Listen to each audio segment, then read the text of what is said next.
Control the media? No, sir. Okay. Well, who You know, control who controls the I'll, media? I'll, I'll tell you clear as day, and you might not understand I this, we but we pretty much already know. Real quick, Randall, let me go ahead and mute you. Let me give a shout out to my people on to my people over on YouTube coming in. We streaming this on YouTube. Let me give a shout out to my people on YouTube. Tonight is a special broadcast slash X Space. We're going to be talking about the Kansas City shooting. We're going to also be talking about the hip hop task force that they just created, as well as people questioning the blackness of Vice President Kamala Harris. Right now in the space, we have a gentleman in here named Rando. And Rando, I guess before our people get in here, Rando is he's quizzing about the Newstoter platform. He takes I guess an issue. Rando, you have an issue with saying the largest black-owned news curation platform. Now, Rando, to my knowledge, before and we'll chat a little bit before the people get in here now. You do realize in this country here, we had Jim Crow laws and everything else as well too, and the average white person had no issue with that. Am I correct? yeah, that is what happened. And to be totally clear, I am a Christian. I am totally against the chattels of slavery. I'm against everything that happened to blacks 80 to 100 years ago, or even past that. I think. Well, it wasn't 80 years ago. Let's be for real. The civil rights movement wasn't 80 years ago. Well, we're talking about the chattel of slavery. We're talking about everything that was real oppression. Well, Jim Crow was real oppression as well too. Jim Crow laws benefited black people. They dressed nice. They talked properly. Okay, so we got us. I see we got us somebody in here that's an expert on black people. So Jim Crow laws benefited black people when black people were second-class citizens. You're saying? Well, they were starting to become first-class citizens, and you saw. No, well, they shouldn't have had to start to become first-class citizens in the country. They helped the bill. I don't know why they would have. I totally agree with that. Again, I totally agree. I'm against the chattels of slavery, and I appreciate everything that black people did, even though it was against their will. They created the best country to ever exist, and I still think that they deserve a spot here. And I think that they deserve a first-hand spot here. Not a first-hand, I mean equal to whites, but we have now moved past that. We have to get away from all of these bizarre affirmative action. We have to get away from all these weird laws that protect blacks over whites. Well, now, Rando, let's be honest. Affirmative action benefited white women more than it ever benefited black people. You do understand that most of the business contracts and most of these hires and everything else were actually white women benefiting. Now, if we're so equal as a country, then you see there's a huge racial wealth gap that was built off of the backs of black people. We could surely get a nice, good Christian man such as yourself. Surely could go ahead and split some of that money up, and we can go ahead and we can divvy it out, and we can go ahead and we can get rid of that large racial wealth gap. Now, couldn't we? So you're talking about reparations? Well, yeah. Well, wasn't the country built off the back of black people? That sins of the father. There is complete freedom here in this country. I don't understand why you guys would have to take money from somebody. Rando, you took money from everything. You took money, you took land, you took resources, you took human beings, you took everything. I'm sitting here in a 2-bedroom, 2-bath apartment. Well, Rando, I don't care. I don't care if you were sitting in a double wide or single wide. The fact of the matter is that you would say that white folks in this country have a significant amount more money than black Americans, right? Well, because we're the vast majority. Well, because you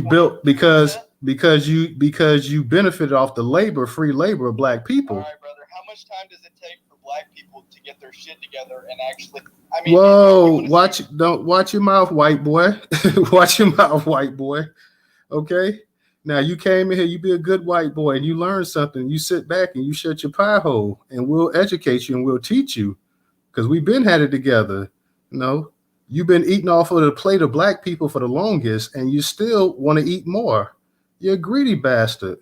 So you sit there and you shut your pie hole. Now everything was going good. We was listening to the white supremacy talking points from you, and then you started to go ahead and as my late mother would say, you decided to show your color. You just sit your white self there and you shut your mouth and you listen and you can learn something. because I know, like my daddy and the rest of my uncles used to say, you're a smart mouth ass white boy. You sit there and you shut your mouth, and we'll educate you. The sisters in here will educate you. Everything was going okay. Everything was going fine, and your people started burning towns down. We were free to your people started setting in black code laws because you saw us gaining political power in this country. A bunch of dirt poor white folks came in here, got upset. A bunch of y'all came in this country that was immigrants in the late 18th, 19th century. They put you in front of us. You had not done a damn thing. You sitting up here talking about lazy and shiftless, and you ate off of us, off of all of the hard work we did. So you sit there and you be a good white boy. I know you want to come in here and troll. I knew you was coming in here to troll from the beginning, but like I said, you be a good white boy and you sit here and you shut your mouth and you can listen. Hey man, no need to mute me. I was being sincere until I kept getting interrupted. No, when you saw when you got as we say down here down south, it got mighty biggity. So I had to kind of remind you. And I understand the mighty biggity part. All right. So that you interrupted me. I was speaking my point, and what my point was is how long does it take for a community? Interrupt and stop cursing. That's all you got to do. Okay, won't curse anymore. Heard that. I got you. Won't curse anymore. Got you. The point was getting back to what I was saying. Why doesn't it? How many years has it been since Jim Crow has stopped? I mean, Malcolm X was very clear about this. It hasn't stopped. Oh, it hasn't stopped. How so? Since I got to keep getting interrupted. How so, brother? They just pretty much enacted a new convict leasing laws down in Louisiana, saying that they're pretty much going to start locking people up for long-term periods. That's called convict leasing, where we call it slavery by another name. How long did it take your people in Europe not to be the peasants over there in Europe before y'all got y'all stuff together? How long did it take for that? So true. I'm not disagreeing with you. Now, if you like I say, if you didn't have all kind of racist laws, if you didn't have redlining, if you didn't have systematic racism and white supremacy, it wouldn't have took that long. Randall. What you guys are really just completely misconstruing is you took the KKK and these white supremacists online, and you guys went the other way with them. You guys went the complete opposite direction. You guys fed into the school propaganda. You guys fed into the media's propaganda, and you don't understand that it's not blacks versus whites. This is a white and black country. We should reap the rewards of everything our ancestors built. We died coming over here. Everybody did, no matter if they were in chattel, if they were in the slave, if they were slaves, whether they were pilgrims. We died coming over here, and it was a sacrifice our ancestors made for what we have now. We are not the enemies of each other, and I mean only Christianity can pull us together. You talking about the same Christianity y'all taught the world that black people were cursed because we were descendants of Ham? That Christianity that you used for years to go ahead and to suffocate black people in this country, that Christianity that you use. Now think about it. Think about all the good white people that were Christian in this. If you read the Bible, that is so far from the truth. Every tribe is the chosen people as long as they believe in Christ. But Rando, your people, I grew up going to black church. Rando, your people, you had all of the founding fathers were supposed to be Christians in this country, and they allowed slavery to go on. So if they were such great Christians, they would have never allowed such an evil institution. They were great Christians. I'm saying it. They pretend to be great Christians. You say they such great Christians. I never said that, dude. So I'm saying with all of the great Christians you had in this country, why did they allow racism to go along? Why did they allow all of this mistreatment of black people and other people as well too to go along in this country? Slavery has happened everywhere in the whole world. But we're not talking about everywhere in the whole world. We're talking about here in America. We're talking about here in America. Our founding fathers, and they had slaves. That was just the time. It's always whenever a white person does something, it's always, unfortunately, they're just a victim of the era that they live in. It's always an issue of why something happened. They're a victim. They were a victim of slavery. They were a victim of Jim Crow. Of this racist black ideology. You guys are the victim of being a victim. I told you before. We have to find a common enemy. We don't have to find a damn thing, okay? And so it's okay. Okay, because We don't have. Listen, black people have never done anything to white people. Black people haven't enslaved y'all. Black people haven't denied you rights. Black people haven't turned buses over with white kids on there trying to go to school. White kids didn't have to go to school when you had the National Guard out there trying to support them. So stop the crap. Stop the crap. Okay, yeah, I'll stop the crap. But what I was getting to before I was rudely interrupted by you cursing. Let's talk about. No, you were cursing. You were cursing early, and I had to check I told you. him I would stop because I didn't realize it was that kind of space, so I stopped. Okay, Rando, we don't. I'll get back to you in a second. I'm going to drop you down because we got to go ahead and get into the actual space. But go figure. yeah, I know. Well, I know. A white man. It's out of ordinary for a white man to want to come in a black space and dominate. I know. We don't owe you anything. Of course you don't. Exactly. Yeah. Well, Stay right here, Randall. We'll get back to you in a second. We're about to start our show, Randall. Yeah, I'm sorry. We know white folks. We know y'all like to dominate the conversation and everything else, but sit down there. You can hopefully learn something in here as well. So shout out to everybody tonight, guys. Special space. We're going to be talking about the Kansas City shooting that took place at the Super Bowl. We're also going to be talking about Kamala Harris Blackness, as well as a new hip hop task force that these Democrats decided to come up with, which you have to wonder exactly what it's going to be. Rando, we ain't got time for it right now. Once I go ahead and touch up on the topics, you can join in what the actual topics are. But I know you're a white man and you're used to dominating everything, but it doesn't work like that here. Okay, so sit back and, like I said, and chill out and relax, and we're gonna get the conversation flowing tonight. So we'll get to you or whatever. But first, guys, let me start off because they just updated the situation with the actual shooting. It was 2 juveniles that they have charged and arrested at this point in time. So let me go ahead and touch up on this article. It's up in the Jumbotron. Hey, DJ, let me know if you can hear me. I'm just going to read this real quick. Can you hear me? Check 1 2 1 2. Everybody share the live out. Share the live out. Newstoter, let's go. Okay, NBC News says, in its curator Newstoter.com platform, it says 2 juveniles charged in Kansas City Super Bowl parade shooting. 2 juveniles have been charged in connection with the shooting at the Kansas City Chiefs Super Bowl parade that left 1 person dead and 22 others injured. Officials said the juveniles who were taken into custody after the parade were charged Thursday and are being held at Juvenile Detention Center on gun-related and resisting arrest charges. The 16th Judicial Circuit Court of Missouri Jackson County Family Court Division said in a statement, additional charges are expected as a police investigation continues, officials said. I am grateful for the charges against the 2 juveniles who hurt innocent people, simultaneously scarring an entire community, Kansas City Police Chief Stacey Graves said in the statement posted on social media. She added that investigators will not relent until everyone who may have played a part in these crimes is apprehended so that they may be punished to the fullest extent of the law. The shooting happened Wednesday afternoon in downtown Kansas City next to Union Station, where the parade has ended and the rally was held.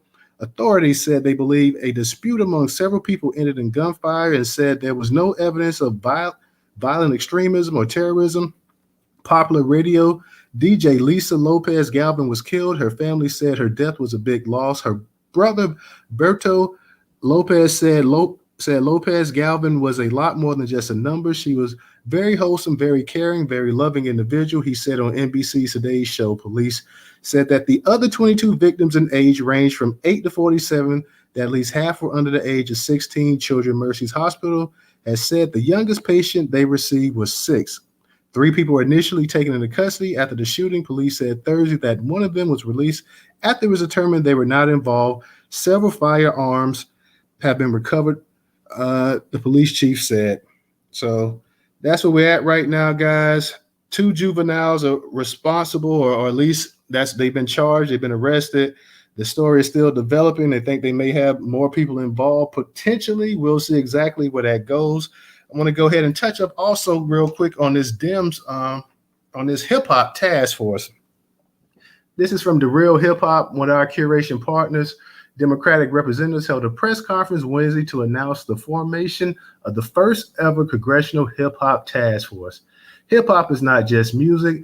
It's not just an art form. Representative Jamal Bowman said it's a culture with a multi-billion-dollar economy, but we haven't harnessed the power of it yet to make the transformative change in legislation. Shay Lawson, policy chair for Black Music Action Coalition spoke about the objectives of the advocacy organization, how it aligns with the new hip hop task force. We are committed to utilizing the cultural capital of Black music to influence the music industry and greater society on the issues of racial justice and equity through policy and educational initiatives. Lawson said. Representative Hank Johnson pointed to the RAP Act, which he and Bowman introduced in 2022 and again last year, as a type of meaningful legislation upon which the task force could build. Among other things, the RAP Act would limit the use of song lyrics as evidence in the courtrooms.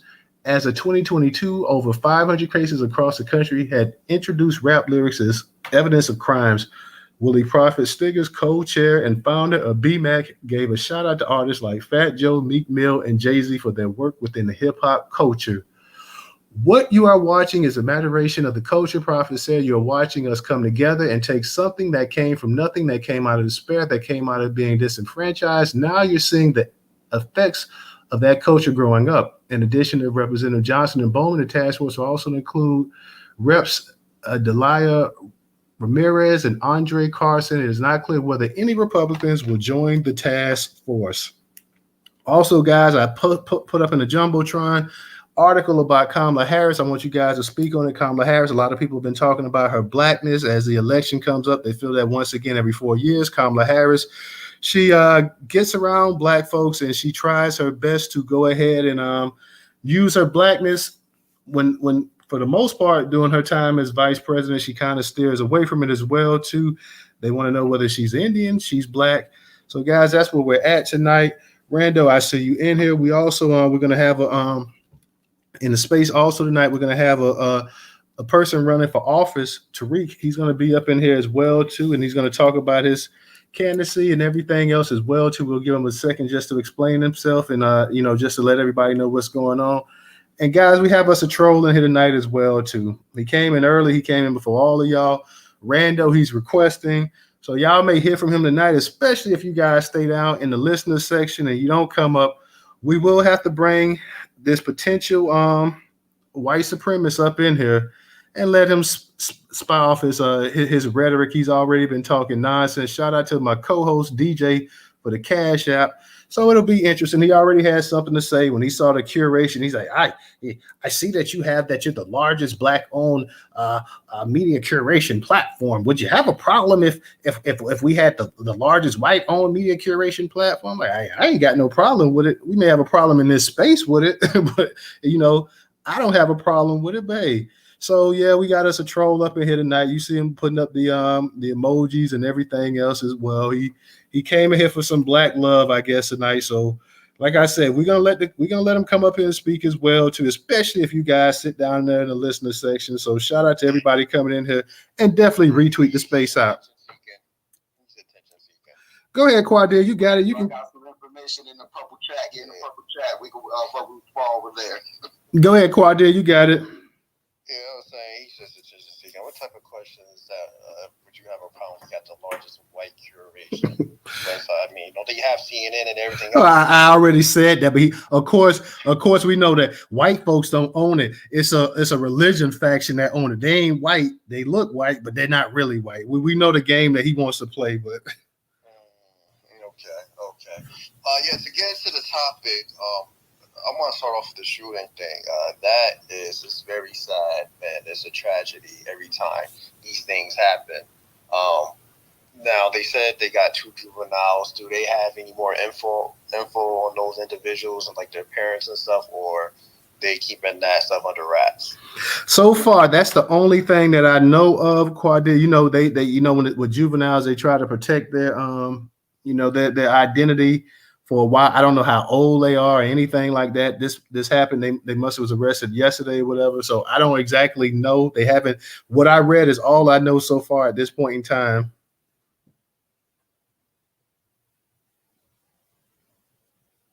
You there, Quadri? Yeah, I'm here. You went out. Oh, okay. Yeah, I just paused it afterwards, but that's all I know at this point in time with the actual situation. I guess we'll learn more about exactly what's what.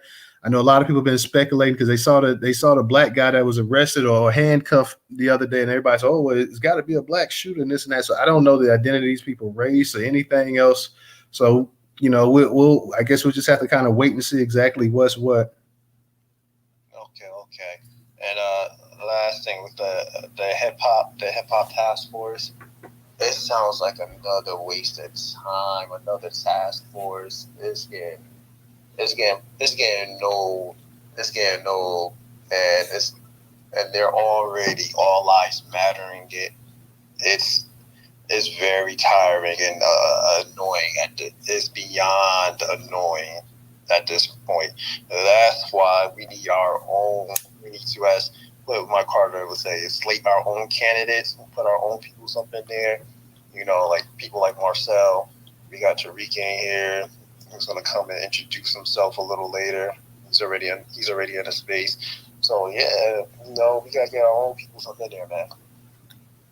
Real talk. And I don't see the point that like you said, this is a waste of time. Like, why in the hell do you need a hip hop task force? And like you say, it's going to be you see the commercialization of hip hop. They're looking at another way of finding another way of fine tuning this and packaging it so they can have even more control over it. They want to go ahead and control it. They want to go ahead politically. Jamal Bowman, I don't know what Jamal Bowman is talking about. Out of all the things that you guys can be trying to do politically to go ahead and put into effect, you're worried about hip hop. Like it doesn't. You don't need a task force for hip hop. You don't need a rap act. You don't need any of that. Now, I have no issue with you saying that. Hey, we don't want to take these lyrics and use them as a way to prosecute people. I'm 100% on that. But do you really need a task force for that?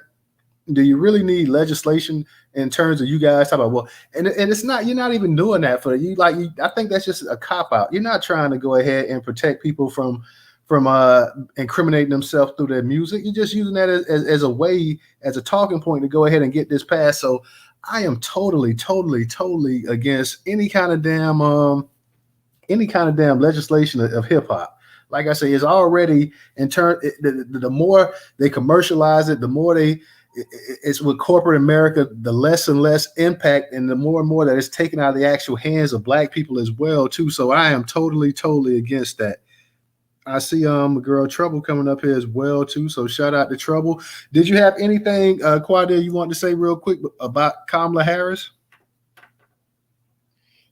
Yeah, we all know, just for those who don't know, I'm pretty sure we all know by now, she's not a foundational Black American. She is not freedman. She is not African American. She is not Negro. She is of a different ethnicity. She is of the Brahmin and Jamaican descent. She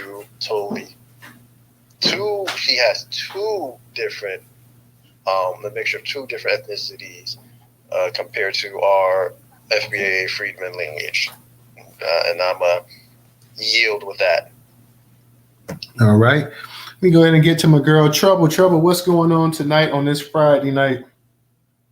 Now come ahead and start on Trouble, sister. Hey, Newstoter and DJ. I'm always trouble. I'm good trouble. I'm good trouble. I hope everybody's doing well. Shout out to the room. Everybody up in here, much love to you. The Kansas City shooting, that was pretty sad to hear about. And yeah, we don't have a whole lot of information right now. And so, guns and youth, they don't really go together. And it's only going to get worse. Like right here in South Carolina, we're dealing with the fact that the House just passed a permitless carry bill. So it means that you don't have to have a permit to carry, and you don't have to have training. But what they did was they also tightened up, with this bill, they tightened up the laws. Well, so if you get caught carrying a gun and you haven't had training, and you can be fined even more and spend more jail time. The rules have changed a little bit. So, when you start seeing things like this pop up across the country, when you see something like what has happened out in Kansas City, it just really kind of hits home and lets you know that these increasing bills of this nature isn't necessarily anything that's good. We just had a senator in a state men come to our community meeting last night where I was able to speak with them about it and see what amendments that they put forth, and if they put anything forth towards the actual laws of it. And they weren't able to do anything because it's mostly Republicans in office who really, really, really wants this bill, and the governor's pushing for it. So there's that. But yeah, that's sad. Kamala, we all know that Kamala switches complexions and ethnicities. Depends on which way the wind is blowing. So it's election season and they need the black vote. So here she comes. She's black again. She was black in the beginning when she needed the black vote. And then as soon as she got in office, she was Asian, whatever the hell it was, all of those different things that she claimed to be AAPI and, you know, acronyms of, she was a whole lot of people.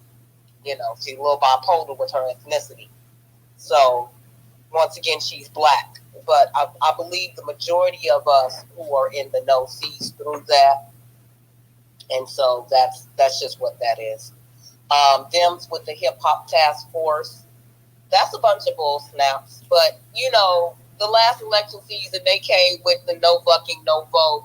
And so it's all about symbolism. And I don't know if it's almost like the Democrats don't read the room.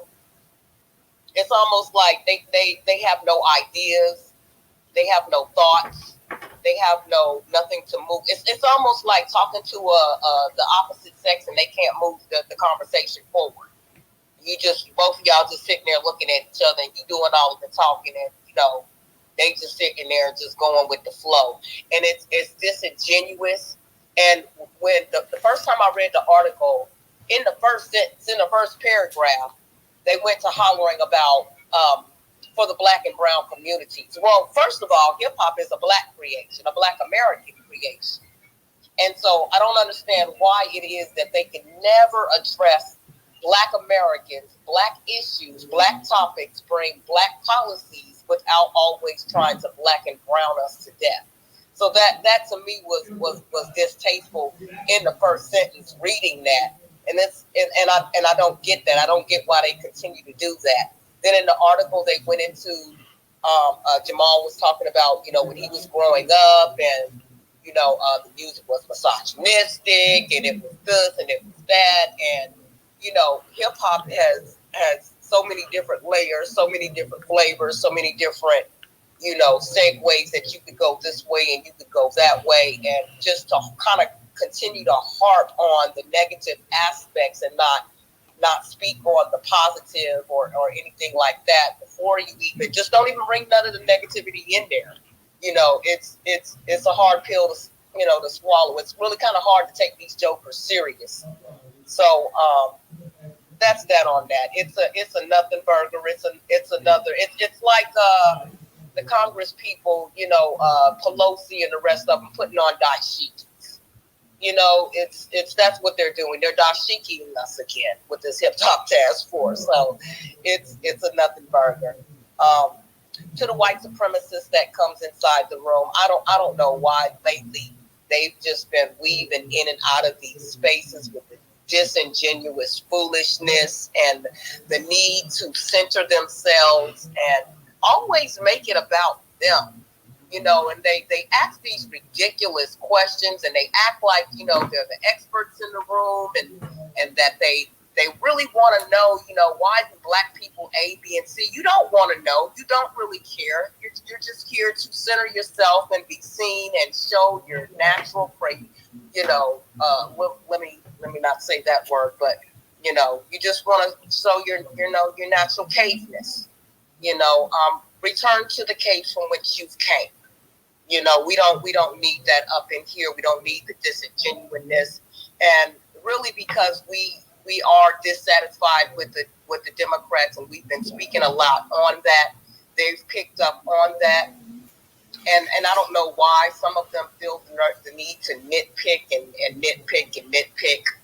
You know, but then there's the other ones who actually, you know, try to lullaby us into some false sense of camaraderie and wanting to align themselves with us, and you know, we should get together on the strength that we're all Americans, and it's all a lie. And I don't know if they think that we're dumb and we don't see through it, because we entertain them, but we're laughing at you. We entertain you, but we're laughing at you. You know that, don't you? Now, maybe you don't, but we are. So, and I'll land right there. But yeah, much love to you, Toter, and the spook that's sitting on stage. The white ghost. So y'all have fun with that. Yeah, we got one in here tonight for y'all that's coming into the space tonight. We have us an honorary. Hold on, Rando. No, stay on your mic. I'll give it a minute. Y'all are talking about me. I was just gonna introduce myself. Yeah, okay. I'll introduce you I'll introduce you. I'll do the introducing. So I got you. I'll go mute. yeah, mute. Tonight, family, and generally we don't really get the trolling that much in the space as we used to get some, but we don't really get the trolling that much in the space. But I guess it's a Friday night space, it's an unusual space. So tonight we've been joined by an honest to God, Bible thumping, know it all, bigot by the name of Rando in here. So Mr. Rando came in here. He's already showing us his expertise on the Negro culture. He knows exactly about our wants, our needs, our mindset. So we have us a real live white supremacist bigot up in the house tonight, and he's going to share with us. He's going to tell us what we need to do, how we need to get off our black behinds, and how we need to better ourselves and stop complaining and pull ourselves up by our bootstraps. So tonight, guys, you're going to be entertained for a little bit, as long as we can at least take it.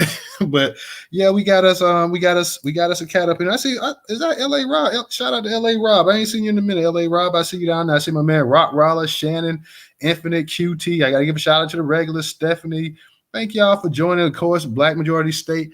I see who else I see up in here? I see Governor up in here as well too. So yeah, we got us we got one of the folks up in here. So it's gonna be something to hear this dude actually speak tonight. So Toter, yes, ma'am. Before you let him speak, can I remind Sir Rando G that this is a Newstoter space, darling. And so when the host talks, even if he cuts you off, you are a cut off ass. You do not get to tell the host not to cut you off, because this is not your space. Never said that, ma'am. I never said that, ma'am. I never said don't interrupt me. I said he interrupted me. Don't run anything in the space. Don't interrupt the sister. Hey, Rando, don't interrupt the sister as she speak as well. You can't interrupt me. You don't run. Now, Rando, now you're gonna be a good white supremacist in here tonight, okay? You're gonna mind your manners and you're gonna do as you're told. I've been addressed. Can I give my opening statement? No, you can't until I'm done speaking, and I'll be done in a second. All right, yes, ma'am. I'm mute. But understand, mute. Go mute. When the host is speaking, you are not speaking. And if the host cuts you off, you're just a cut off ass, like I said. You don't get to tell the host, you cut me off. You were cut off. That means shut up. That means go on mute until the host allows you to speak again. Okay? You're not supreme in here, baby. Please remember that. Yes, that's she. Can I give my opening statement? Well, you're not going to give an opening statement. I mean, let me. But let me just cut it to. You're not going to give. You're not Perry Mason. You're not Matlock. You're not going to come in here and give an opening statement. Now you can go ahead and you can. Would you like to? Since I read a couple articles and you see the actual topics in the actual jumbotron, because we're not going to let you come in here and troll and steer off and go all this crazy talk. You're going to stay on the actual topics that we're talking about tonight, which is the actual shooting in Kansas City, which is actually Kamala Harris's Blackness, and the hip hop task force. Now, if you can stay on those topics and it's within those realm, I'm speaking. If you can stay within that realm, then we can play ball with you. But if you think that you're going to come in here and you're going to play white man to the coloreds, I'm just letting you know that's not going to go well for you. Okay. Miss Shannon, very nice to talk to you. That's actually my mother's name. It's a great name.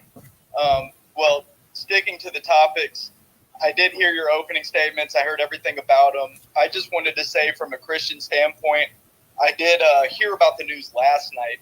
I prayed for the families of the perpetrators. I prayed for the perpetrators. They're juveniles. They're young men. They obviously got misguided into going and doing violent tactics.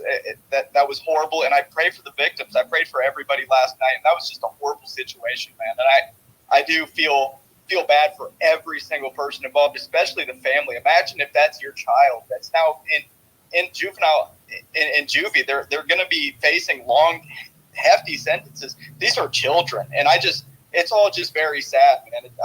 I do not like the situation at all. But there you go. I'm not a dick, dude. Or I'm sorry, I didn't mean to cuss. I'm not, don't do that. Don't curse. But I'm gonna let. That was my fault. No, that's cool. But I'm just gonna lay the law down for everybody, not just you, but all the speakers in here as well, and me and the co-host. No cursing. But go ahead, Randall.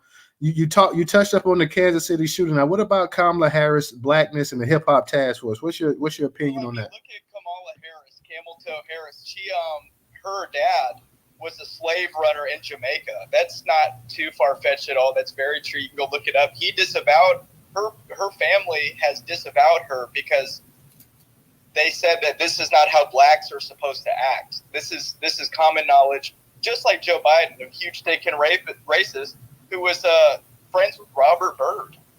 I mean, these people are not good people. They obviously shouldn't be running our country, and everybody on my side disavows all that too. So this is that's ridiculous. The whole deal is ridiculous, and you guys may not agree with me, but I think it's all rigged.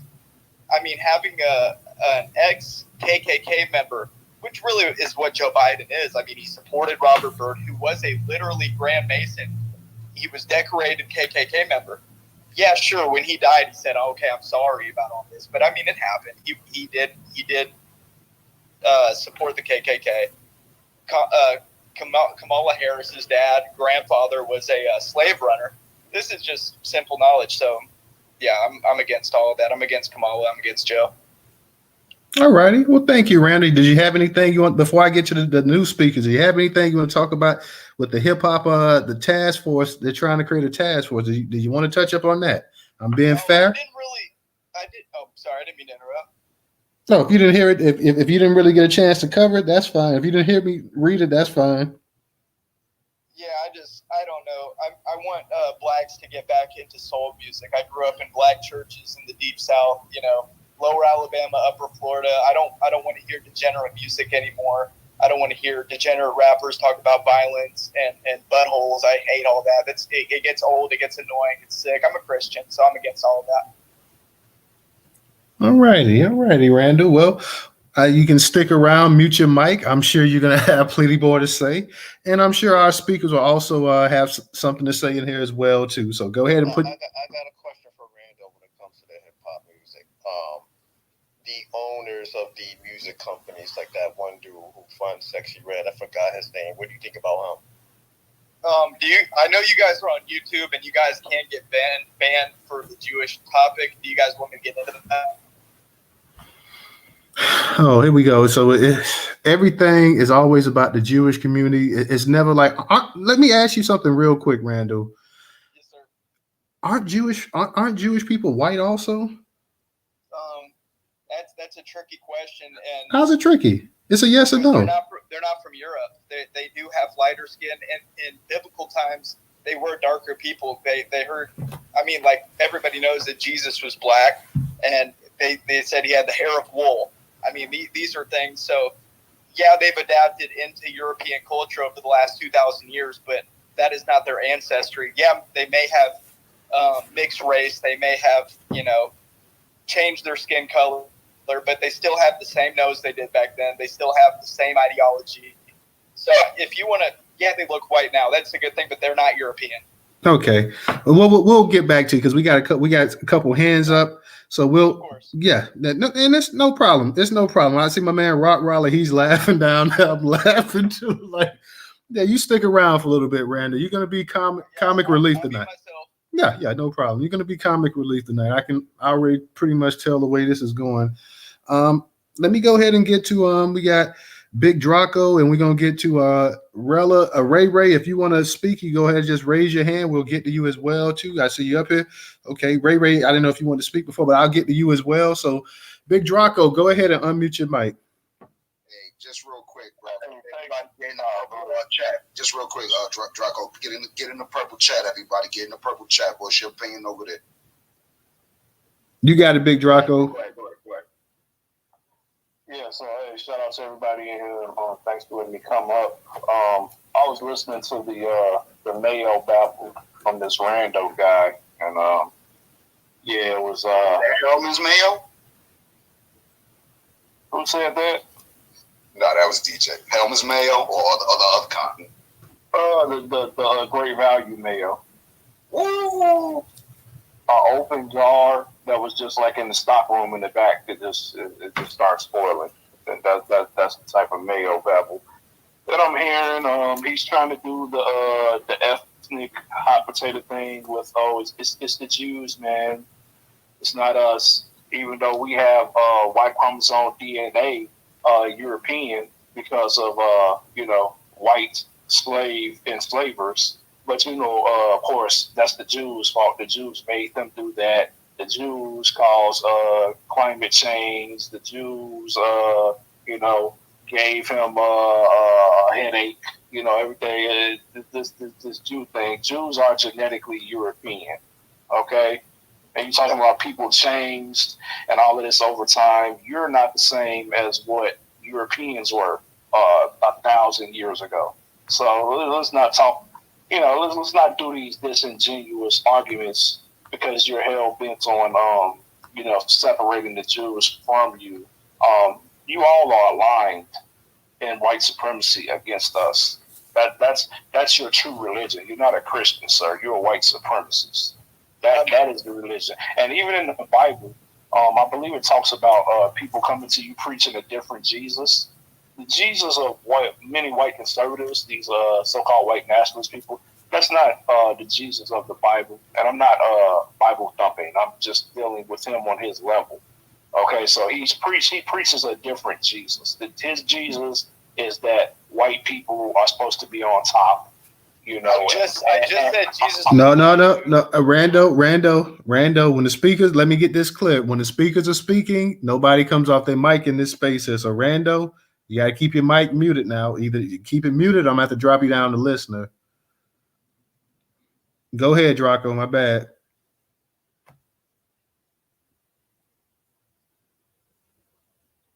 I know it's like a double mute. So when you get a chance, Draco, go ahead and finish up what you were saying.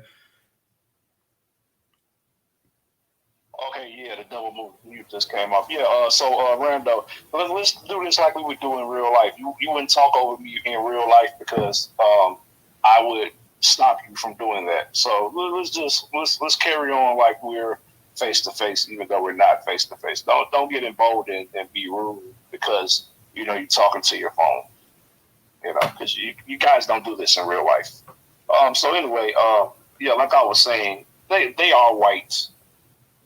They are white, just like the Irish became considered white, just like the Italians got buck broken by the Anglos and beat down and agreed to participate in the subjugation and oppression of Black Americans as a rite of passage into whiteness. Jewish people were also a part of that. You know what? It was actually like a humiliation ritual when you think about it. So you all participated in that humiliation ritual to become white. So don't tell me Jewish people aren't white. They identify as white. They are white, European genetically. Okay, so don't tell me about 2,000-3,000 years ago.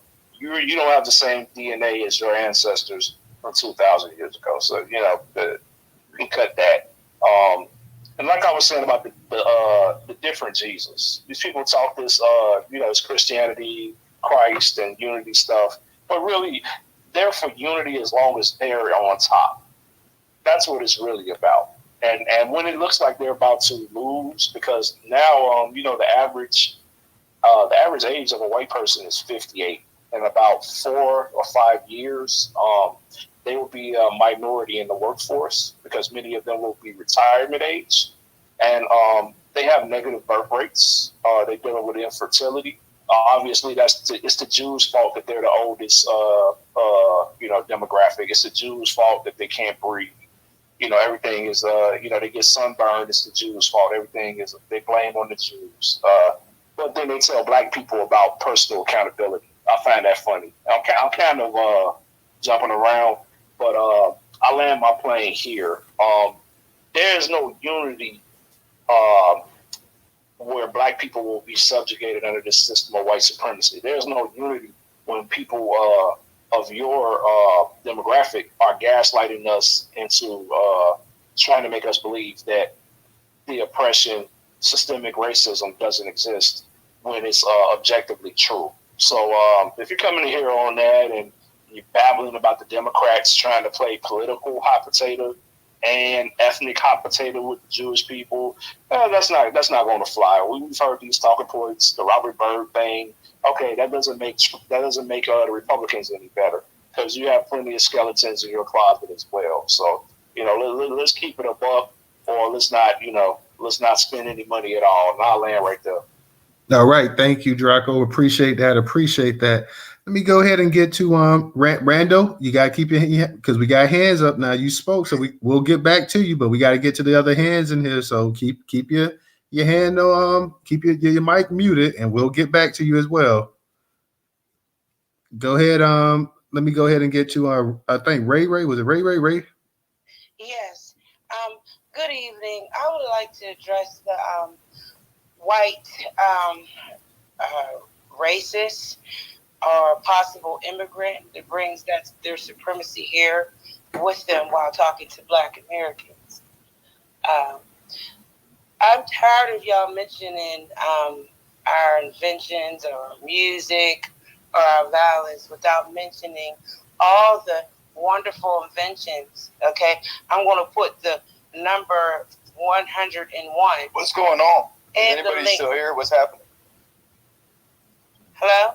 Yeah, Rando, drop down and come back up. I'm gonna remove you from speaker real quick and just come back up. Obviously, your mic messed up. Go ahead, Ray. And the inventions that included for food, medical, history, things that help record device, securities, light bulbs, George Washington Carver, over 300 inventions with peanut butter, the cars.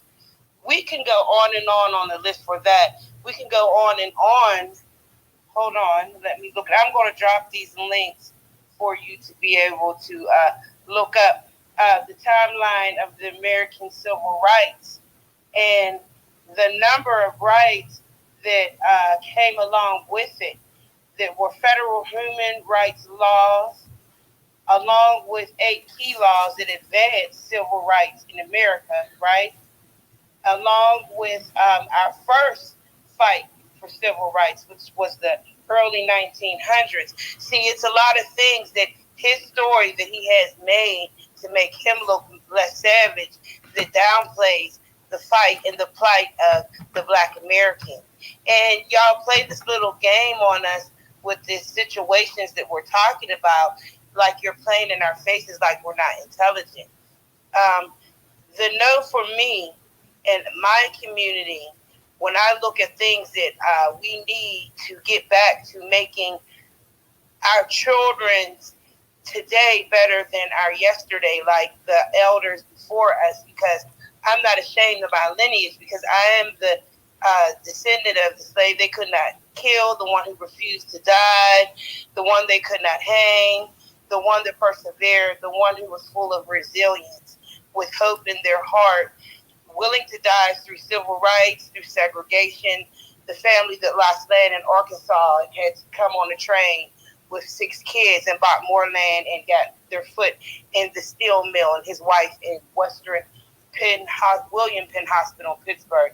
So it's a lot of resilience in that. Stop talking to us as if hip hop is all that we're about, and that's just what what really bothered me when he mentioned, the music industry, because they have no lead over us.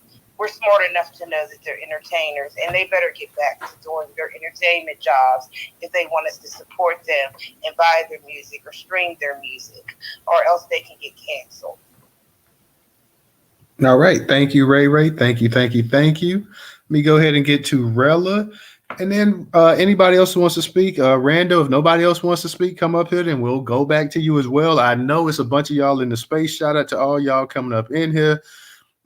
Please definitely come up here because Rando, and we don't have any choice but to actually have him speak. You know, we'll have to let him speak. Fahima, I see you up in the space as well too, and I shout out to you. I know you. Jumbotron before y'all speak to Rando too. Yeah. Touch up on the actual topics as well, guys. We got 3 topics up, and then we're talking about the shooting that took place. We're talking about Kamala Harris's blackness. Fahim, I know that's something that you may want to touch up on. A lot of black people, they have an issue with Kamala Harris, and they feel that she cosplays and that she's only black when it's election time every 4 years, when it's time to actually get that black vote to turn out. So definitely, and we got this thing with the hip hop task force. A lot of people feel like this is just another grift as well too. So let me go ahead and get to Miss Rella. Rella, what's up, sweetie? How you doing tonight? Hey, Newstoter. Hey, DJ. What's Shout up? out to the Grace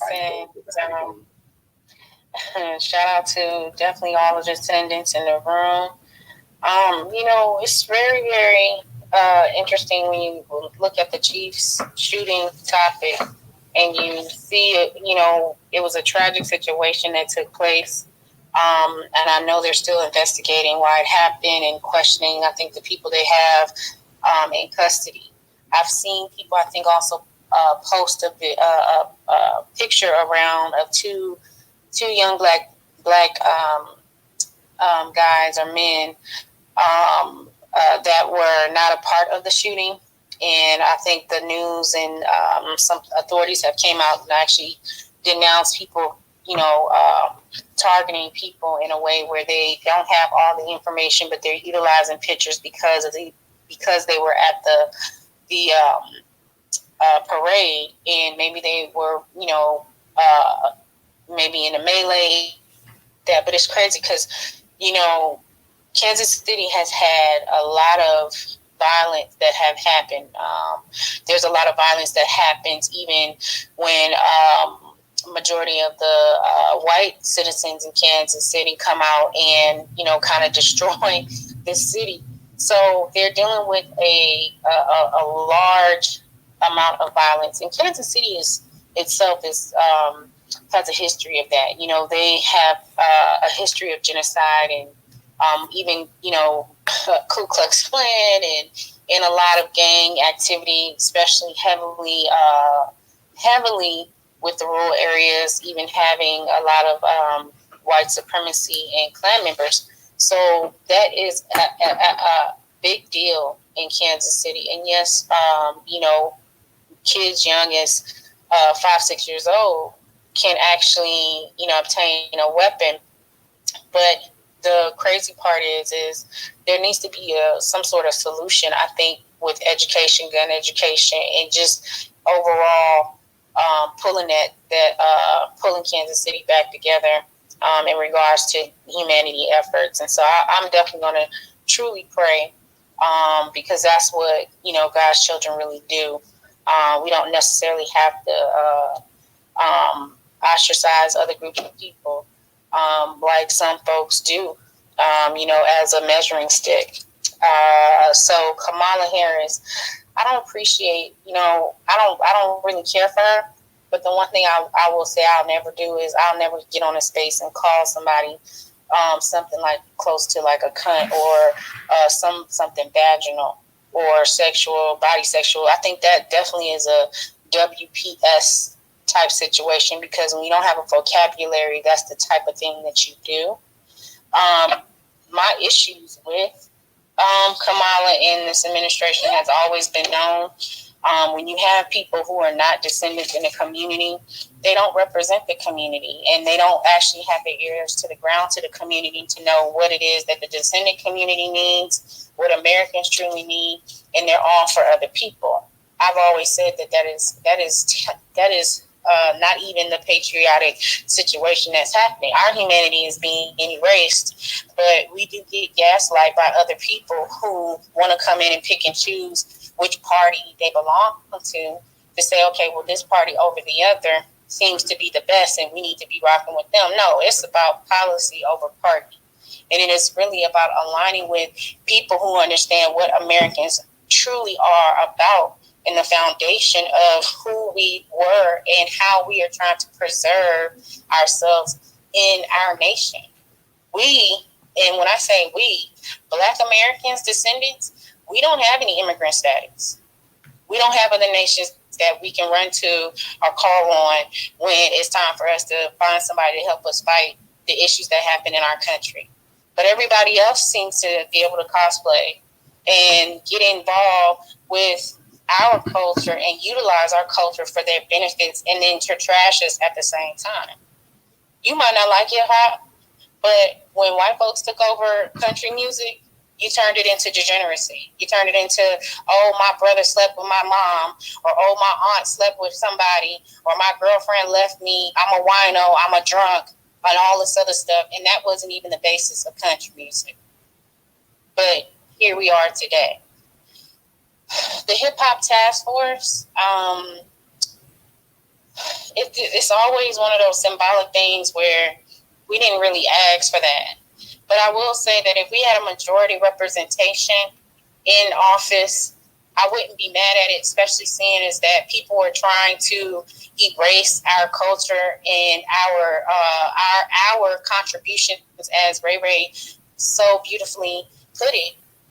The best parts of America and the best parts of Black America's contribution, especially since this is Black American Freedom Month, is that we literally, as Negro descendants, are the ones who have the benefit of upholding what our ancestors have laid down for us and be proud about that. Now, for other groups of people, that might not be, that's not your story. But even though it's not your story, if you call yourself American, it is treasonous for you to get on this internet or to look at your phone and come into a space and want to troll in such a way, but call yourself a patriot. That's why I always say you can always judge a tree by its fruit. You can always see it. You want us to kind of have that reactionary moment, and can't stay on topic and then want to degrade people in your language. No, not anymore. You might have been able, your ancestors might have been able to get away with that, but you can't do that no more. With us, we're not that. We are that generation and then some.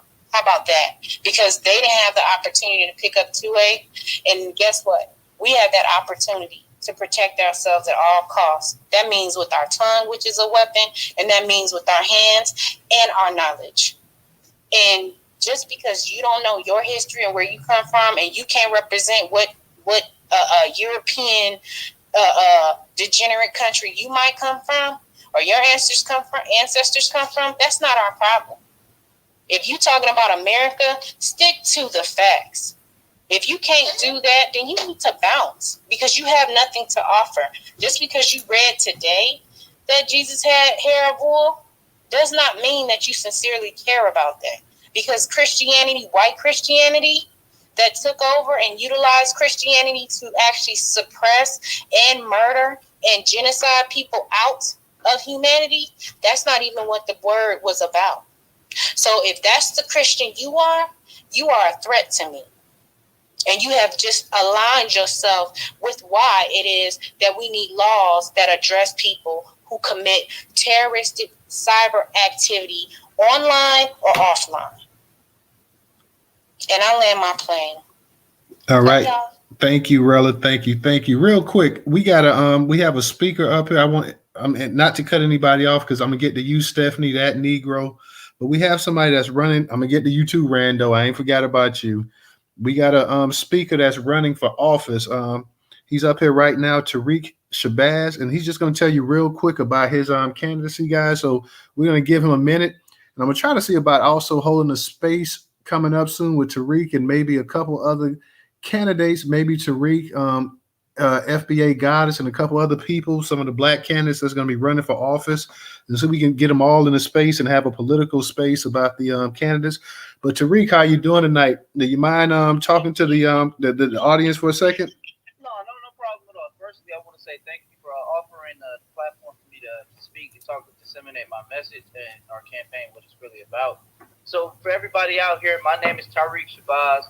I'm running as an independent to represent the state of Ohio as the first ever black U.S. senator. And I want to address the systemic inequities in America while reducing conflict abroad. And to be direct about it, I'm a candidate who was ran on a platform to address reparations for a number of years. I would say dating back since 2020. And I've only, over this time period, have refined it through the works of, I would say, Dr. William A. Darity, with Kirsten Mullen, definitely in the book From Here to Equality, definitely also taking note and acknowledgement to Dr. Lisa Brown and all of the works that she's pushed forward in terms of advancing reparations. In my platform, I advocate for lineage-based reparations, and it must be cash restitution, in which where the federal government must provide. And I have recognized that with Dr. William A. Darity, with their minimum 14 trillion is a minimum. So I made sure that I put that into our actual, what is our cash restitution compensation is at minimum. It is the 14 trillion, which he highlighted, which was to close the racial wealth gap, which is over $300,000+. Now, this is not the entirety of the cash compensation of what is the reparations aspect of it. However, this is the bare minimum of the 14 trillion, because we can say that we know that the manufactured wealth gap is proven that it was manufactured by way of the institution of U.S. chattel slavery, as well as other public policies that were purposely made to advance and increase the rate, the wealth of our white counterparts, such as the Homestead Act. So if there's any questions about some things that I have a couple minutes to talk about it. And I also wanted to highlight to people who are in the state of Ohio, on February 24th, there is going to be a town hall and at the East Cleveland Public Library from 4 p.m. to 6 p.m. And in that is where I talk about the first iterations of what our plan is in advancing reparations on a federal level to the Black American descendants of U.S. chattel slavery. So I would love to have more individuals there, and as well as recognizing that this is advancing this policy and building it much larger so it truly closes and addresses all of the manufactured harms that the federal government enacted upon the Black American people. So I hope that answers some questions in a little bit, and I'm looking forward to answering any quick questions right now as well. No, right. Thank you, Tariq. And don't worry about it, because like I say, we're gonna get you guys a space of your own too, where you guys, I mean, it's gonna be completely about politics. It's gonna completely be about our candidates that we have out here running as well too. So even if you don't get many questions tonight or whatever, don't worry. We're gonna go ahead and I'm gonna in the back channel, we're gonna network some, and we're gonna go ahead and try to get our candidates, have a candidate space, solely, we do the news, but we're going to have something solely on the actual Black candidates that's running in local, state, and federal elections as well, too. So don't worry about it. We're going to definitely go ahead and give you guys the actual opportunity to go ahead and speak, and we'll try to coordinate with some of our people. Maybe we said we can holler at Marcel, FBA Goddess. I'll probably holler at a couple other people as well, too. Oh, damn. Who am I? DJ, I'm thinking about what's his name in Chicago, our boy yeah, not Mark, but what's his name? Damn. Who? Arthur. See if Arthur and them have any candidates up there, Black candidates that's running as well too in Chicago. If Mark and them have any, and we'll go ahead and we'll have a nice size space for you guys to definitely go ahead and to just to inform everybody and let everybody know. We'll even holler at Deion Jenkins if he wants to. I know Deion was talking about it, and we'll holler at him and the smile face. I see. Hey, we got to go ahead and give the people a chance, though, man. We got to go ahead and give them a chance. I see my dog Ray down there as well, too. Let me give a shout out to our former co-host Ray. Ray getting his schoolwork on, y'all, getting his getting his degrees and everything, his master's. So shout out to Ray. We're very proud of Ray as well, too.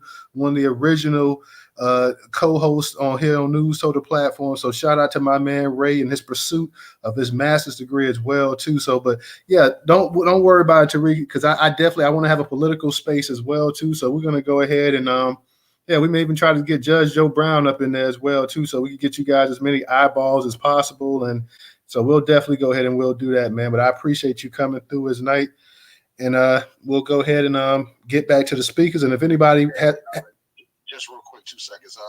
Tariq, check your DM. I sent you some information that's very important. But go ahead. Yeah, and if anybody does have a question they want to ask you, we will definitely go ahead and let you answer that tonight as well, too, guys. So we'll definitely go ahead, Quardell. My fault. I just got a quick question because I know you're going to hold a speech later about it. So, Tariq, the town hall that's coming up, will you have like a Zoom option for those who aren't in the area? Yeah, I'll make sure that we add a Zoom option. We'll do it in the YouTube as well. So it's going to be it's going to be set up like a TED Talk type of thing. In the first 15, 20 minutes, I'm going to do a full slideshow type of thing, going over the why is the reparations, and then going over what is the plan that I put forward in this in my plan so far. And again, what I really want to do is, this is important because I want to make sure that I am directly working with all organizational leaders who would like to support in every aspect to make sure that we get the reparations plan as accurate as possible to how our organization leaders and directly feels what's going to be the best approach to achieve all of the things that's necessary. So I'm really looking forward to any input too. So if you can be there on the 24th, I really would appreciate anybody that can be there too. Well, just send us a link, and I can't say promise that I can be there, but I can definitely go ahead and we'll retweet it out and we'll promote it as much as possible. So we'll definitely try to go ahead and share it with as many people as possible. And like I said, we're going to try to go ahead, and I'm going to start this week coming up, making some moves and try to go ahead and get this this black political space with the candidates, so we can go ahead and get you as well to try to check everybody's schedule. And we want to have as many candidates as possible in these actual spaces as well too. So we'll definitely go ahead and start doing that.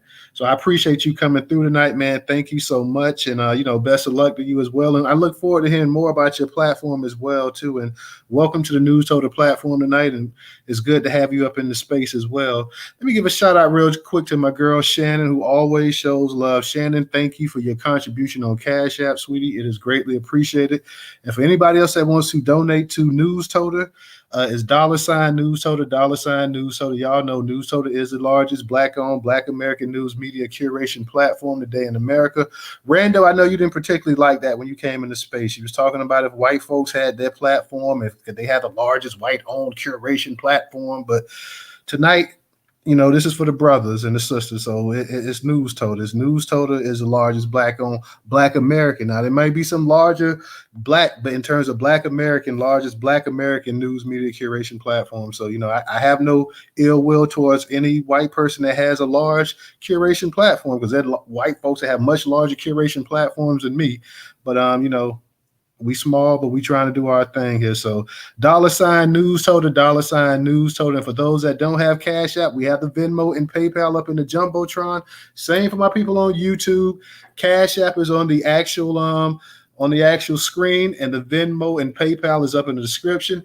Let me go ahead and get to Miss Stephanie. Let me get to my girl, Miss Stephanie. I'm gonna get to that Negro, my dog, that Negro.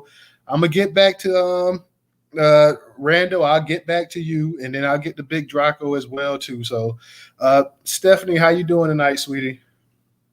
Hey, how you guys doing? I just want to say salute to everybody in the chat. I'm at work, but there are a lot of things to say in regards to these subjects that you brought up, especially to someone like Rando. Okay. First off, what we didn't hear is Rando say that there's not enough information out there to address the Kansas City Chiefs shooting. Because many of the comments, they automatically assume that the alleged perpetrators are Black, okay? We don't have all of that information yet for people to make that distinction.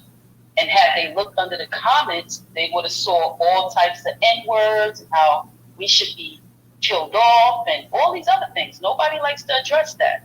Okay? But when it comes to their people doing things, everyone likes to be silent and say, oh, they're just children. Oh, they're just children. But our children are grown men when something happens. You know what I'm saying? So I just wanted to bring that to Randall's attention. But I have many other things to say as well. Now, Kamala Harris, I call her the convenient black person. Okay? She jumps in and out of blackness whenever it's convenient for her. She's never been a friend or an ally to the black community from giddy up. Okay, let's keep that a whole 100. Okay? She's never been an ally. Matter of fact, she cackles at the fact that they started a task force to arrest parents for their children being juvenile, being kids cutting class all the time. Truancy. Rella. Okay. I thought somebody's mic was off. Okay, my bad. But go ahead. But that's just one of the few things. Secondly, I also didn't hear Randall talk about hip hop. Hip hop wasn't based on violence. It was based on political activism and social activism. We were talking about the things that happened inside of the black community. Hip hop also brought attention to all of the things that was happening in the community, especially after the death of Dr. Martin Luther King and after the death of Fred Hampton. Okay, those were people who spoke out that were in that age range at the time that spoke, and the young black men and women needs to listen. So you can't just say that it was based on violence. That put in, but you didn't want to address how a lot of these hard, heavy metal, rock and roll bands would talk about mass shootings. They have one such group. I can't think of the name of the group right now, but they encourage mass shootings. But no one likes to talk about that. Everybody likes to sweep that under the carpet. Ozzy Osbourne, when he was cheering people on for worshiping Satan and biting the heads off of doves and bats on stage. No one likes to talk about that. Everybody likes to sweep that stuff under the carpet. He didn't say anything about that. Yeah. But, we need to be fair on all ends. Okay? Now, the one thing that I'm going to address, and that is the hip hop task force, I think it is absolutely absurd. I am deeply offended by it. I don't know what Rock, Brandon, whatever this dude's name is, Jamal Bowman. I don't know what rock he crawls from under, but he needs to crawl right now. Hip Hop Task Force is just another way of all lives matter. Okay? It doesn't talk about the true history of hip hop. It doesn't talk about the true origins of hip hop. It doesn't talk about the faces that were mostly oppressed by the systemic injustice in this country. Nobody likes to talk about it. We all know the history behind it. I grew up in that state okay? I'm just from another borough. All knew full well what it used to be called and who was in it, was in between. So we can't just cherry pick and choose who we want to add in and make it for everybody, because that's not what it was about at the beginning. So I think that Mr. Jamal needs a couple of phone calls just to remind him how it started and how it should stay. Okay? I think I covered I just want to speak to the politicians that's running. I want to know. Stephanie, your phone been breaking up though. Your phone kind of breaking up, sweetie. Like you're in a bad reception area or something. Okay, I'm sorry. Okay, so I just want to talk to the last two politicians before I go. What are your thoughts on gentrification, and is there anything that we can do to stop it? Because that's one issue that I really have with it, because it's going to displace a lot of people, which it's what it's currently doing. And I want to know, is there a way that we can all get together and try to stop this thing from going full steam ahead? And I'll land right there. Thank you. I think Tariq, I think he's left the space, Stephanie. So, if he was in the space, he could answer it, but I think he's left the space. So, like I said, we'll work on trying to get that actual political space together, guys. So we can have a number of candidates in there and they can answer a number of questions as well, too. So we'll try to go ahead and and go ahead and get that space rolling for everybody as well too. But let me thank my sister Stephanie as always. I'm glad to hear from you, sweetie. So thank you for coming up here as well too. So appreciate that.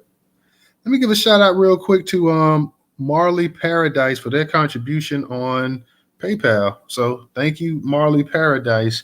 Let me go ahead and get to that Negro, my man, that Negro, and then I know you've been waiting for a while, Rando. We're gonna get to you. We're gonna get to Big Draco. We're gonna get back to Rella as well too. So I am Marley Paradise. Don't mean to interrupt.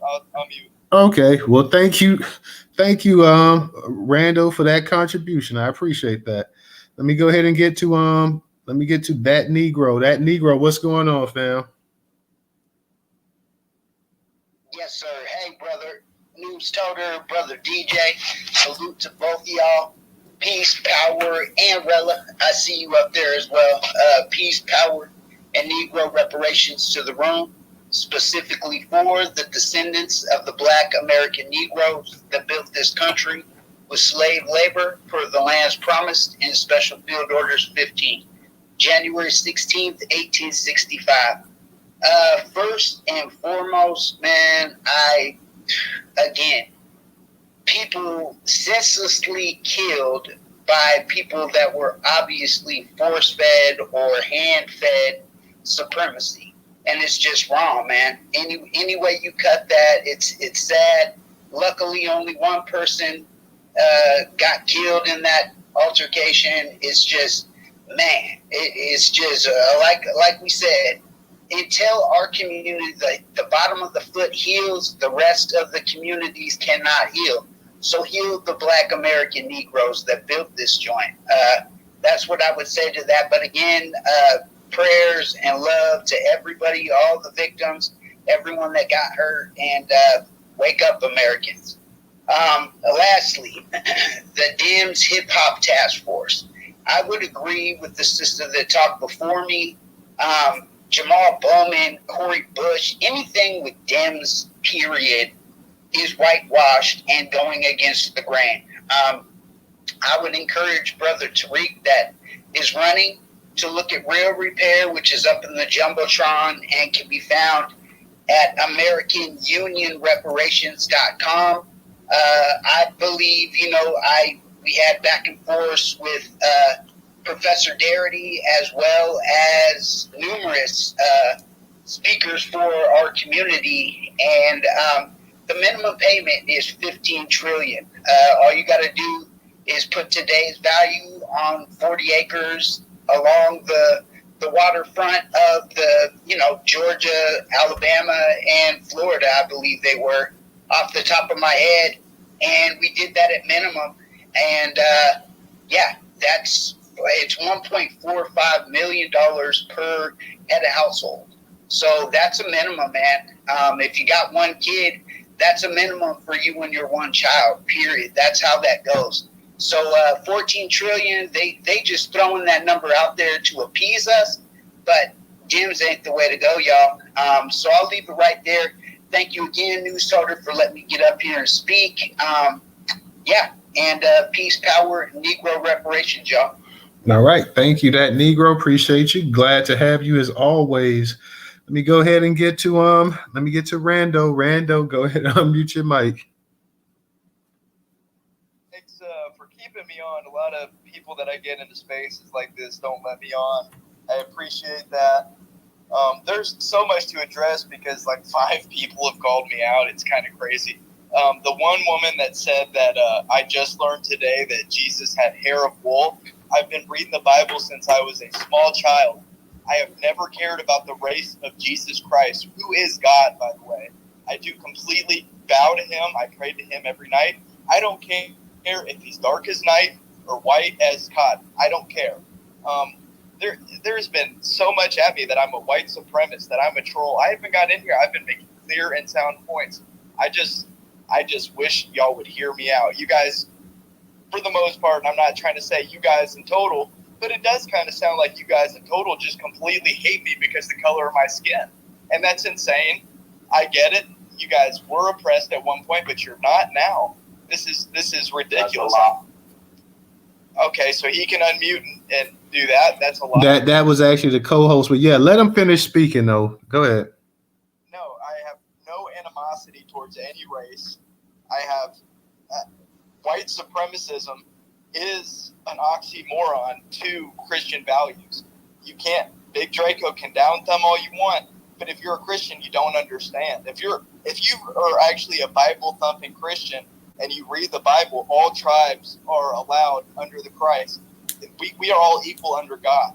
That's why Jews and Gentiles were no longer segregated after the New Testament. This is textbook stuff. I mean, the one guy that was saying, Jews are European, just like whites in America are not European. I get it. I don't have forever to talk on here. This is not my platform, but I got addressed in so many different points. If I'm going to keep getting attacked, if I'm going to be the main character, you guys need to unmute me and let me try to at least defend myself against some of these people.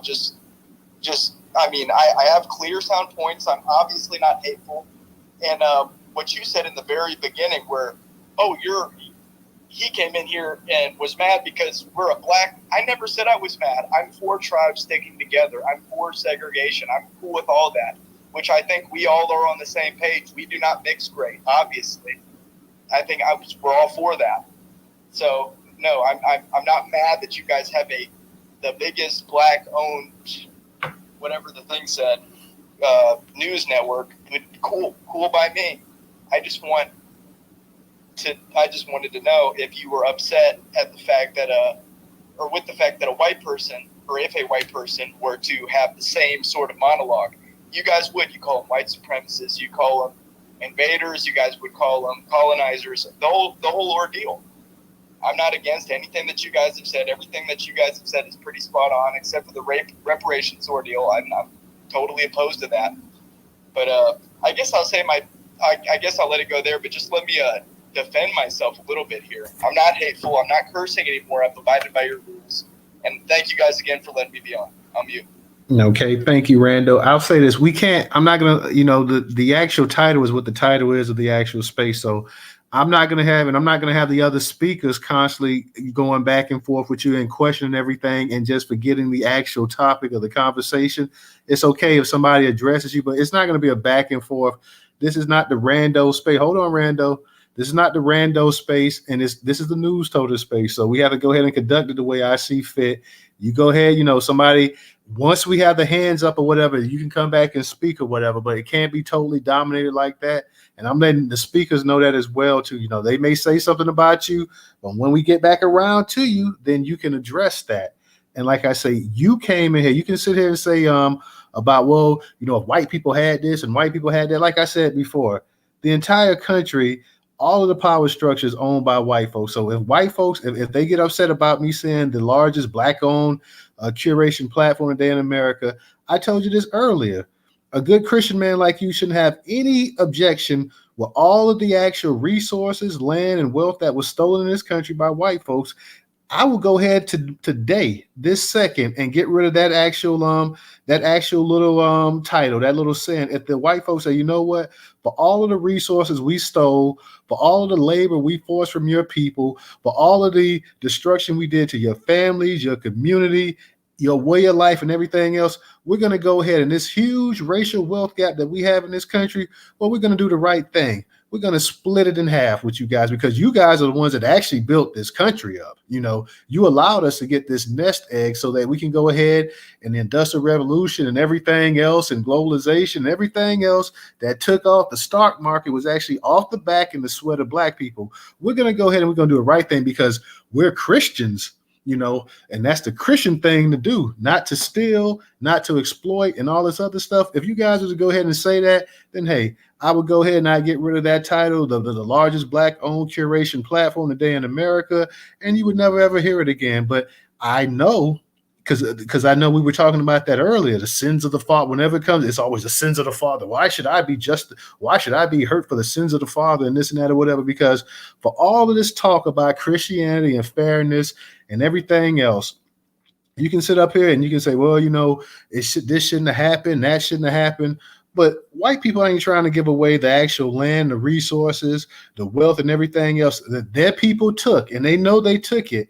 Now they can go ahead and write in the textbook that, this was the age of exploration and all this other stuff right there, when it was really the age of exploitation and colonization.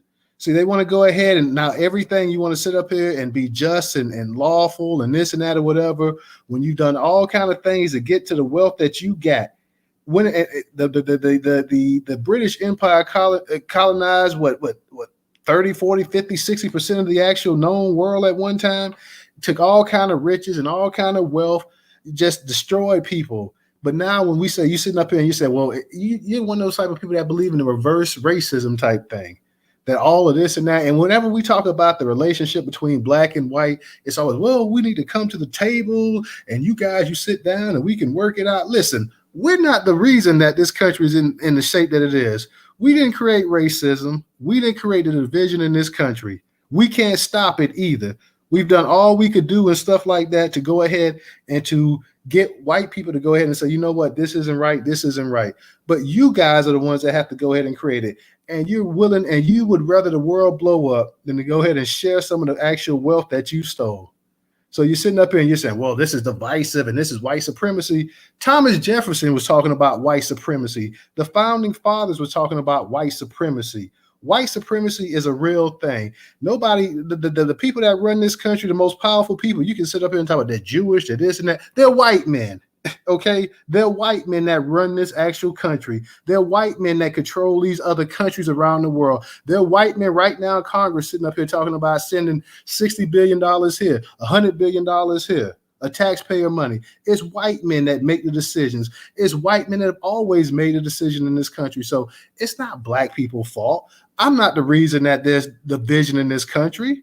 My people that look like me are not the reason that there's division in this country. And like I said, if you're really that Christian, and the fact you said, whoa, I don't believe in reparations and this and that, you don't believe in reparations because you don't want to see black people and white. You talk about equality, but you don't want to see no financial equality. As long as there's a buffer, as long as there's a separation between black and white financially, you're fine with it. Just like a lot of white people in this country. I don't care if they're the biggest liberal or the biggest conservative. As long as there is a gap between black and white people financially, and you're fine with that. Now, if that gap was gone and everything was really a truly even ground, the kind of crap that they always say, well, you can come to America, and that's the whole oxymoron with black people. That's why it's an issue with black people, because that whole thing, well, when you hear a lot of these white immigrants tell this story, well, my family came over here and my great grandfather worked hard and he didn't ask for anything. He pulled himself up by his bootstraps. America's a country. If you come and you work hard, you can succeed. Well, black people are the exception to that, because nobody in the history of this country worked harder than black people. And black people for centuries outworked everybody in this country and didn't have a damn thing to show for it. So the simple fact is, hey, like I said before, I said, well, let's go ahead and get rid of that racial wealth gap. Well. And then you start hitting the defense. You start hearing all this other stuff that, oh, we're all God's people. And yeah. I think Jesus would have a serious issue if his people was actually enslaved. Then they were put into, they were segregated. They've had mass incarceration, redlining. They've had drugs dumped off in their communities. They've had the actual family structure split in half. And they created, because of their sweat, because of their work ethic, because of their relentlessness, they created not the richest country in the world, the richest country in the history of the world. And when it's time to go ahead and fork over some of that money, then now everybody wants to get religious. Everybody wants to sit up and talk, well, this ain't right and this and that. My parents were, my great-great-grandparents weren't even in this country. We didn't own the slave. We didn't have nothing to do with it. Yet you came over here and the slave money and everything else that was already circulating this economy, you guys all benefited from, okay? You benefited from the Homestead Act. You benefited from the GI Bill. You benefited from every situation that you could. Religion and everything else, they helped you as well too. White women benefited from affirmative action, which helped white men in turn too, because a lot of times they were sticking their white wives, their white sisters, their white aunties, their white girl cousins. They were putting them in these little dummy companies with them being up here getting all this damn federal money, and old white daddy was up here running the damn show. So now it's a problem with it when black people say, you know what, you said that racism doesn't exist, then let's go ahead and get rid of the racial wealth gap. Because everybody wants, when you start talking about reparation, they want to talk about education and this and that or whatever, yada, yada, yada, yada. Money and land is what makes the damn world go around. So if you really are so upset about the largest black-owned curation platform, because like I said, it was a time in this country where black people weren't even allowed to read. And I got what you're trying to say. Well, yeah, 60, 80 years ago, there was real racism. I'm like, well, what about Jim Crow? You know, what about when women and men and kids were getting down water hoses and canines sicked on them? When you're talking about church, what about when little girls was getting blown up in church? What about when people was marching peacefully and getting their heads bashed in? Okay, what about all of this stuff? What about the damn CIA, the FBI, and all of these governments working, all of these governments within the United States working together to destroy people from actually enjoying actual quality of life in this country simply because they was black? No other group, you can sit up here, no other group, no immigrant white group, no Hispanic group, no Asian group, no gay group, no other group had to go through the kind of stuff that black people had to go through. And you're sitting up here and you're trying to make it seem like I'm the racist, that I'm the divisive one, that you have that saying, you guys will have a serious issue. You're damn right we have a serious issue, but guess what? I don't need NBC to tell me that they're the second largest white-owned company in America. I don't need Disney to tell me they're the second largest owned white company, the largest owned white company in America, because they don't have to put they're the largest white-owned. We already know they're white-owned. We already know that white people control it. We know that white people own the banking, the education, the healthcare, the agriculture, the manufacturing section, the government itself. Everything is white ran and white owned. So they don't have to put the white on. When you run things, you don't have to say, okay, well, this is the white. You don't have to say that Penn State is a white university or WPI. We already know it is. We already know Notre Dame is a white university. They don't have to be called a historically black. The only reason we got HBCUs because white folks say, I don't want them niggas to go to school with us. Them niggas ain't fit to go to school with us. Build a school for them niggas. Let them niggas go. Let them niggas learn elsewhere. So let's stop the dumb stuff here, okay? I'm not the enemy. Can I be cordial for a second to rebuke that? I'll be very cordial. No, there's nothing to rebuke. There's nothing to rebuke, to be honest. I mean, okay, well, just my side of the argument. It's nothing hateful. I won't spew any hatred. I haven't so far. Go ahead, real quick. Okay. So you said the owner of Harvard, or did you say Yale? Why does it matter? I mean, stop. This is what I'm talking about. What are we talking about here, dude? No, and it's nothing. Okay, who's the Yale or Harvard? Who owns it? Who's the ones that actually? Because we know a lot of these Ivy Leagues was also built off the backs of black people too, slaves that went and built the university. But what's your point? And they have been historically racist to black people. Am I correct? No, it's not that they have. It is. They were plantations. Now, I mean, even the current day, even the last year, have they been historically oppressive to black people with their hiring processes? What the fuck? What? Now, try not to curse, Rella. But go ahead, Randall. What's your point? My point is, up until the Israeli-Palestinian war, they were very anti-black, and they allowed anti-black rhetoric to continue until the war broke out, and the majority of black people, which happened to have affection towards the Muslim community because of Malcolm X, Muhammad Ali, all these sorts. A lot of blacks do convert to Muslim. That's just true. That's a fact. Okay, so that was racist, and again, you can't help yourself. Hold on, Rella. Hold on for a second. What's your point, Rando? Because we're gonna get ready to move on. Okay, I guess to keep it short, Muslims are very anti-Semitic, and just like Christians are anti-Semitic, it's that, and that was their point. That was their turning point. Now they're gonna lean towards the loving the black side. Now they're gonna say all this hatred is out of nowhere.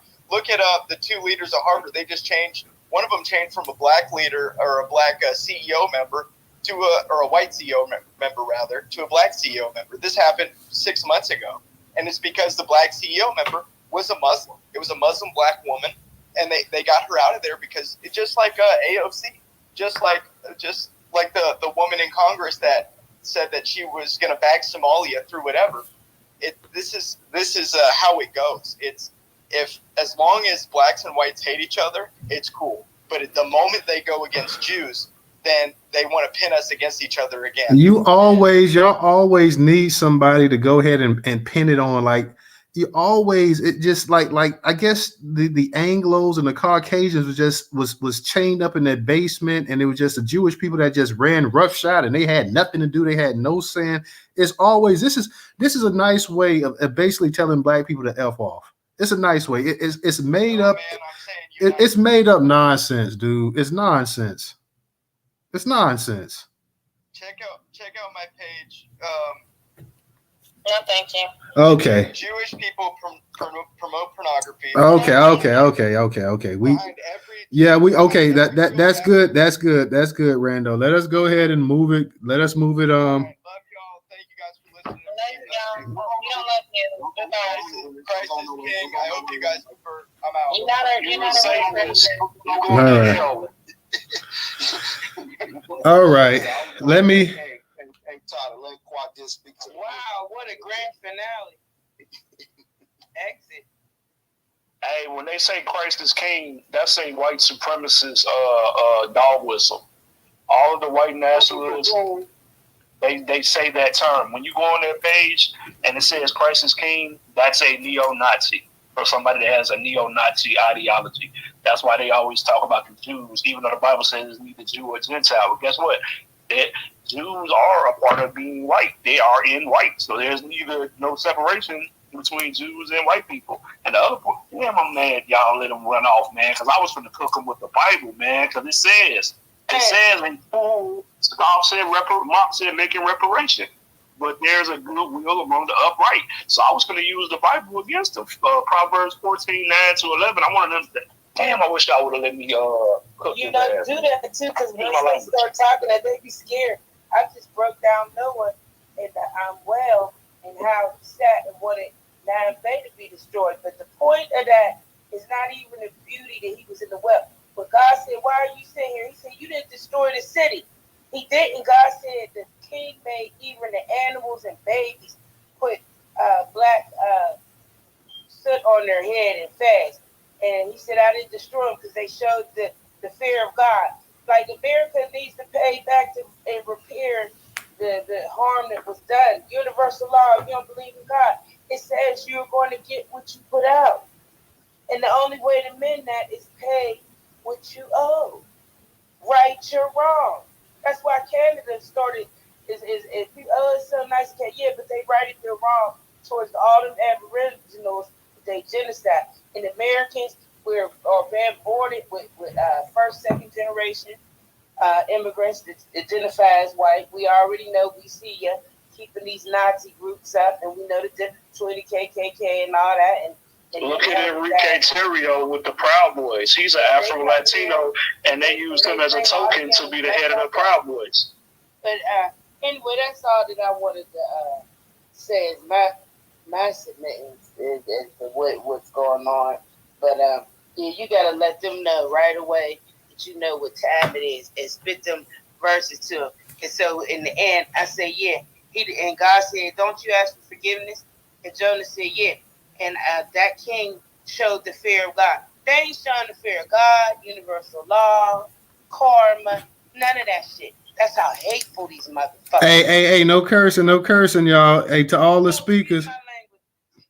Yeah, no. Not even that way, like how we talk to both of us, Thank you. Hey, I want to. Hey, to add something. Hold on, real quick, Draco, because I just let you go. So let me go ahead real quick and get to Rella and Quadir and Talent, and I'll come back to you. Hey, Newstoter, sorry for jumping off. I try to really control myself, but I get tired of it. And you know what? At this point in this juncture, we just don't have time for it.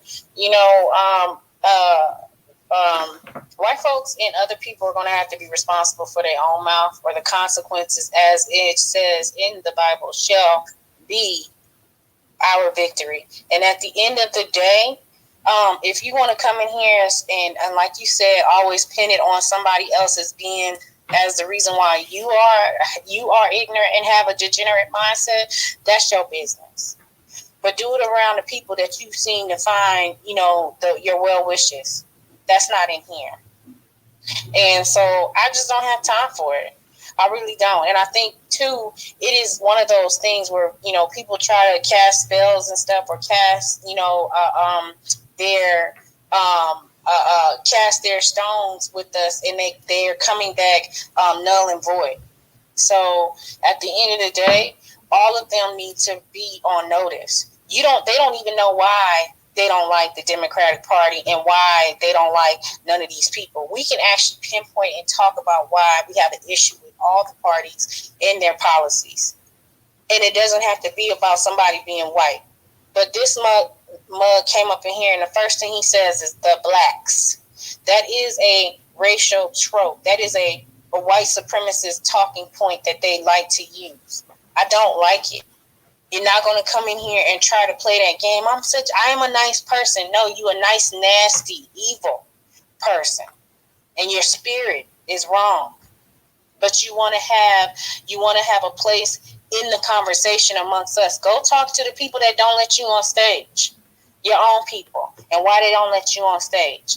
The fight with the people who are in office, who come from the European countries, who claim to be the Jews of today, that the Israelis claiming that they are the ones who are fighting a Hamas war.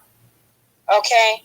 They are using religion to murder and genocide people out. And people keep trying to want to lay that at black people's feet and make that our fight. We already saw the writing on the wall. If politicians are invading our space and not wanting to talk to us about what they're doing to us in America, but then they want to sit here and try to lay at our feet the issues of their doings, their wrongdoings, and the consequences, we push back at all costs. Because that is not our fight. It is not. And they're trying to make it America's fight. Most people are coming into this country because they want to utilize the power of our military. They want to utilize the structure of this system to go to war with people that they probably would have already went to war if they had power in their own country. But they're utilizing America to do so. And they know that our voices are what's moving around the world and in our country. And they want to utilize all its resources and power while denying and ignoring us. We can't continue to allow them to do that. So I do apologize for coming off my mic, Newstoter, in your space, but I don't apologize for coming off my mic and being disrespectful to devils, because slay them when you see them at all costs. All right, guys. Good night. I'm gonna sit back and listen. All right, brother. Thank you. Let me go ahead and get to Quadir, Talent, Draco, and No Taxation. I got you as well too. Hey, what's going on? Thank you for letting me come back up. I forgot what the guy's name was, but he was talking a lot of crap. I don't know why he brought up Muslims and everything, and how people are just converting. Like, one, I was born Muslim, but anywho, that's neither here or there. But this quick disclaimer, Draco had already brought it up that, even in the Bible, I think Rilla touched on it too, that in the Bible, it talks about reparations. And I know that, and I'm not even Christian, and in just saying that lets us all know that we all know, but I'm just going to say it anyway, that he was being completely disingenuous. You can't come up here and say 100% for the Bible, you're a big Bible guy, and lie, and just lie to us by omission. He brought no verses from the Bible explaining reparations and how reparations is in the Bible. So I'm a yield there, keep it short and sweet, because a lot of our people's already touched on it. Oh, there you go. Let me say it again. Rando, you cannot be saying you're a big Christian Bible guy and lie to us by omission by not mentioning passages and verses from the Bible that explains reparations, that has reparations in the Bible. And I'm going to yield there. All right, thank you, Quad. He did say this. This is what Rando said. He said that basically it was an echo chamber in here, and he says Newstoter won't let opposition speak. Their ideas are weak. They live in their own echo chamber. Free yourself and find Christ. This is the same person that says that, hey, I should be able to live off of the stolen rewards of the fruits of other people's labor. I shouldn't have to share anything, even though I'm a descendant of the people that actually took this stuff. And if I could actually have a nation that was equal, I don't want to have that. I enjoy my white privilege. That's basically what he was saying. I enjoy my white privilege. Like, hey, I'm a Christian. I love black people. I love this. I love that. But at the same time, I don't want us to be on an equal playing field. I enjoy my white privilege. So I will say this again. Thank you for the donation. Let me go ahead and get the talent. Talent, go ahead and unmute your mic. Hey, Newstoter, peace and love. Peace and love to you and DJ. Y'all hear me well? Yeah, we can hear you. Okay. I guess what I want to say real quick to that comment. Too often people get on these platforms and they just want to look to be divisive and look to debate. Your thoughts were heard and people just disagree. Right? So it's not necessarily about an echo chamber. It's people don't agree with your stance. So you could carry that part of the conversation to another space. Trying to beat in our heads this white delineation is not welcoming to us, right? It's not falling on ears that are accepting towards it, right? And I've been seeing this trend ever since sometime late last year with this whole I'm not Jewish, I'm white, it wasn't us, it was the Jews, this whole Anglo-Saxon or this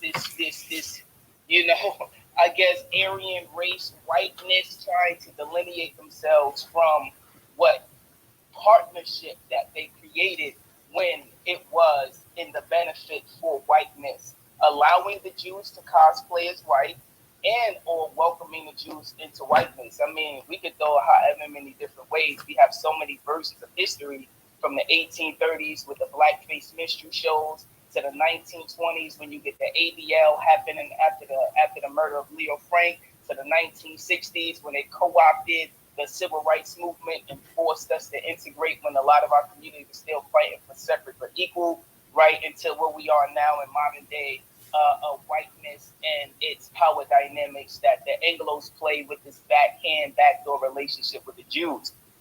So I don't agree with anyone who represents white society trying to unload their responsibility and as it pertains to the repair that we are demanding from the federal government, right? We are demanding repair from the federal government for the negligence that they had and or, the benign neglect and some of the actions that they took towards our community. And it was white Americans and Jewish Americans who were here this entire time who could have aided and did something and fought for the repair and assisted us along the way. And that has not happened to this day. Because if it did, we wouldn't be having a reparations conversation.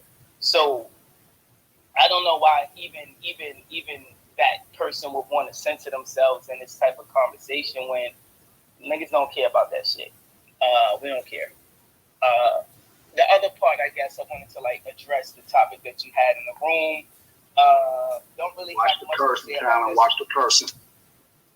I apologize. Don't really have too much to say about the shooting.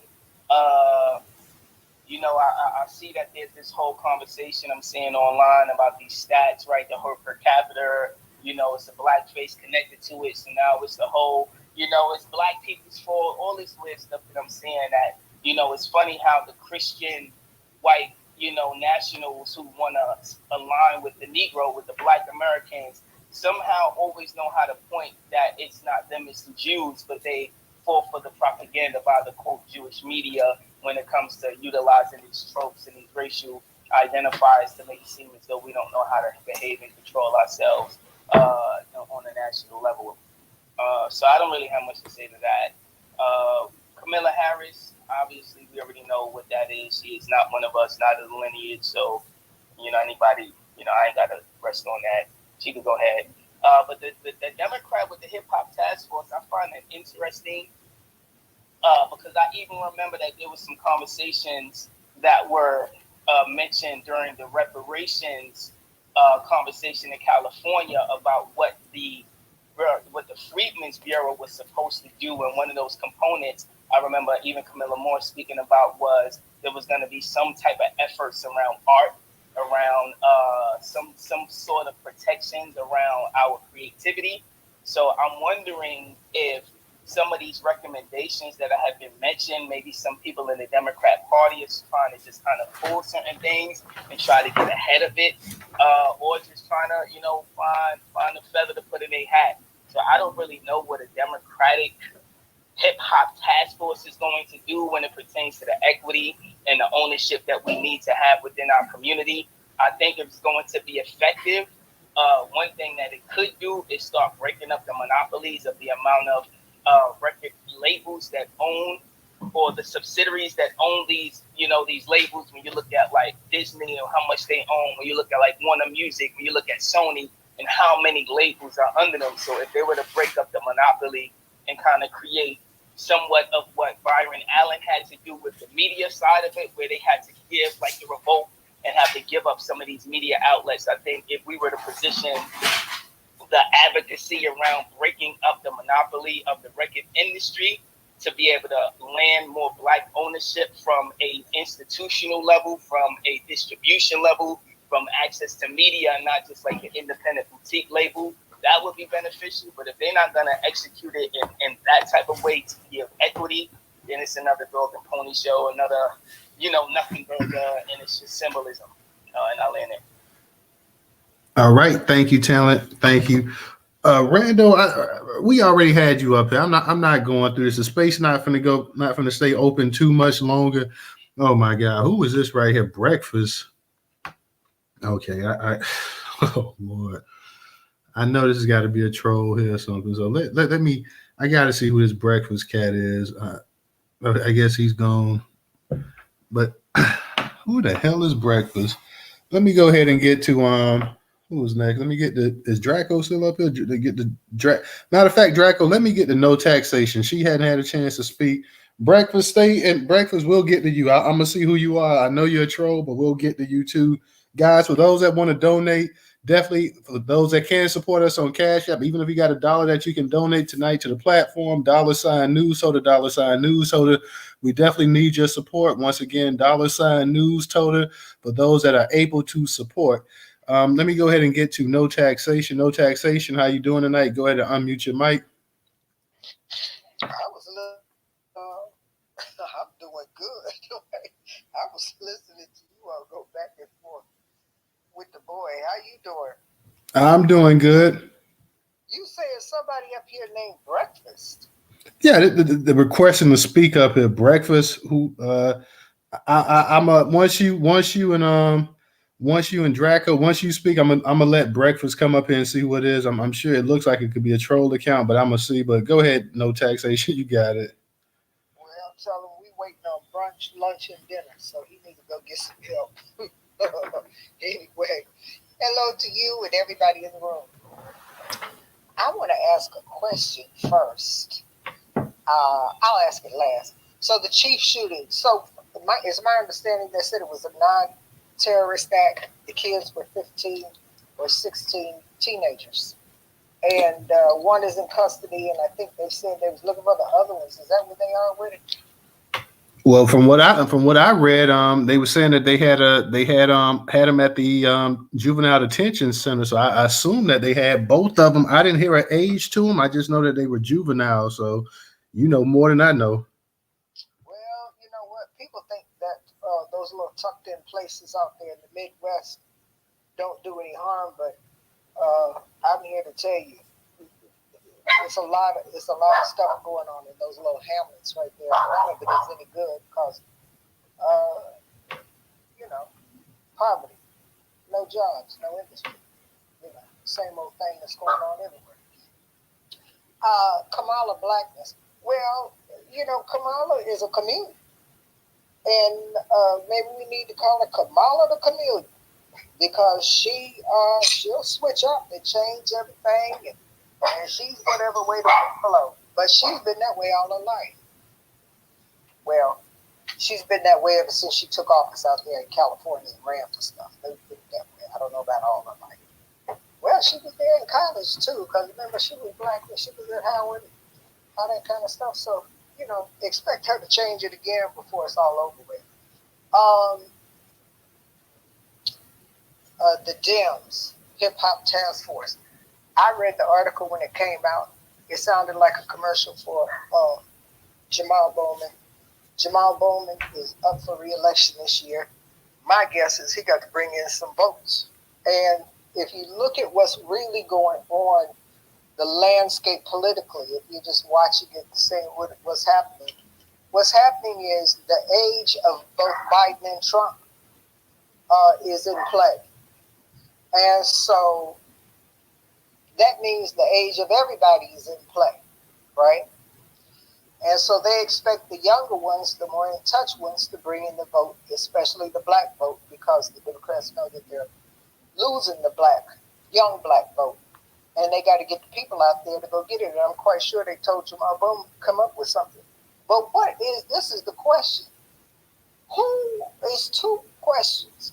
Who is on the task force and what is it supposed to do besides get the kids to go to the polls and vote for Biden? What else they supposed to be doing? That's the questions I have. I'm gonna be honest. I have exactly no idea, other than it's just another way to package up something, and as everybody else was saying, to all lives it, and to go ahead and make it more corporate, so it's out of the hands of black people and in the hands of actual these corporate raiders and stuff. So because why don't they come up with a task force for country music or a task force for heavy metal or pop or something like that? Why do you need a task force for hip hop? So to me, it makes absolutely no sense. Well, I think some of it too is we got to remember that Diddy is in trouble, and they probably not going to use revolt too much, because they don't want to be tied up with us saying on the internet saying Diddy is a sexual assaulter, abuser, and human trafficker, and the Democrats are doing business with him by putting everything on revolt. See, they can't hear that. So they got to switch up. I haven't seen any movement from Beyonce and Jay-Z coming out, but I could be wrong. I'm not checking for it either, but I could be wrong. But they, it's time. It's almost time for them to bring their guns out. That's what I'm saying. All they got on deck is what? Killer Mike? No, Killer Mike. I don't know who they got on deck for the hip hop community. I'm quite sure there's plenty of them, but they might be B-list. They need A-list. See, Diddy was A-list.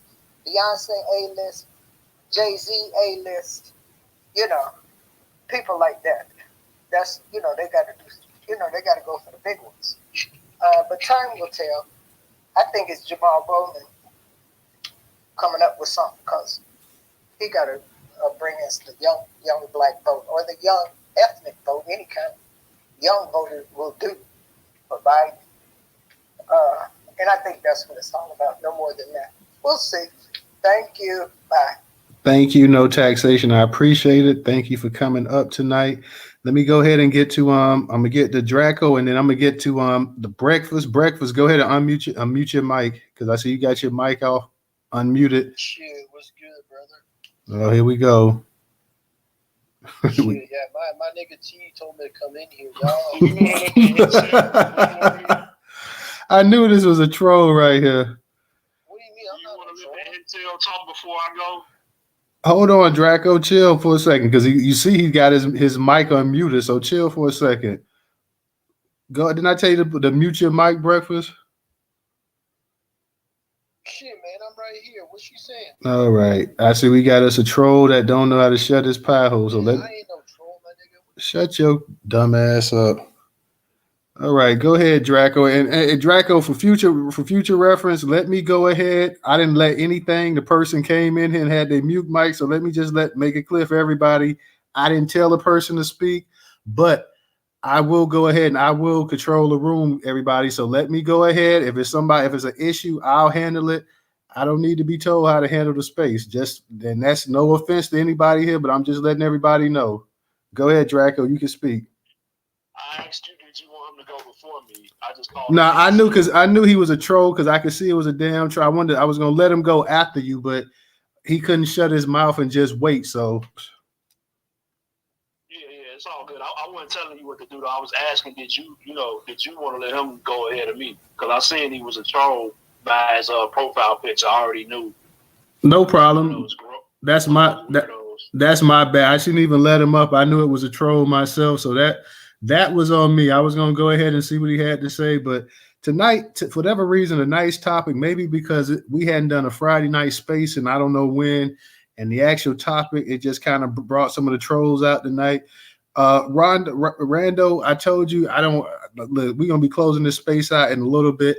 We pretty much got an understanding of everything else. Like you said, I'm holding an echo chamber. I won't let you just spew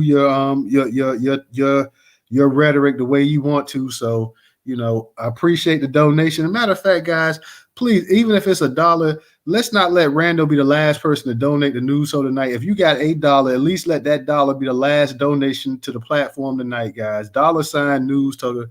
Do not let Rando be the last actual person that donate to the platform tonight.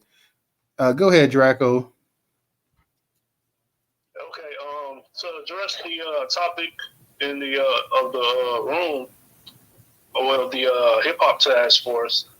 I think it was kind of laid out. They're gonna try to get the A-listers, and if not, they're gonna get some. I guess you want to call them has-beens. I don't think I want to call them that, but lesser relevant people to try to get Biden some votes. That's all that's about. Because what is a hip hop task force supposed to do? I don't understand that. How is that going to get Biden elected? Did he mean reparations task force when he said hip hop? I know he gets confused with his words, so maybe they wrote that down wrong. But can I address Rando real quick? Go ahead. Yeah, so he's talking about he's a Christian and all that. He doesn't read the Bible, like I just said. He left the room, by the way, he left, so. Okay, well, whoever's listening, and one of his buddies is probably listening, but I am talking to him in third person, like he was really here. Right. But I got it in the jumbotron, the verse. He's a coward, so he ran, and they don't let us talk in their spaces either. That's why I don't go in their white supremacist incel spaces. So the issue of the shooting, though, I'll address that. We don't know the race of the kids who were involved in that, and it is very indicative of white culture where they scapegoat black people preemptively for everything. And I see now they're doing that with Jewish people, which are white people. So it's like they put the blame on everyone. We don't know what the race of those kids are, and I don't even know is that even going to be released. Do they have like child protection? Because I know some states they don't even release the names, or they don't show the pictures or any of that. So I don't know how that goes in KC. But you can't just blame black people for that. Also, when it's a shooting at an event like that, usually it's white people who do that. That's usually their culture. So they should be holding out and waiting to see who it is, because that might, end up. It might end up bouncing back on them. They might regret that because they're always trying to put the jacket on us. And of course, I'll say this in our land: if the kids are white or they're not black, they're going to go to the mental health deflection. They always go to that. Apparently, black people are robots and don't have mental health issues dealing with systemic racism. None of these kids that are in the gangs and engaging in recidivism in and out of the system, their mental health is never brought into the equation. I've never seen any black perpetrator or someone accused of a shooting have their mental health made central to the conversation about them. That's only with white people, the Dylan Roofs and people like that. And it's kind of wild because with the history of white people genociding over 212 million melanated people around the world, black and other melanated people, I don't see why it's so shocking to them that one of their kind would do that. That's what they've been doing for centuries. They have a lineage of evil that they come from, which is why they don't really have many villains. I mean, they don't have many heroes. Like, Thomas Jefferson, these guys, they were rapists and white supremacists, so they're not really heroes. So I don't know why they always put it on us when those other fingers are pointing back at them when they're pointing at us. So I just land there. Thank you. Thank you. I appreciate you, Draco. Thank you for speaking in the space tonight as well, too. I definitely appreciate it. Guys, the Cash App was acting up, so it was a number you guys donated, and I did not see it. So let me run down real quick and give a shout out to Karen, Kendrick, Jennifer, No Taxation, Miss Nichols, Miss Trigger, Thias 400, Stephanie. I'm sorry, guys, I did not even see this. Early today, Cleopatra, she donated, and Rico as well too. So I'm just giving a shout out to all you guys. I want to let you know that it is appreciative, and I do thank you. I didn't see it. I don't know what was up with the I don't know what was up with either the Cash App or my phone, but I just not saw it, guys. So I just wanted to go ahead and give y'all a shout out real quick. Thank you as always. This you wanted to go ahead and do this Friday night space. DJ, how long has it been since we did a Friday night space? You remember last Friday night space we did? 16 spaces a month for the last year or two. I can't remember, man. Yeah, it's been a hot minute, so I wanted to go ahead and hop in and do this space, whatever. And I'm glad y'all actually came out and supported tonight, guys. Thank you. Because it's been a hot minute. We do occasionally do one on a Sunday night, but we did one a few weeks, maybe a month or two ago on a Saturday. So that was a rarity. That was the first Saturday night space we did in about damn near 2 years. We're going on 2 years of doing spaces. It's crazy. Started doing these spaces in college football. Yeah, man, it's been a minute. So we started doing these spaces back in the summer of 2022. So we're going on 2 years of doing spaces. College football space we had, remember? That was on a Saturday. That was on the Saturday. Yeah, and that was back in 2022. Until the one we did the last one about a month or so ago. So yeah. So shout out to everybody that came out tonight on this Friday night space, guys. I appreciate you guys. Is there anybody outside of Rando that wants to come up here and say one final thing before we get ready to shut it down? Because I'm not trying to hear any more babble from this dude tonight. I just, he came into space before y'all came in. He already came into space, already let me know exactly what time it was. And I say he served his purpose tonight, because at least he got you guys to come out and to just down all of that garbage he was saying as well too. I know a lot of the sisters got pissed off. So shout out to Rella and Trouble and Stephanie for everybody coming up in here. Shout out to Quadir, guys. We're gonna go ahead and we're gonna coordinate that political space as well too. We want to get the black candidates that's gonna be in the 2024 elections, and even some that may be in 2025, local state elections. We want to try to get a decent amount of a decent amount of candidates in the space, so they can go ahead, they can talk about their platforms and what they're running, what they're running for, and everything else as well too. So we hope you guys will come out and support. Like I said, I want to see if there's anybody else that wants to speak. I wouldn't be surprised tonight. If yeah, go ahead and get it in, man. For sure. I guess I ain't got to speak to the Rando thing. You already know what it is. Our folks just pretty much cooked them for no reason tonight. You know what I'm saying? So when the white folks try to come up in black spaces, this is what always gonna happen. And y'all should definitely go over to the Newstoter YouTube and wait for this space to be over with and start clipping it. Meaning posting it to your Instagrams, your race books, your screw tubes. Reclip this space and post it all over and tag Newstoter in. You feel what I'm saying? Because this is what we've been talking about all this time. So my account actually just got fake suspended the other day, because I said I don't care about the white kids. I don't. You know what I'm saying? Nobody care about them demon spawn jokers. Well, I'm only concerned about the black kids. That is it. So at the end of the day, everything that Randall was saying is what they call it, a misnomer. It ain't true. You know what I'm saying? Because you already know what your people and your forefathers had done to my ancestors. So we'll leave that there. Chief shooting, yeah, I looked into it. I did not like one particular situation where this one Hispanic and this one white guy wound up tackling someone. I still don't know because it's hard to see. You know what I mean? Through the videos, wound up tackling a parade goer that was running in the crowd, but they had a pistol on him. And when the one Hispanic dude tackled the alleged suspect, that person's pistol fell out. So the other white guy wound up jumping on top of the suspect too. You know what I'm saying? After they saw the gun fell out, but it was the wrong person. Just so happened someone was out there with their pistol. You feel what I'm saying?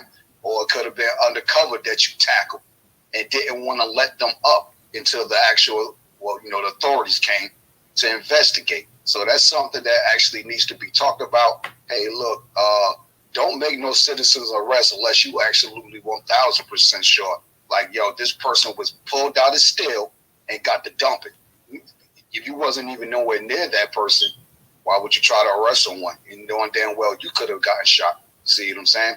So that's something that needs to be talked about right there. But it's sad in all reality that it happened. Rest in peace to the lady that lost her life. DJ to DJ. You know what I mean? She was a radio personality, so rest in peace to her and bless her family. Other thing is too, hey, white America. Hopefully you heard what everything Rando said. This is a wake up call because it ain't a whole bunch of knackers in Kansas City. That's for sure. You know what I mean? You look at that, see that crowd might have been all red T-shirts, but it was white faces though. So there you go, right there. And obviously, if you go look at the videos that was based on that, it's just a lot of white tears. You know what I mean? Yeah, it's traumatizing, but hey, think about all the trauma that we've been through over 500 years of the exact same thing. Having a good time, white folks just come ruin it, kind of like you did tonight, Rando. So, shout out to my. Yeah, go ahead. I'm sorry. Yeah, I just was laughing. Yeah. Shout out to my cousin Patrick Mahomes. Only the black man can win the Super Bowl moving forward. You know what I mean? Lamar, you'll be there soon. You know what I mean? So, with that being said, Kamala, I know it said not to call people names, relevant, but Ho is a garden tool. I'm just letting you know, sister. Ho is a garden tool. I got a landscaping certificate. There you go. You know what I'm saying? She's not black, and we've been trying to tell y'all that she's not black. So a lot of y'all folks out here that was advocating for Kamala, she is the girl. Hell no, she from India, Naka. You know what I'm saying? Word up.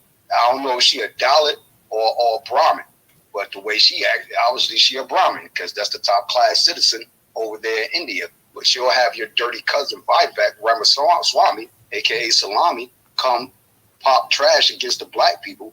Got Don Lemon fired from CNN. You feel what I'm saying? And then got the nerve to donate $10,000 to Daniel Penny's GoFundMe and awaken Jordan Millie's being choked out, aka murdered, on the subway train in Lower East Side Manhattan. You know what I mean? And if anybody know about the LES side, it ain't nothing but white and Asians over there. So it's like, not to say why was Jordan over there, but you already know he was begging for food. Everybody out there begging or asking or demanding or doing whatever it is they do on the LES side, because that's the hustle section of the world. You know what I'm saying? The LES side. You know what I mean? That's where Wall Street is at. Just go walk down the block the other way. That's all you got to do. You know what I'm saying? So with that being said, Kamala, you're not black. You have hurt black people in this country. You've also had black women systematically incarcerated because their children wasn't going to school for whatever reason. Someone brought up the truancy thing. That was you, Rella. Shout out to you. So let's talk about that and how you actually hurt a lot of black families in California when you were the governor by allowing news camera crews and all these other folks to tag along while you were going door to door arresting black single mothers for their kids not being in school. But come to find out, there was an excuse, aka a doctor's note, from every parent. But yet and still, you embarrassed them enough to make it seem that like they are unfit parents. And every time you try to question Kamala, what she do? Michael Jackson. Man, that laugh is, oh my God, y'all know what I'm saying? That laugh, yo, That's toxic, yo. That laugh is toxic. So yeah, don't trust the Democrats. They out to get us, and they out to pretty much erase Negroes off the planet by allowing keyword. And look, Kamala's supposed to be the border patrol czar. You ain't been at the border yet. You ain't been down there yet. You know what I mean? Governor Abbott keep asking you when you pulling up, man. You know what I'm saying? Not yet. Okay, hip hop task force. I'll try to be quick on this because this is my section. You know what I mean? Been doing hip hop since hip hop before hip hop was hip hop. You know what I'm saying? So that's called the Jam too, by the way, y'all. The Jam. You know what I mean? It wasn't called hip hop. It was called the Jam. Look it up. You go into the Jam, fam. You know what I'm saying? So with that being said, what's the old boy named Bowman, right? Jamal Bowman or whatever. Ain't that the same cat that put the fire alarm in the New York courthouse right there? That's him. Oh boy, I think I'm gonna have to go write some bars about you, Jamal. Yo, you pulled the fire alarm. You ain't hard. You're ball soft dog. Oh, you don't like them bars from Stephanie? Pull up to New York. No, I'm saying pull up New York. No, I'm saying got hit with the keep it real, yo. So with that being said, how the hell we even listening to this cat? This is the same dude that put the fire alarm because he didn't like how the vote went inside of the city. You know what I'm saying? It didn't swing your way because Trump was on. He was talking about Trump, and everybody advocated for Trump. Maga. You know what I'm saying? Keep it real. Keep it real, fam. So yeah, I'm about to probably sit in the studio the rest of the night, write some bars about you, Jamal Bond. I'm gonna include your girlfriend Kamala in there too. Kamala, you know what I mean? And we're gonna get it jumping. I got some beats too for that ass, but go ahead though. But real quick, I want to say something, DJ. I know you said that she was born in India. She actually wasn't born in India, even though she's Indian. Like, no, I ain't say that. I said because she's either a Dalit or a Brahmin. So which one do you come from? What side of that what do you call it? Group of people do you come from over in India? Yeah, she was born in California. And then look, I'm gonna just do my best Trump impression. I don't think so either. Show me the birth certificate and not that copy one. All right. I see we got Rella back up here. Rella, what's up? So I'm just gonna say, I just want to say this. You know, again, I don't. Her the way she got on and how she got on. Again, it just speaks volumes about the fact that she utilized her. Garn suit. Willie Brown. Yeah, but I'm not discussing her in a way that's indicative to the fact that we're talking about her, the things that she's done. Her as a woman and her sexual, proclivities that she got herself into, that also men also do. I could care less. I can point it out and say, yes, she literally was over sexualizing herself to move up in government as she did. And at the end of the day, the biggest thing was she utilized her position to harm people in America, and not just the truancy thing. She also harmed people, I think, who were caught up in the criminal courts, who they didn't even commit certain crimes. Like, it's so much behind Kamala Harris.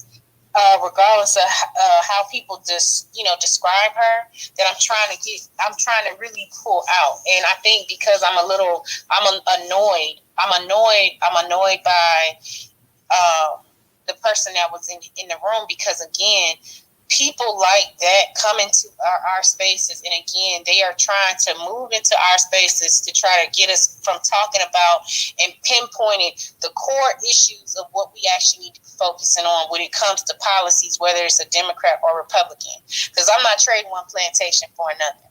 I'm not doing that. And what I don't want us to lose focus on is, you're not going to tell me that somehow, if you don't know what the Republicans have done for you and you can't point it out and tell me in policy, then I don't want to hear MAGA. And I tell you this all the time. I don't want to hear MAGA all the time, because again, Trump could get in there and pull a whole 365 and we're going to be asked out.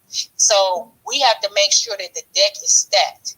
When I say the deck is stacked, that we have representation, and we have states that have our representation as well. Because as you notice, regardless of how people care about or like what's going on with the Fannie situation, there's a reason why judges being voted in county elections, and also being voted on state levels. Federal judges play a major part in situations that go on. See, these poor whites that come up in here and want to spew their hatred because that's all they got. They don't have nothing else.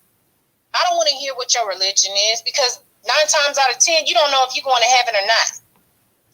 If you want to know the truth about it, because it says in the word, people who say they know God, he says, you never knew me.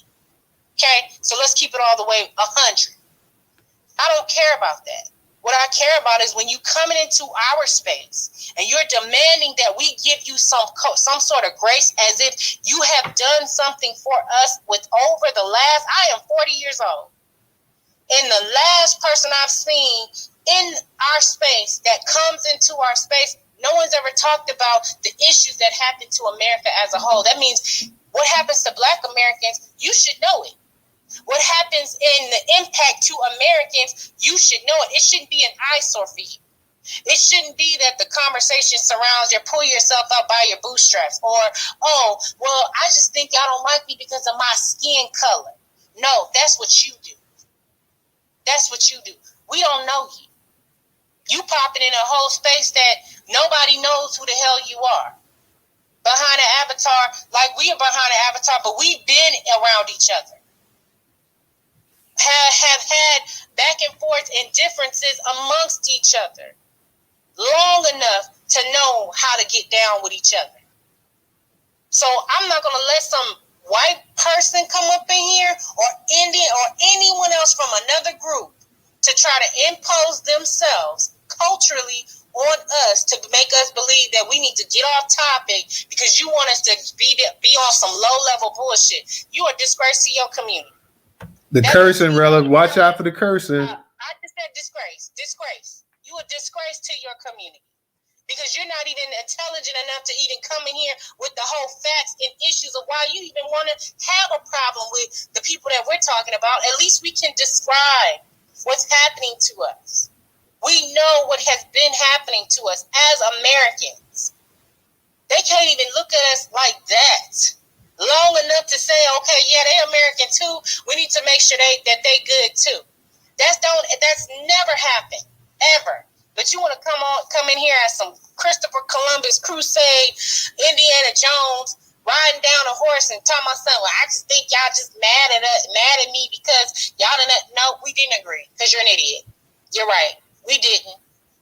You're dumb. And the people who you are assigned with or friends with or following, they should be ashamed that you came up here and disgraced your people like that. And y'all keep doing that dumb shit. Excuse me, sorry. I cussed that time. I put a coin in the bucket. Because you keep doing it. You're always doing it. Taking people off their square so we don't pay attention what the other hand is doing behind us. We ain't got time for that. We know that the Democratic Party is on some BS like they've always been on, but we also know that the Republican Party ain't not made a lick of an ounce of a move to talk about the people who are in their party bills who themselves under the guise of whiteness to vote against reparations. See, if you really want to have that conversation, you better come in here with the right information. Especially if I'm on this, you're going to get ate up. Okay, and I land. Thanks, Newstoter. All right, Rella. Thank you. Thank you. Go ahead, no taxation. Anybody else that wants to come up here, get it in real quick or whatever. Let me get you up in here as quick as possible, guys. We're trying to get our people to come up here that may want to speak. Definitely come up here. Give a shout out to Vol Wade. Thank you for your contribution on Cash App as well. But go ahead, no taxation. You got it. I got to start getting up in y'all spaces a little bit earlier because I do not know half the time. Or the last one, had some woman that remember Trouble went off about it. I didn't know what happened, but I told y'all I was on Trouble's side. I don't know what happened this time, but I'm over here on Rella's side. Okay, so whatever it is, Rella, we got to do, I'm with you, girl. Hey, real quick, no taxation, cause what's his name? Rando. He's been still leaving messages, and he was saying that he pretty much defeated us tonight, and that he got the win or whatever. So he's still leaving little posts and stuff saying that he was able to defeat us. Well, bless his heart, and I say that in the most oldest, southernest way I can say it. Okay. The thing about it is, I told y'all that guy Ludwig. He calls himself the humanitarian Hitler. Okay, that's what he calls himself, and he's been amassing a crowd. I don't know who sent him, but I'm quite sure Stephen Miller and the rest of them over there on Trump's side got something to do with it, because Trump can't control them people. Y'all know that. Y'all know Trump cannot control his people. And he truthfully don't have time to do it or effort to do it, because guess what? They got him on lockdown to every court system in the nation. It looked like. He ain't paying attention. All he trying to do is get his money. He don't care what Stephen Miller and them are doing. And Stephen Miller done put the word out. That's why you got the humanitarian Hitler. That's why you got Charlie Kirk and the rest of them acting a fool. And can they be defeated? Time will tell. But I will say this, and I want to tell this to Rella and the little white boy that was in the room. Y'all can do whatever you need to do to get wherever you need to be. We're not going to help you here. White people, this is a public service announcement. I'm speaking on behalf of the Black community. We are not going to help you get to your dream. So don't ask. And so that ought to put a period on it. And if Rando wants to take that as a win, tell him take it with him when he leaves, because that's what he got to do is go. See, you look better going than you did coming. How about that? And I'm going to leave it there. Thank you, no taxation. Rando is a special character, so let him be what he is. We ain't gonna sweat it too much. But Stephanie, you up here? Did you want to speak? Did you want to say something? Yeah, Sister Stephanie probably getting that money at work. Yes. But I'll say one more thing real quick, if you don't mind. Go ahead. Yeah. So, Yeah, so I hope y'all heard everything Sister Taxation just said right there. We're not helping y'all anymore. You know what I'm saying? I'm not helping none of these other people no more. I'm only concerned about Black people. Henceforth, why I got a suspension yesterday. I wrote on my wall, arguing, going back and forth with one of the crackheadknackers. Shout out to our sister at BA Goddess, you know what I'm saying, for tagging a brother. Hey, look, we're not concerned about y'all. You know what I'm saying? We only concerned about Black kids. That is it. You know what I mean? Because no one has ever, others have ever shown a concern about us. So therefore, meaning we are about to flip this. Hit you with the ruck, reverse on no card, in case y'all didn't know what the acronym was. You feel what I'm saying? About to hit you with this ruck this year, and y'all gonna be real salty, because like the Sister Taxation always saying, the white folks are broke. This is why they upset and coming at us like we the problem. But you can't point the finger at us anymore. Ain't it supposed to be a level playing field? But not really, because you heard old boy just say, I support segregation. So what y'all waiting on, Negroes? Black State of America, y'all better go follow that brother down there with the big red beat. You know what I'm saying? All right. Appreciate it. And Newstoter, real quick, they always support segregation because they talking about secession. They the only ones that's always talking about doing some treasonous stuff in our country. You notice that. Pay attention. Listen to how they talk. You're the only ones that's talking about doing some espionage, treasonous stuff. The only ones. Hey, but look, how can they talk about secession when their ancestors couldn't sharecrop the land? They're white women. Your grandmother, home, you know what I'm saying, didn't even want to take care of your great grandfather. It was a Black woman that nursed your grandfather. It was a Black woman's nipples that your grandfather sucked on. You see what I'm saying? So he could get nutrition while we starve. You see that? So at the end of the day, We just need to part ways on our own accord and just be about our own stuff. And then there goes the same thing for this platform right here too. We need to get off Elon Musk's platform, because every time we turn around and get suspended for going back and forth with them, we never get any justice or any type of codification of being the victim. We always get looked at as a suspect. You know what I mean? But go ahead. Hey, real quick, because he left a message like, this dude, he is seriously butthurt, but the peckerwood in him is actually coming out, because this is what he said. He like, blacks like you are straight up hypocrites. The whole space was about how here you go. Hold on. He like, blacks like you are straight up hypocrites. The whole space was about how 100 years ago white suppressed you. Get a job and stop sagging, nigga. and he put an NIGGA on top of it as well too. So you can't tell him that he wasn't on time with it. Stephanie, what's up? You there? I'm here. I just wanted to say this is what losers do. He's a loser. He's a certified loser, not just in certification, but in life also. Okay. He is upset at the fact that his comments didn't pan out too well the way he would like them to have panned out. And this is what we have. A lot of them, the whole thing of white supremacy is based on their white women. Okay? It's all surrounded by their white women. They're slowly losing their women. They're crying about it. This is why they're fetishizing about the big black male phallus. Okay? Now, all they want to do, and this was a plan of theirs a couple of years back. It was also documented on police reports and everything. These guys wanted to kidnap white women and force them to have babies. Okay? That's their ultimate goal. They want their women back. By all means, if you got them, please send them, return to sender. So he, like I said, he's a loser. This is what losers do. And that's it. I mean, it's either that, give the women back, or we're going to have more school shootings. That's it. And that's all I got to say. Thank you. Thank you, Stephanie. Hold on real quick, because Fahima was up here. I wanted Fahima to come up here. Damn, she disconnected, because Fahima definitely, she straight up like she. Back is probably a connection issue thing when people first hop up here and the mic get like drop before whatever. Just give it like 60 seconds or whatever. She'll be back. She come back up, and we got to get Fahima up here. Can I say something that'll take like 5 seconds? Literally, you can count. You can count it. 5 seconds. You can go, Draco. Yeah, I want to respond to the lady that just spoke about their plan for like kidnapping, raping women. That's called a rape krieg, like a blitzkrieg. So look up rape krieg.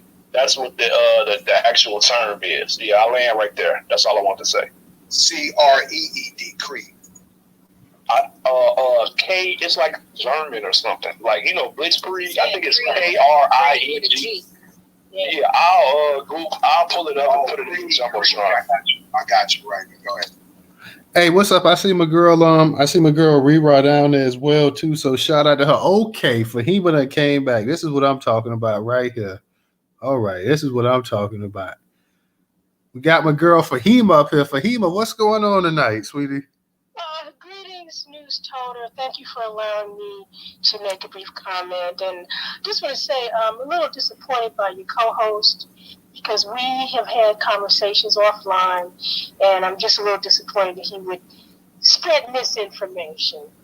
Oh, how so? What happened? What did he spread some misinformation? What was it about? I'm about to address it. Okay, well, go ahead. Kamala Harris was not born in India.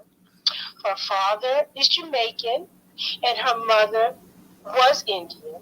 She identifies as South Asian and Black.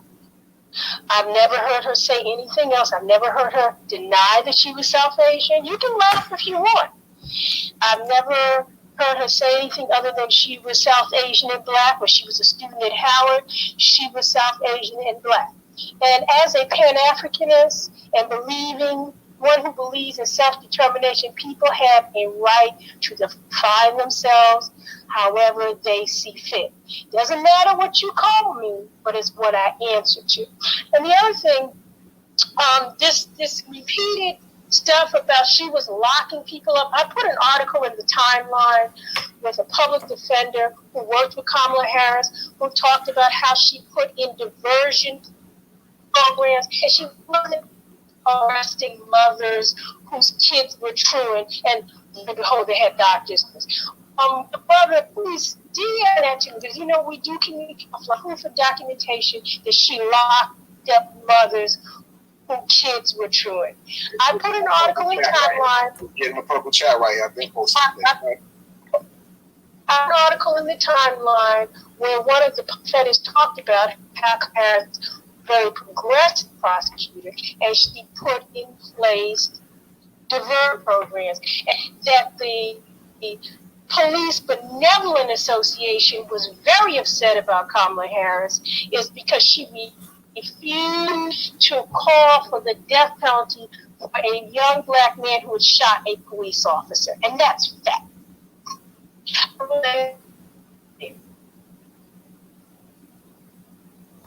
You still left Fahima? Oh, okay, it sound like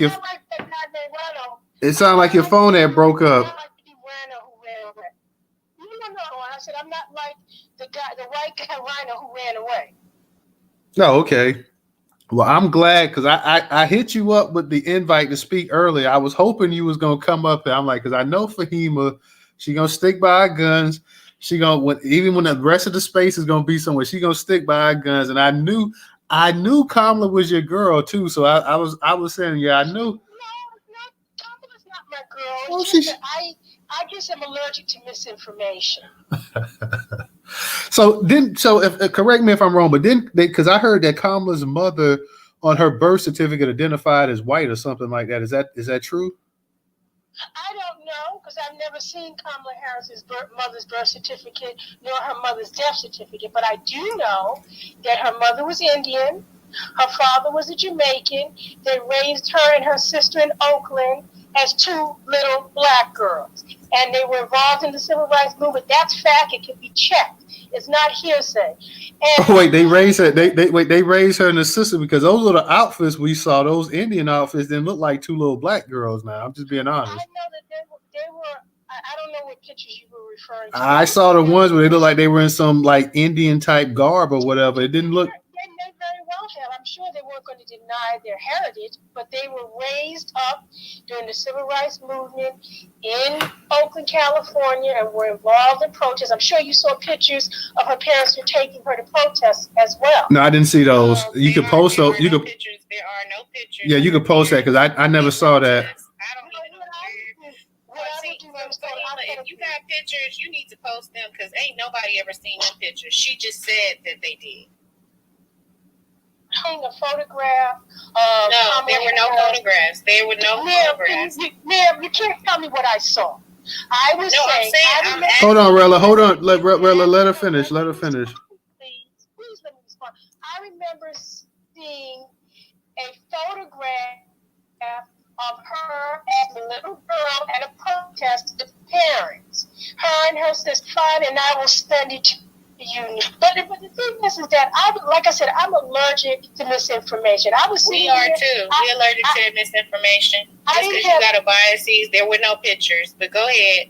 Ma'am, you can't tell me what I saw. No, go ahead. Jamaica is not America. So just because you just get to America and call yourself black culture is not just because you in Oakland, California, and you might have went to a protest. There was a woman by the name of Sharice Parsons who her daughter was in the hospital, and they did a story on her and how Kamala locked that woman up while her daughter was in the hospital because she could not attend school. So if you don't know that information, then it's because you don't know it. It don't mean it ain't true. That's why you hold on, Rella. Hold on. Fahima, go ahead real quick because your phone's breaking up. No, I just was saying that people repeat stuff that they heard, and I like to deal with facts. And I remember, because I have spent some time in California, and Kamala Harris, the PPA was against her because she refused to prosecute a young black man, and she refused to call for the death penalty for a young black man who had shot and killed a police officer, and they did not back her because of that. The other thing is that I posted the article in Timeline of a public defender who talks about how Kamala Harris was a very progressive a very progressive prosecutor who created diversion programs out of prison and provided social services. So people can say whatever they want. They can have their own opinions, but they can't have their own facts. You can't have your own facts because they lies. You can't sit here and center her whole career around one person that she tried to defend in her entire career, and then try to make it seem like she was this also good defender in California. I was born and raised in California. Family is still in California. You spending time in California don't mean, again, that you know everything about California. And a Pan-Africanist would defend someone because they call themselves Black. Jamaica is not America. That's not the same culture. You don't get to come here in high school and graduate and knowing your parents send you overseas every year to go and spend time in another country because they want to get you culturally sound. That's not Black Americans' experience. That's her experience, and her father is Jamaican. Jamaican, please. Make that make sense. You're not going to tell me that her and my family and the other people's family who come from California, who was there when the Klan was in Inglewood, who was there when literally people were migrating from the South, and say that we got the same experience of Kamala Harris because she was living in Oakland. You got to be out of your flipping mind. And that woman did do things, and it wasn't no hearsay type stuff. We were in meetings with people who came to talk about how she had did so many parents wrong. It's not a hearsay thing just because you don't want to know the facts or you don't want to believe them because you got an affinity for Kamala Harris. That's your business, not mine. Go ahead, Fahima. You breaking up. Your mic jacked up. Hold on. We got too many people talking at one time. Hold on for a second. Because then we got a couple hands. We got Cadillac up and we got Jess Cakes as well, too. So I'm going to go ahead and get to them as well, too. But I can't hear because her mic is messing up. And then we got two people talking at one time. Okay, my dear beloved sister, I never said... I'm not your sister. Don't do that. Okay, one person at a time. Rella, stay on your microphone. Go ahead, Fahima. My dear beloved sister, I never compared Kamala Harris to you. I never said anything about she was the same as you. I said that her mother was from India, mother was Jamaican, and she was born in Oakland, California, and tried as South Asian and Black. People say, oh, she's a chameleon. She's just as far as I know, because when I was at University, I remember that, because we were around the same age, and I remember her identifying as Black and South Asian. I've never heard her say anything else. Hear her to you and say that your experience was the same, because I don't know anything about your experience. And I never said that Jamaica was Black, but Jamaica was America. I just know that she identifies as Black and South Asian. No, she identifies as an AKA, and she went to HBCU, and all of a sudden now she's Black. Please stop trying to patronize me. Again, I'm not your sister. People who call me their sister actually have an effect in a real life timeline in my life. We don't have that relationship. So I appreciate you. Don't patronize me.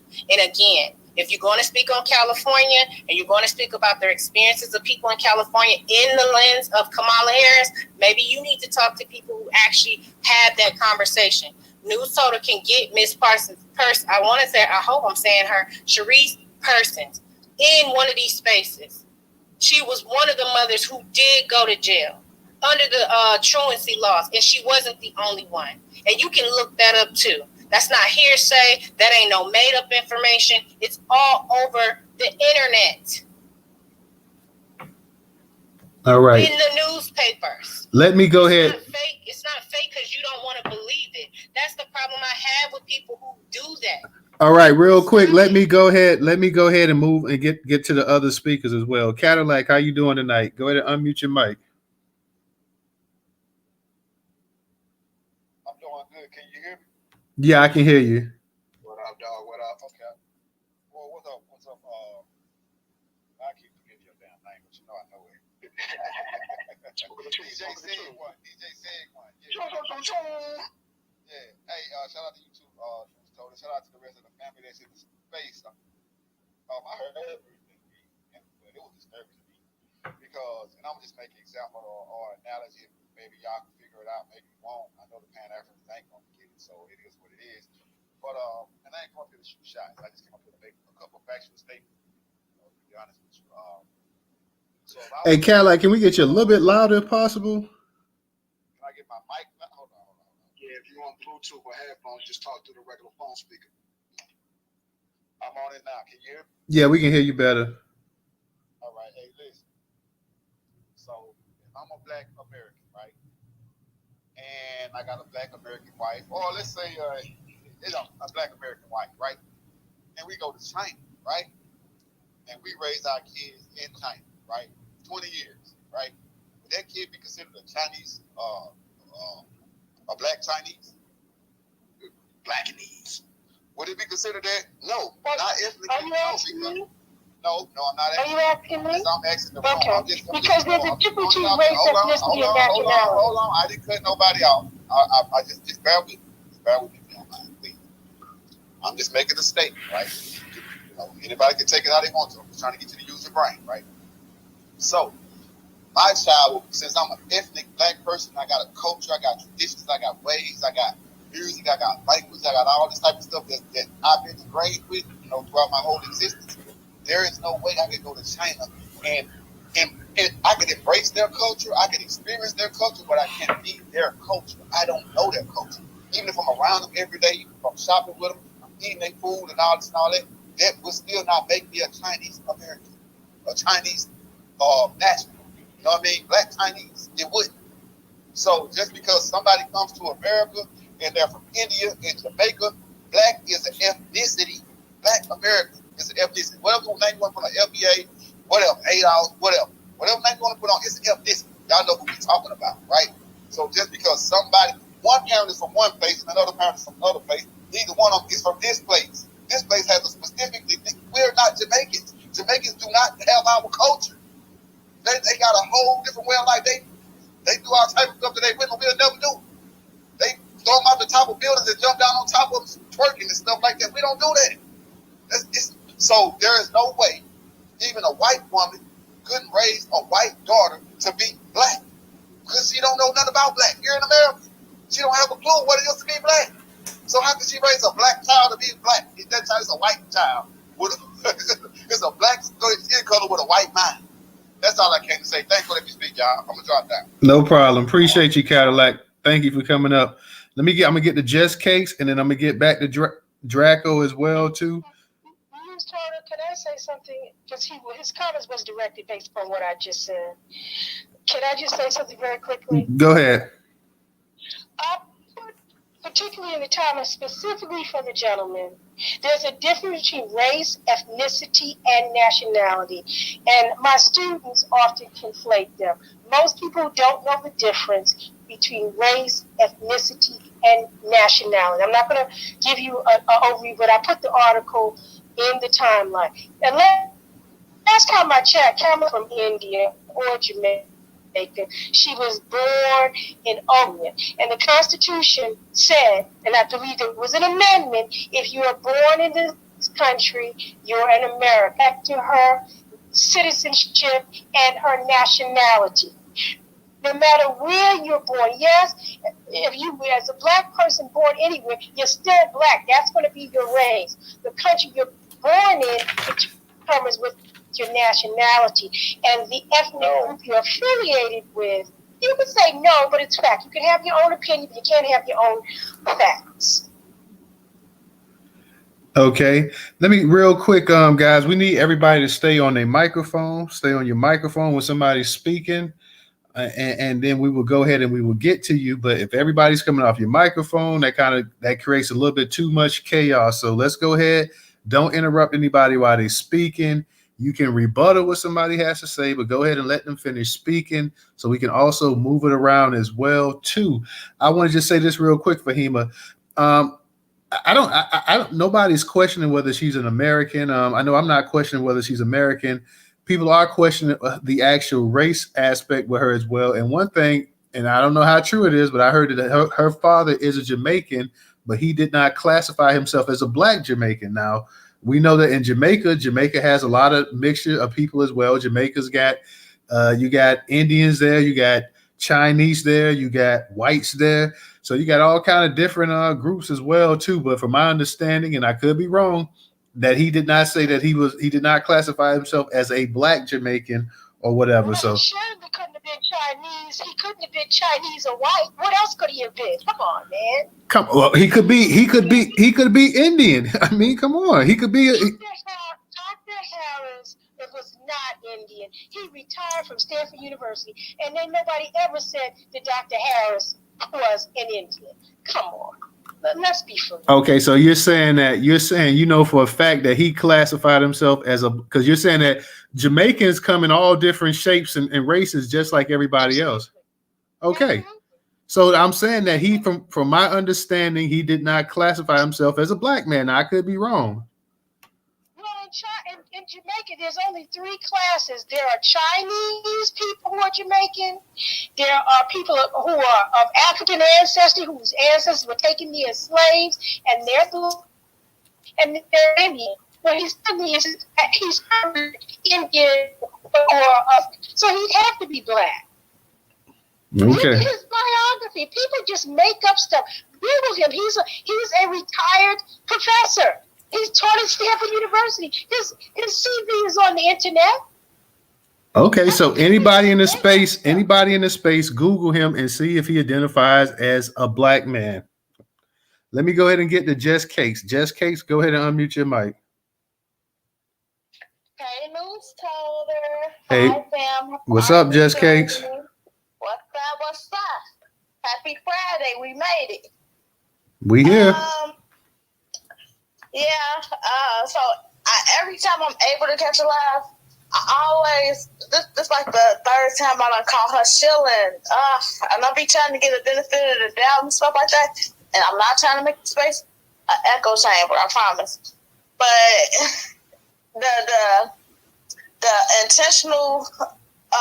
intentionally being obtuse is we stand right through it respectfully. You know what I'm saying? As far as how can you know all this about her history, Kamala Harris's history and stuff like that, but not know that she ran for office in California as the top cop. Okay, so you can't cherry pick what she say. You can not like the facts, but you can't pick whatever she keeps saying. But you only cherry picking what you want to go off of and stuff like that, and that's not cool. And that's why people don't respect Shields. Let's have a honest dialogue, whether good, bad, or indifferent, and get through it. Kamala Harris, when she first got now, she was a sister girl the whole time. She was stuffing with the AKAs and everything else when she was running for election. The minute she got elected, she was the first Asian American woman president. Okay, that's what she was when she first got elected and stuff like that. Her mother's birth certificate did say white. So it's just, if all these facts is out there, and I'm in Chicago, okay? If all these facts are out there, how can you not know about that woman that got arrested? That Kamala Harris truancy policy. It's the obvious, it's the intentional obtuseness for me. And I just can't respect a shield, because when you party, the problems come in. And I'll end that quick. Thank you so much, Newstoter. Shout out to Real. We see through her, honey. And I'll end it there. Thank you. Thank you, Jess Cakes. Let me go ahead and get to Big Draco. Rel, I know you had your hand up or whatever. Shout out to Reverend Tim. I see you up in here. What's going on as well? Anybody that wants to speak, we may keep the space going over. As people speaking, we'll keep the space going. Seems like everybody's kind of getting into it right now. So if you guys want to keep it going, definitely go ahead and raise your hand, because this is a Friday night space, and y'all know I don't do the Friday nights that much. So we'll keep it rolling. This is about to turn into the late night space. It's already 11. I know, right? Well, go ahead, Big Draco. You got it. Newstoter about to close this one, and DJ, you gonna open another one? We're gonna keep this one going for right now. Yeah, we may keep this one going a little bit, a little bit longer. Newstoter talking? Because we can't hear him. You can't hear me? If y'all can hear me, yeah, Rella, that's your phone. Big Draco, go ahead and unmute your mic. Yeah, I was just waiting for y'all to finish. Jamaicans are not Black Americans, so you can't be a Jamindian or India making. I don't know what you want to call these hybrids. You can't be that and say you live the Black experience with an Indian mom that identifies as white. Like this is nonsense. This is gaslighting, and people should be ashamed of themselves. Like this is why we haven't gotten reparations. This is why, because of this type of thinking and gaslighting and defending people that don't do anything for us and that are not of our lineage. That generation, that thinking of that generation is what set us back, and we're moving away from that type of thinking. We're not on that no more. She is not Black. She is not us. Okay. We just, hey man, just gotta accept it and deal with it. A Jamaican has a different experience than a Black American. Definitely a Jamindian or a Jabrahmin, whatever you want to call her, Jabrahmin eating top ramen. I don't know, but she's not us. Simple. This is not easy to understand. I don't know why y'all in here shilling and doing all of this mental gymnastics. Like it shouldn't take all of that to prove a point. And the point can't be proven because she didn't grow up as us. How? So make it make sense. Don't just because somebody is Ghanaian and Irish and they lived in Cali, that don't make them Black. Like what are we talking about? We're delineating. Some people ain't us and we're not them. There's no diss to them. But don't disrespect our lineage and our culture by saying she's us. She's not us. And you can clearly see, because just like Obama, she doesn't do anything for us. She does things for everybody else. I'm not going to do just something for Black people now. Come on now. Like, come on, man. Stop trying to send us off, man, and lead us down this path of destruction, defending these tethers. Kamala Harris is a tether. Okay, she's not a Black American. She's not for us. She does not help us at all. She helps everybody but us. I land my plane there. All right, appreciate that, Draco. DS, I sent you an invite because I saw you saying that we were being disingenuous. So you have a chance to go ahead and actually speak on the microphone. You're saying that they showed a picture, I guess, of Kamala and her sister dressed up in a dashiki. You said that Black people don't dress up in dashikis if they don't identify as Black. So you got the microphone. You can go ahead and speak. That's not Black either. Well, good evening, everybody. What a spirited conversation y'all are having. Yeah, appreciate it. Glad to have you up in the space tonight as well, too. I know you left a comment. Is there anything that you would like to chime in and add on?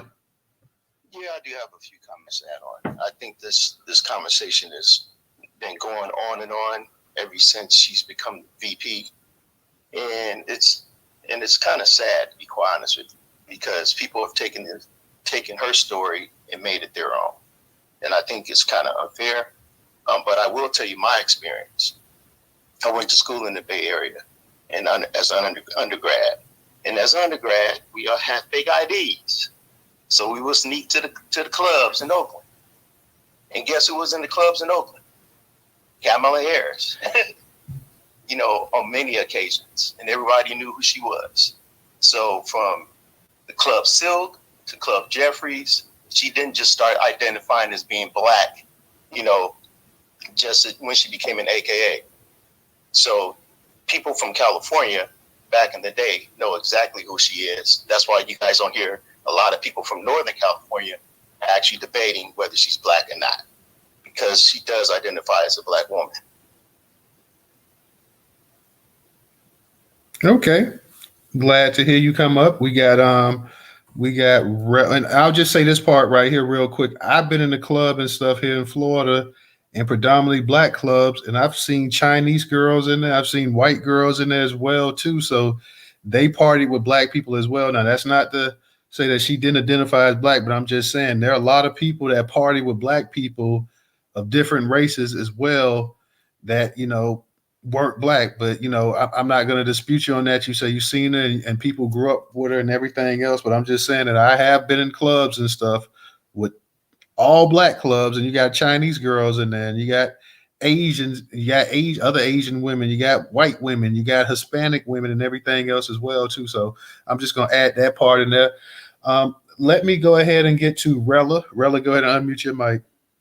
Thanks, Newstoter. And this is where I think people keep getting it twisted. You're there, people. DS and Fahima is trying to have a Pan-African, we all the same people conversation, and I think that we're not having the same conversation. We're not, because Kamala Harris, again, just because she was born in Oakland, and she spoke about this during her run for before she decided during her run as actually president, but before that. Her getting on the ticket with Biden for the vice president seat, that's when everything started coming out, and how she talked about her family taking her overseas many a summers to go spend time in her mother's country to literally get the cultural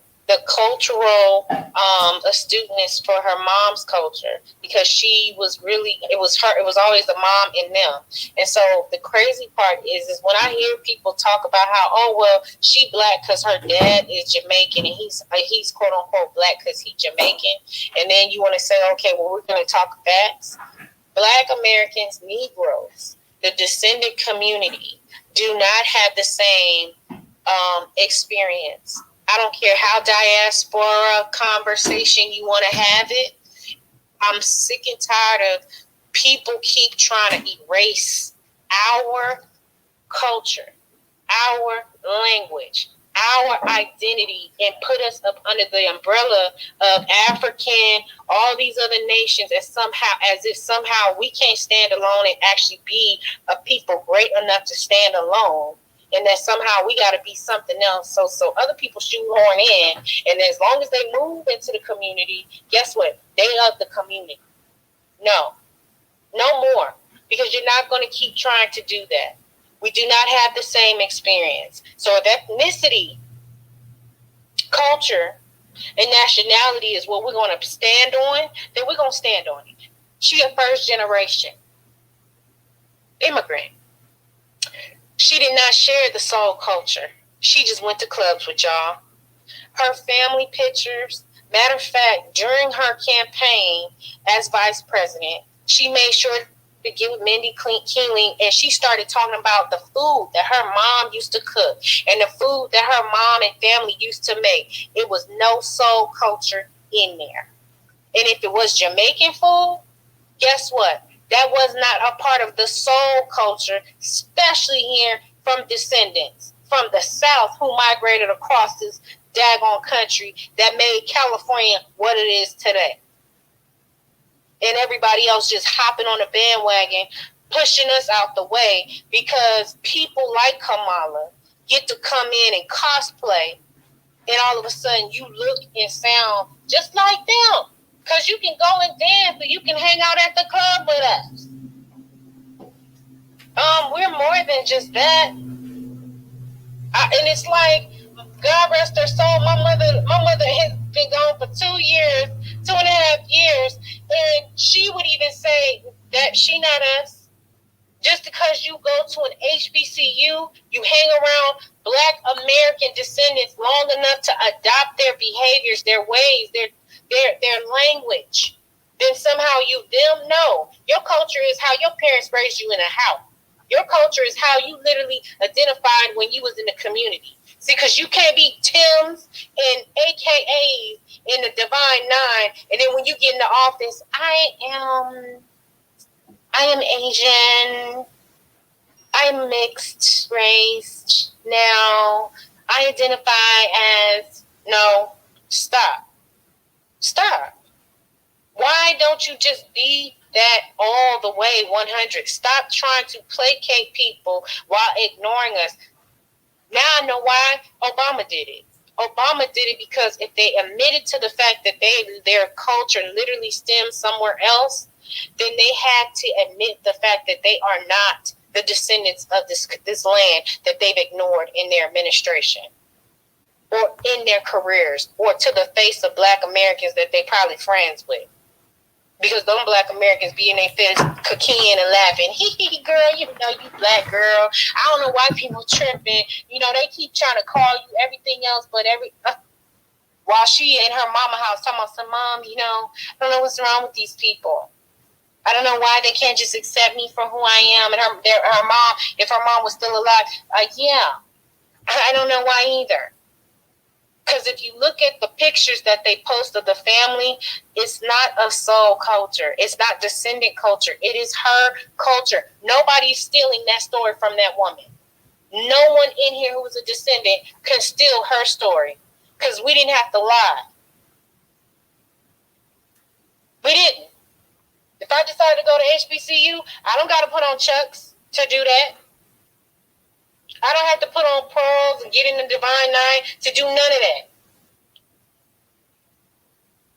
So all I'm saying is I need people to stop trying to be surface level when the descendant community is not having the same conversation with you Pan-Africans and the people who like Kamala because you like Kamala for who she is and her career and the things that you think she's done that seem good to you.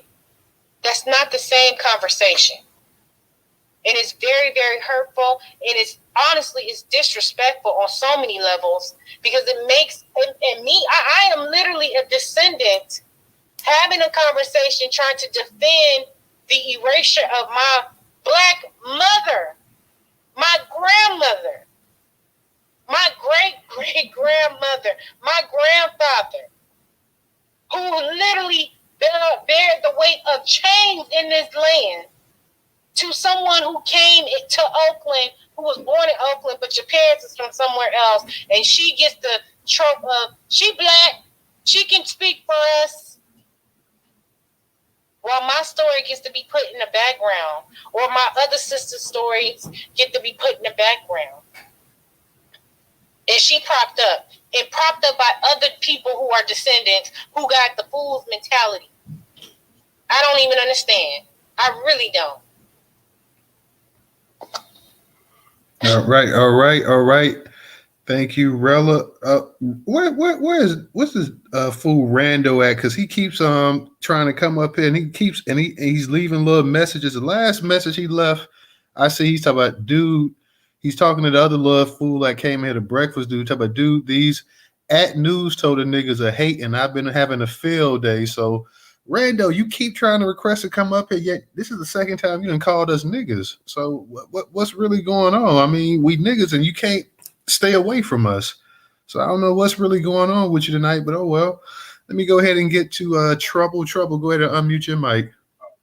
Hey, just real quick before you go in, Trouble. So Fahima wound up leaving the space. I don't see her in here, unless I could be wrong. But just let me say this before y'all move on because we're going to be obviously talking about the same situation, because she did call me out. So she said that we had a conversation or whatever in the DM. Yeah, we did. And I was trying to warn you, sister, of the reason why we have this back and forth with those in the diaspora and those that are knackers in this space. And you didn't care. You gave me the same smoke. You gave me the same rhetoric. You didn't want to hear me out. I showed all my receipts, the evidence. Hey, look, it's not us really wanting to have these conversations. You just got to understand we just going to finish it all the time. Because why? We the kings and queens of comedy. There you go. Ain't nobody hype better than us. And at the end of the day, most of y'all Pan-Africanists are African booty scratchers. Hey man, hey, real quick, but don't do the African booty scratching thing, no man. I'm just being real, like yeah.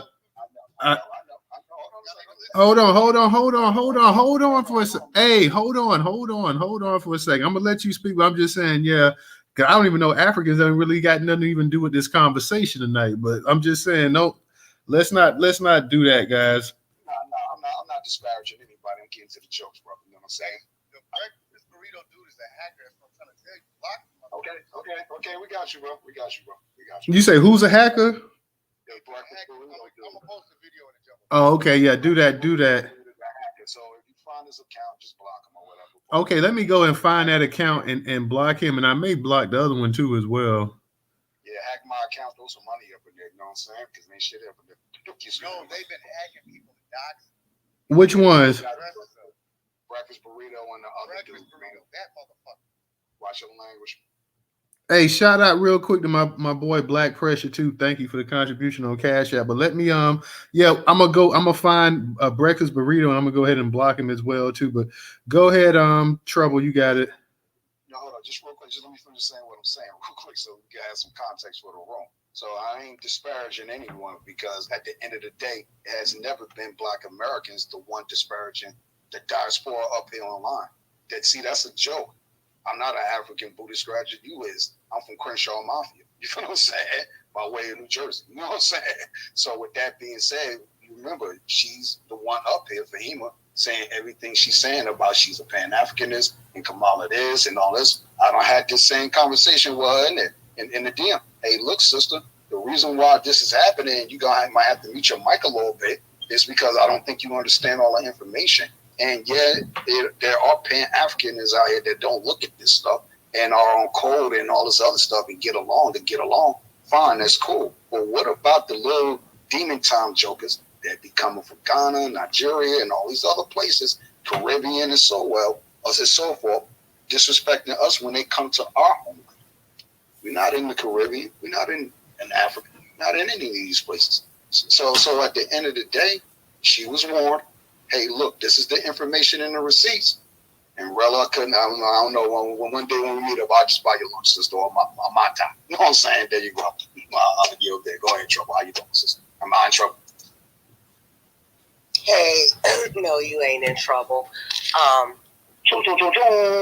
Listen, there's a pattern, and there's something that I keep noticing, and I don't want to put everybody in a box because I know that I've met thorough people who are Pan-Africanists that aren't like some of the other ones. But there is a pattern with certain Pan-Africanists, diehard Democrats, and the white supremacists. The first pattern I noticed is that there's a superiority complex that they have, especially when they come into spaces like these here, where they are the forever experts in the room. They know everything. Everyone else is beneath them, and we all have misinformation. We all don't know what we're talking about. We all are visionists, and we can't possibly understand the complexities of booga booga boo. And that is so annoying. And like I said, the diehard Democrats do it. Certain Pan-Africanists do it. And the white supremacists, they all do that. They all come in here with that superiority attitude. It's a commonality that they all share. Another commonality that they all share is that they have selective memory. They remember the facts that they want to shove down our throats. But when we throw things back at them, it's like, oh, I don't remember seeing that. I don't know what you're talking about. You know damn well what it is that we're talking about. You've seen it, but they like to pretend when you hit them with certain facts that they can't dispute. That's when all of a sudden, I don't know what you're talking about. I haven't seen that. Show me that post. Can you post that up? Where is that article? Could you post that article so I can read that? You read that. You read that ish. You read it. You seen it. You seen it like the rest of us seen it, but you chose to ignore it because it doesn't fit the narrative that you want to keep feeding everybody else who looking at real things with their real eyes in real time. The white supremacists, what they do different, and slightly different, because sometimes I notice that the other two groups I named do it as well, is you like to play the victim after the fact. I get tired of people trying to pretend to be allies. First, I want to school you. Then I want to pretend that I don't know what you're talking about when I know damn well I do. And now I want to play victim. Now I want to pretend that you've hurt my feelings. I was coming in as the ally. I'm only trying to teach you niggers some things. And it all comes out later on when just like the little white supremacist that was in the room, you go back into the comments, you came into this room negative and nasty. Then he tried to play the, well, I know God is black, the hair of wool, the blah, blah, blah. And then you turn around and your true colors come out, because you never was an ally and we peeped it from the beginning, and you didn't like the fact that your card was peeped the whole time. It's a commonality that a lot of them share, and I just wanted to point that out. I know you all have probably noticed it too, but I'm just sitting here listening to it, and it was starting to become a little bit irritating when you have to look at your own people, because you want to put this cloak on yourself as a Pan-Africanist. I think that. As a Democrat, I think that. I'm not really a white supremacist, I'm just better than you. I think that you all share some common things with each other. And I wish our people who put these labels on themselves as I'm a Pan-Africanist or I'm a Democrat, I wish you all would realize that you all are real white supremacists, like when you want to be. Y'all have some common things together. You might want to take that into consideration and dig deep into that. Also, last thing I want to say to the brother who was saying about, somebody having fake IDs and going into the clubs, and, it was a black clubs and Kamala was there. Baby, I had a fake ID when I was 18 years old. And when I go in the club and I get drunk off my ass, I dance like a white girl. I could pretend to be a white girl all day long. But when I come home, I'm black again. You can't change what you are. You can pretend to be whatever it is you want to be. But sometimes you got to stop pretending and be who the hell it is that you are, and realize that it's okay to be who it is that you are, and people will accept you if you come honest. Now, I can't help it when I get drunk that I dance like a white girl, but it is what it is. I can pretend all day long. I could do the John Travolta on the floor and halfway do a walk, But when I get back home, I'm black again. I can't pretend to be a rich white woman all night long. I got to come home at some point in time, and that's all. All right, thank you, Trouble. Let me go ahead and get to no taxation. Fahim, I see you up here. Did you want to speak? If you do, you just go ahead and put your hand up. Just real quick, we have to might have to call Trouble Black Card into effect. Somebody pull up her records, dancing like a white girl. We must see the evidence.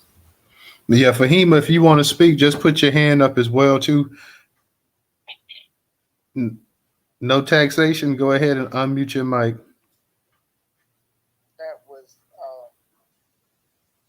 That was powerful, Trouble. It really was.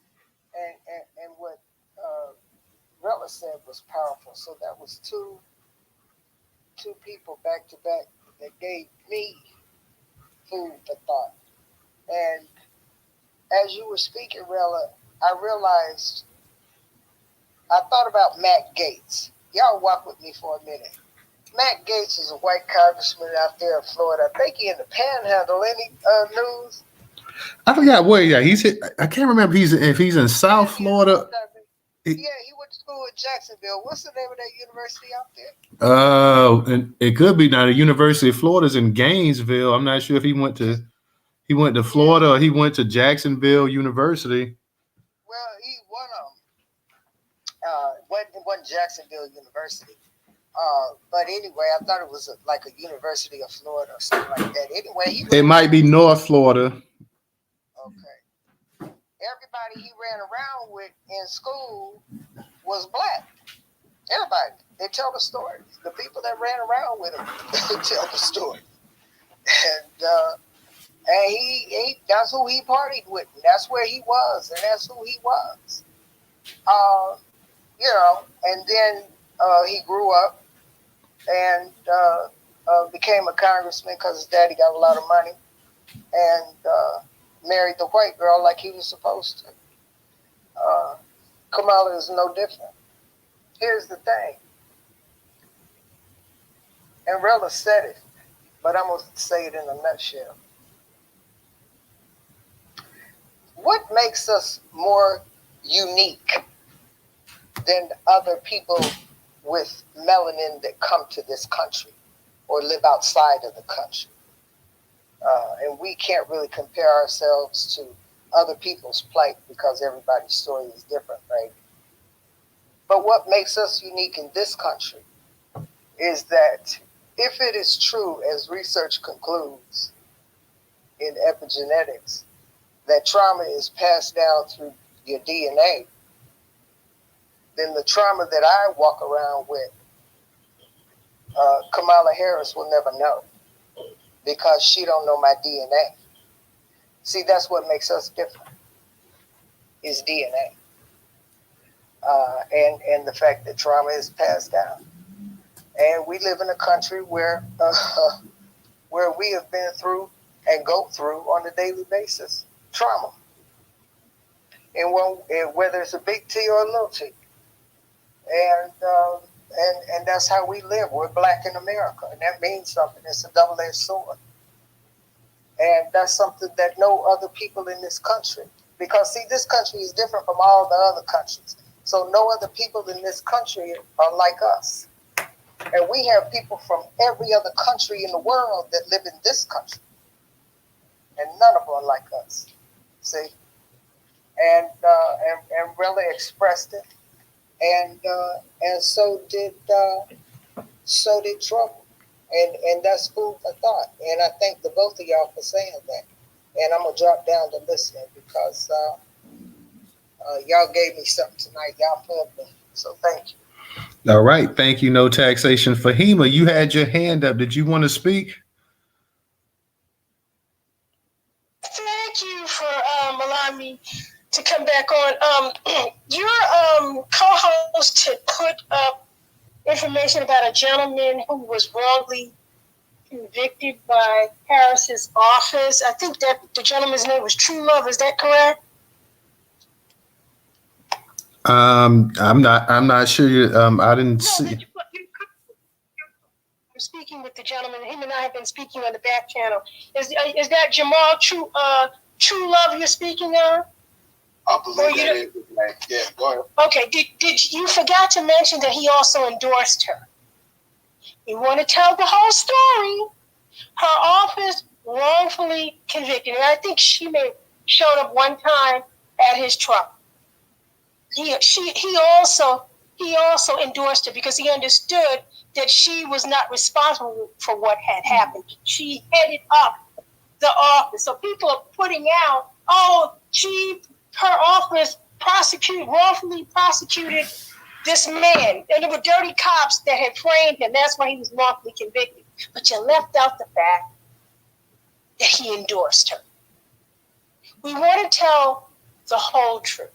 We want to tell the true story. And we're all entitled to our opinions, but we're not entitled to our own facts. And the reason why, when I say that I'm a Pan-Africanist, so there'll be no confusion, so people won't say, she's pretending. I'm a proud Pan-Africanist, born and raised in this country. I can trace my family to the Gullah Geechee in Charleston, South Carolina. By the way, they have been connected to Sierra Leone. I did my African ancestry DNA, and the Gullah Geechees can be traced back to Sierra Leone. There's a big museum at Penn Center, and it shows. There's a documentary, The Language We Cry In. Us Gullah Geechees, our ancestors came from Sierra Leone. Congratulations. Yeah, just to address that real quick, and I'll be super fast. It's not about if he endorsed her or not. You can vote for your enemy if you so choose to. That's your choice. It's the great thing about being an American, right? But it's the fact that the matter was she was the governor at the time. and he wrote to her and said, hey, look, I'm being accused of a crime I did not commit. He stayed in jail for longer than what he's supposed to have, still in jail. And obviously the story about Miss Cherie Peoples, her daughter suffers from sickle cell anemia. Shout out to my family. You know what I'm saying? I got a little cousin suffering right now. You know what I'm saying? So why did you march a police force in the news agency to arrest this woman at her house, embarrass her, bring her out in her pajamas? You wouldn't like that as a black woman. So at the end of the day, if you are the leader of the state, shout out the Black State of America, brother with the big red beat icon, maybe you should follow him. The governor is the leader. So why didn't she do anything about it? And those are just two stories compared to a multitude of stories from different folks saying like, yeah, Kamala was out here busting chops. She was locking knackers up out here, or knackers was getting locked up, whatever you want to say it. You know what I'm saying? So it ain't a lie. And then there's nothing to really fact check. We're just telling you, hey, look, this is the information of why our people have a problem with Pan-Africanism. That's all I ever said to you. And you said you didn't want to hear any of this stuff. So he could vote for who he want to vote for. But the fact of the matter is she was in charge while he did, 3 years behind the wall? 3 years of your life gone because someone said you did something. I did real crimes, man, and spent 3 years behind the wall. So I can't complain about someone said I did anything. It's a difference, yo. Go ahead. Newstoter, I wasn't going to raise this, but he said it again. Kamala Harris was never the governor of California. She was assistant. She was the district attorney and the attorney general. She was never the governor of California. You said it before. She was never the governor. Okay, I meant to say it again. You said the governor before. You said it again. She was never the governor, sir. So okay, you're not getting any Kool-Aid points off of that. The brother was still incarcerated. What does that matter? You know what I'm saying? And if she was the assistant main DA, then that means she still got pulled. What's the argument? Especially if he writing her directly and saying, hey, look, this is what happened. You ever been incarcerated? You write any and everybody you could get a hold of, especially if you know you're innocent. Maybe you should look up the Innocence Project. Free Chaz Bunch. You understand what I'm saying? Free Mariko Johnson. You understand what I'm saying? And free Najee Davis. You understand what I'm saying? Free all of them. I've worked with the Innocent Project. I've worked with the Innocent Project. I've worked with the Innocent Project. Go ahead. Yeah. And you also worked with NARC because remember you told us that you used to be a NARC with NARC. Incorrect. Okay. All right. Let me get to the next speaker real quick. Don't get it twisted.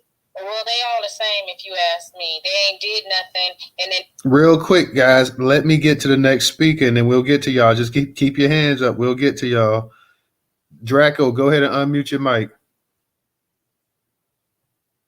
Yeah, why do we have these shields up here undermining what we're trying to accomplish as an ethnicity? Like, this lady is stuck in like the 1960s babbling about Pan-Africanism, which doesn't exist in Africa in any significant way, shape, or form.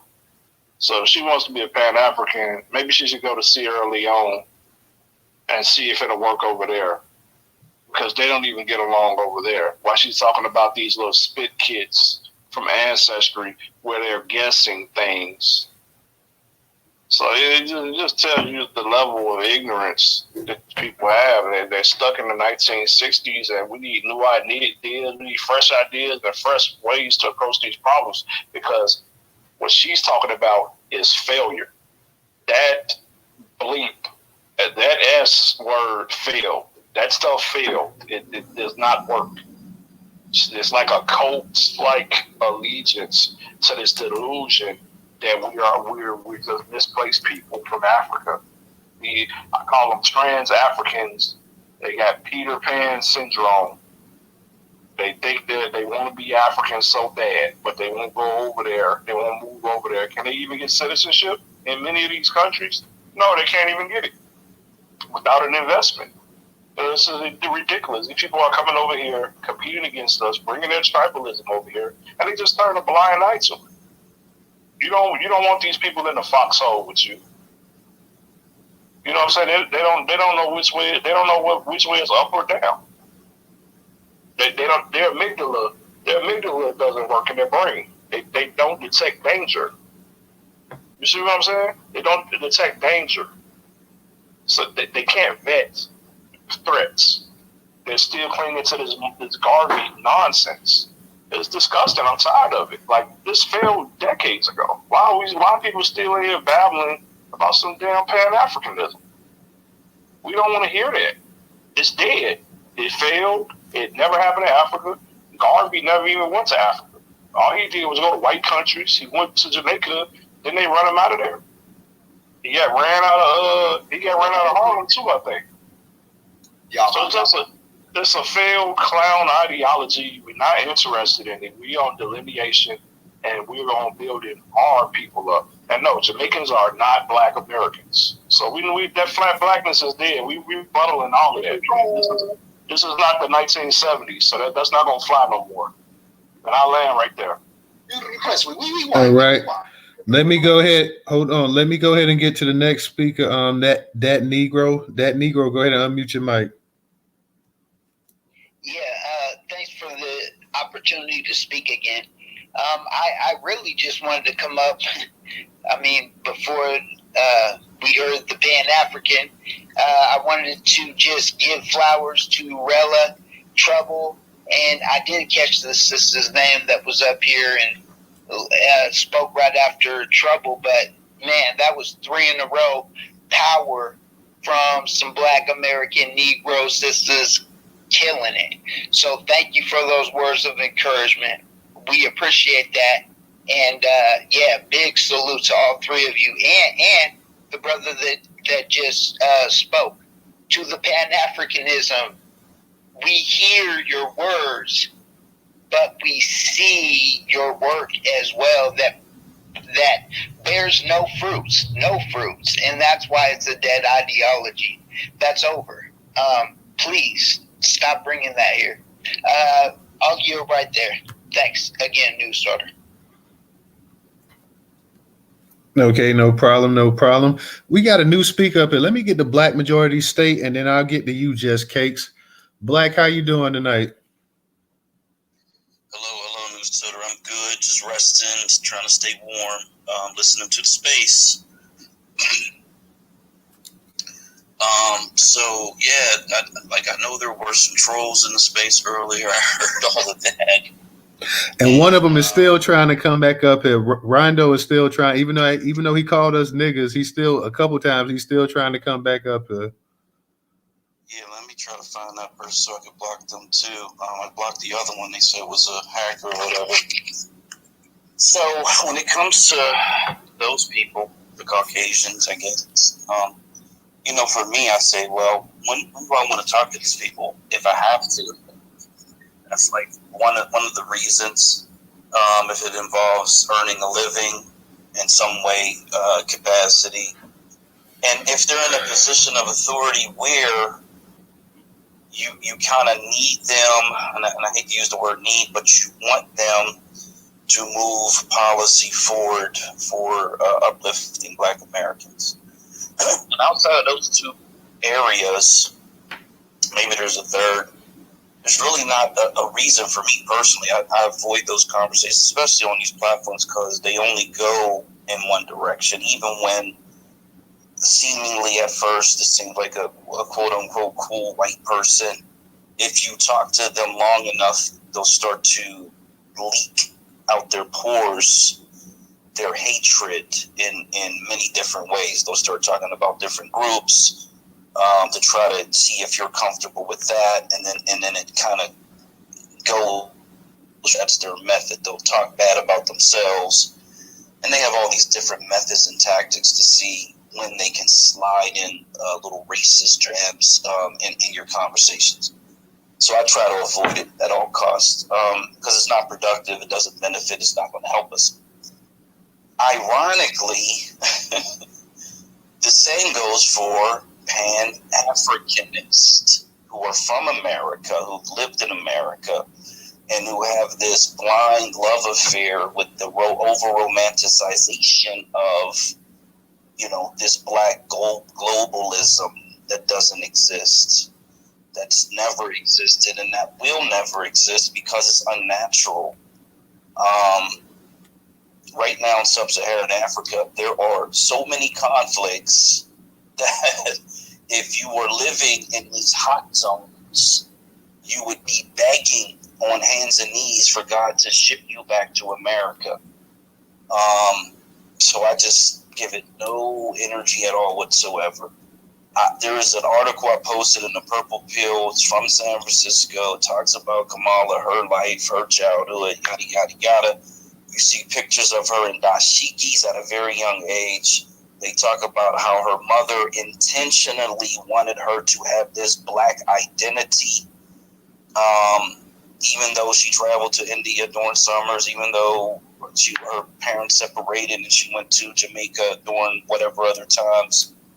And so she was highly influenced by her Indian or East Indian or whatever it is mother in her culture. Very little influence from her father on his Jamaican culture. And the protesting, and that was the interesting part, because simply saying protesting doesn't really connect to Black America at all for me, because there was a lot going on. There was Vietnam protests. There was all kind of, and there consistently have been all these different protests for all these different groups. Well, it turns out that college years she spent a lot of time protesting South African apartheid. And that right there is, for me, a big, real key to the mentality of a person who has all these different allegiances and sees themselves as a part of this global matrix of different people groups, because you never really have the time to focus in on Black America.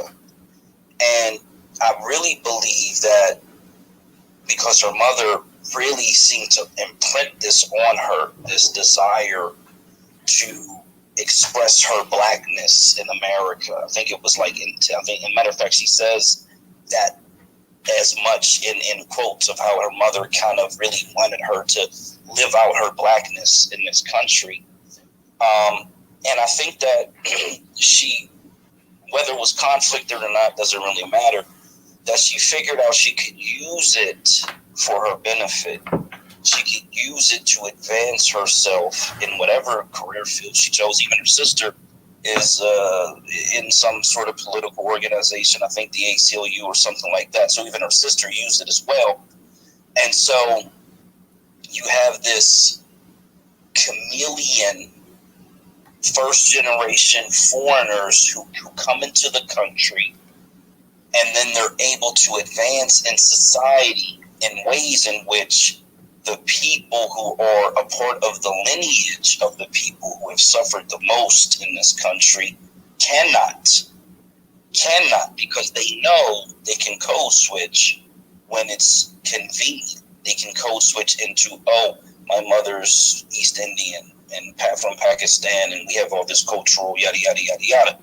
And then when it's convenient, you can switch back into, I'm Black and yada yada yada yada yada, and sister girl, and I got a greens. I'm running through the airport with greens in my bags, and it's very unfortunate. It's extremely deceptive, and I'm actually really glad that I've been a part of this understanding, because even when I wrote the book, I've never been Pan-Africanist in the way in which I see it now, because these people are insane. To be quite honest, you got to be insane to be a Pan-Africanist. But I did have at least space for it in my mind, to where I thought that it was a good thing. But thanks to getting a deeper understanding of how it's used against us and how it's used to manipulate the systems that oppress us, and how the people have this overzealous imbalance of applying love for it just don't see it, because they're not even taking the time to step away and say, okay, well, what has this done for 45 million Black American descendants of American enslavement in this country? What has this done for them over the last 60 years? How has this benefited them at all? And none of the metrics, none of the data, none of the information that we have show that it has benefited us in any way, on any level, anywhere in society at all. Not at all, but it has certainly benefited them because they earn more, they advance quicker. Someone who is the first generation in this country should have never been able to climb up the ladder of political power the way that she did. That in and of itself is pure evidence that there is a pathway for those who are not of the lineage of Black American descendants. And had it been a woman who was from the lineage, she would have been kept in her place. She would have been held down. And, and let me say this is the last thing I'll say. I know the Democrats want to put her in the presidency so they can say we got the first woman, we got the first Black, we got the first Asian. They can check all these boxes off. But Biden, being the mumbling, bumbling, stumbling fool that he is not allowing it to occur. That's why you see all these reports that they're now putting out talking about his age. They're trying to float that out there to see if people will bite and grab onto it so they can check off this box of having this woman in the presidency, even though they know she'll get crushed in the general election. So that's it. I'll just end with that. All right. Thank you, Black. Let me go ahead and get to Jess Cakes. Jess Cakes, go ahead and unmute your mic.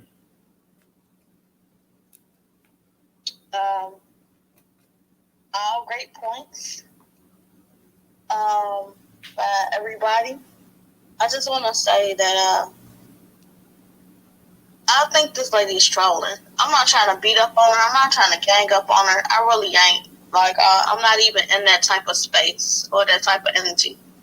But you could keep correcting people as to who Kamala Harris is, as far as the affirmative, what you think she is, the good things that she is, or whatever the case is. But you don't know about the more recent things that she's done to directly hurt the community. So I legit think this lady's trolling, just like most Democratic shills and Pan-Africans and stuff like that. I even question the lineage because you saying the Gullah Geechees is tied to the Sub-Saharan and all these stuff, the Sub-Saharan Africans and stuff like that. It's just like somebody else said it. I'm not trying to be an echo chamber, but it's like people be wanting to be so tied to Africa. They want it so bad. Everybody, well, Pan-Africans want it so bad, and Africans are so proud of their lineage as long as they're not there.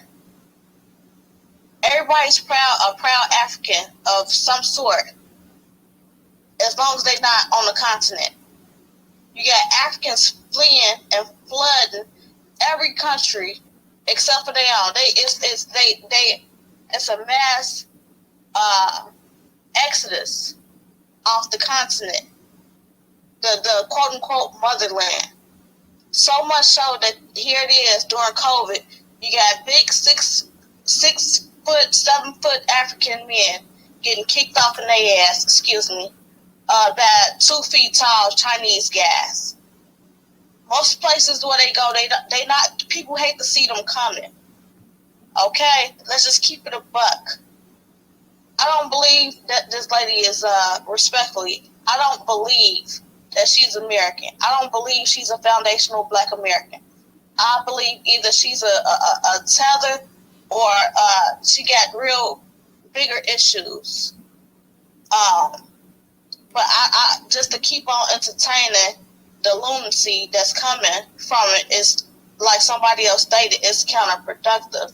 The trolling and stuff that she's doing is counterproductive. You could keep laughing, but I'm staying respectful because this is Newstoter's room, and he know. But I'm gonna keep it cute for the sake of his YouTube channel and stuff like that. But yeah, this tether is not who she appears to be. I believe she's a troll, a time wasting troll at that. And I'll land it at that. Everybody have a fantastic night. I'm gonna just drop down and listen. I don't even want to hear what she got to say. All right, thank you, Just Cakes. Let me go ahead and get to let me get to a couple of new speakers real quick. Let me go ahead and get to Amia, and let me get to Black Pressure. Hey, Newstoter. Hey, DJ. Hope all is well, everyone. Hey, what's going on? Hey, everyone but Fahima. Let me just say this quickly. Fahima, a woman that sucks black dick to get to the top and now suck white dick to stay to the top can't tell me shit.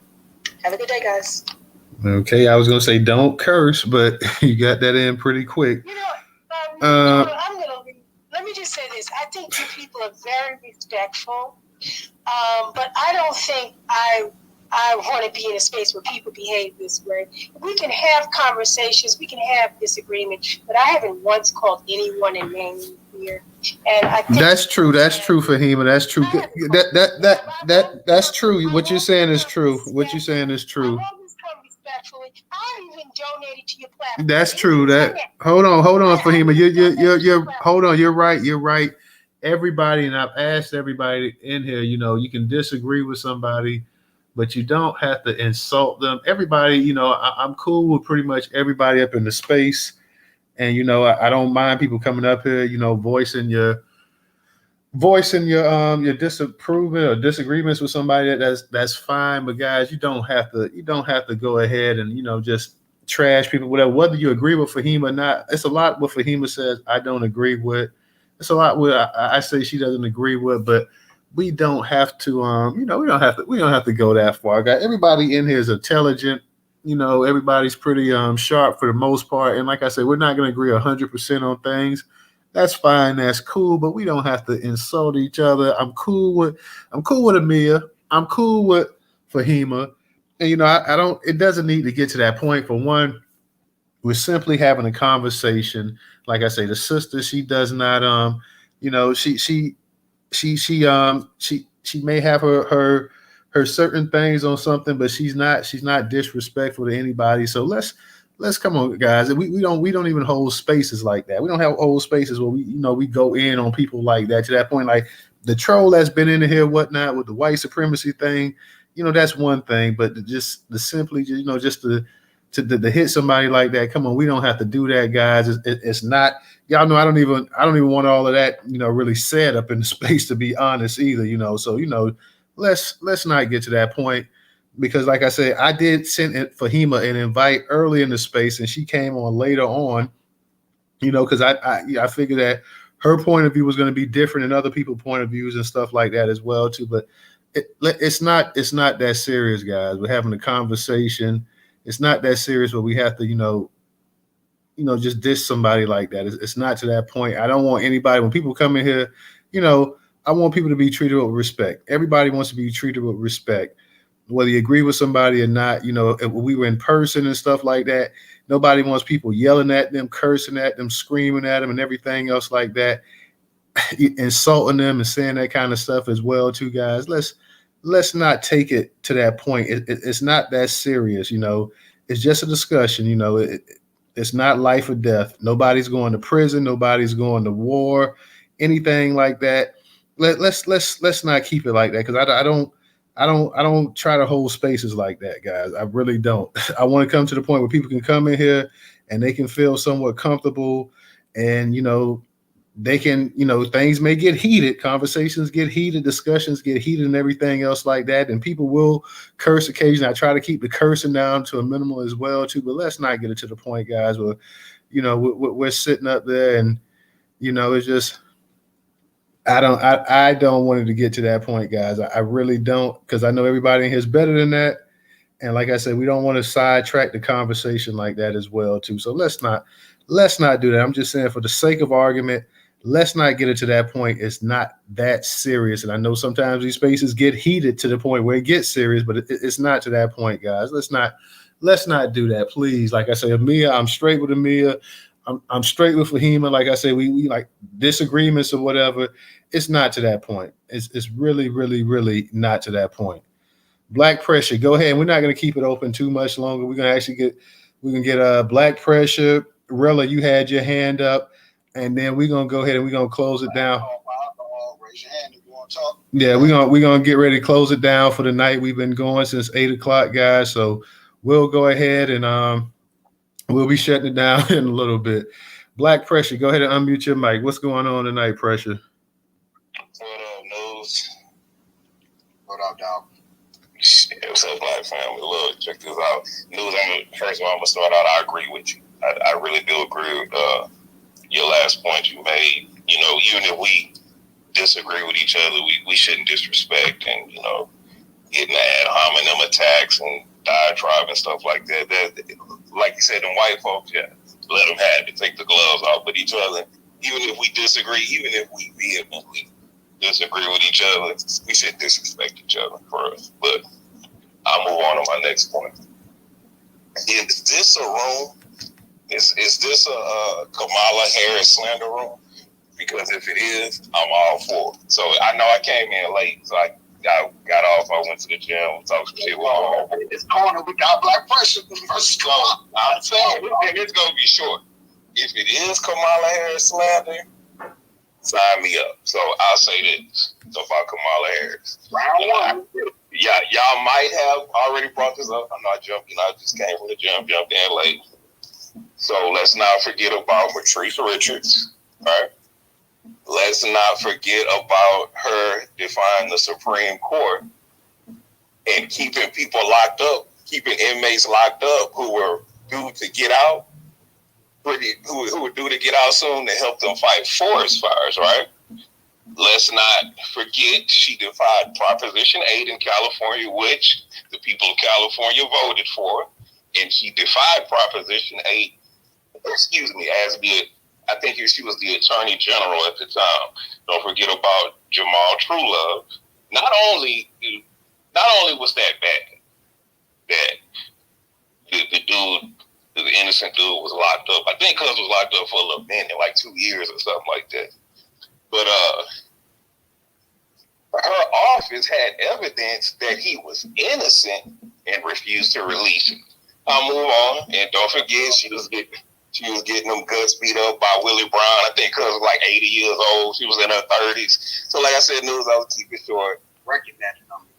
She was rearranging her inside, 80 years old. But like I said, News, I was going to keep it short. I'm going to mute up and listen. All right, Pressure. You always keep it short, so shout out to you, Pressure. I know you was getting that work in late tonight as well, too. Pressure gonna stay. He live in the gym, so shout out to Pressure. Let me go ahead and get to real quick to that. So for him, I'll say sorry that the sister had to say that to you, but this is just some of the narrative that I tried to explain to you. Hey, look, this is what's really going on, and it's not the diaspora as a whole is dealing with this. But let's keep it real. What's the word I'm looking for? Tribalism is a thing. There you go. And those that are coming from other parts of the diaspora, coming into America, coming into Black American neighborhoods, practicing their form of tribalism on us. It's the same thing going on with the Somalis over in Minnesota, where Ilhan Omar live at. And you heard all the stuff she just recently said. I'm here to work for you, the Somalians, but hold up. You're a senator or whatever you are, you know what I mean? You can't be saying that and you're supposed to be working for us. We voted for you, not people in Somalia, so it's like, why is she saying that? So also, when you look at the information online, You know, Google is your friend, regardless if you want to hear that or not. Yeah, we know books is the truth, but, you know, the new book is digital. So we're not the ones as Black Americans saying, hey, I hate such and such tribe or group of people, or I can't stand them for this reason. These Black people are always doing this. We're not having those type of spaces. We're trying to figure out how to liberate Africa. You know what I'm saying? So when you have others that are having these conversations, we're not even included in it because we didn't even really know about it. You feel what I'm saying? A lot of us are just really getting to this information about what's going on, this infighting or whatever you want to call it with the diaspora. Because, you know, I don't really like to look at anyone else that's melanated, and we come in all shapes and sizes, sizes and all that. Hey, you may not be Black in the sense of American, but you better understand when you come here west to the west, you better know where you're at in the majority role here. Our tribe, the Negro tribe, you better identify as such, man, even though you may be from other, because when these white cracking knackers like, old boy that was in here tonight, rope you up, you're going to want to call somebody. Right? Hey, News, can I say so? Can I have like 30 seconds? I want to respond to Black Majority. Go ahead. I heard him talk about how foreign Black people come in and they're able to maneuver past Native Black Americans or FBA, whatever moniker you want to use, and he's telling the truth. He's absolutely right about that. But let's remember, if there's a reason why. The reason why that they're able to do that is because of us. We gave them a pathway to upward mobility as soon as they come to the United States, because Black people, and I'm talking about Black people, Black Americans, and you could look at every other, I guess, group from the Negro bloodline across the globe, for whatever point in the globe you want to point at where we are literally the Navy SEALs of all Black people. Like Black Majority said, they come here and they maneuver past us very quickly. We're the one who fought the military when they rolled the tanks through our neighborhood. We fought the Klan. We fought the water hoses. We fought the German Shepherds. We fought J. Edgar Hoover. We fought the police department, state, local. We fought all of that to, like I say, make a pathway for all these foreign Blacks to come to this country and move up as fast as they want, and then they come here and disrespect it. So whoever in this room or whoever will hear this later, this is why we have a problem with Black people from the Native Africans and the Negroes from the Caribbean. You cannot come out here and disrespect the people who literally did the heavy lifting for you to move up the ladder. However you move up the ladder, it's because of us. You literally should bow down and kiss our feet when you come here, because we're the reason you're able. We're not only the reason you're able to come here, we're the reason you have a pathway to upward mobility. And I'll mute up and listen. All right. Let me go ahead and get to Rella. Rella, go ahead and unmute your mic.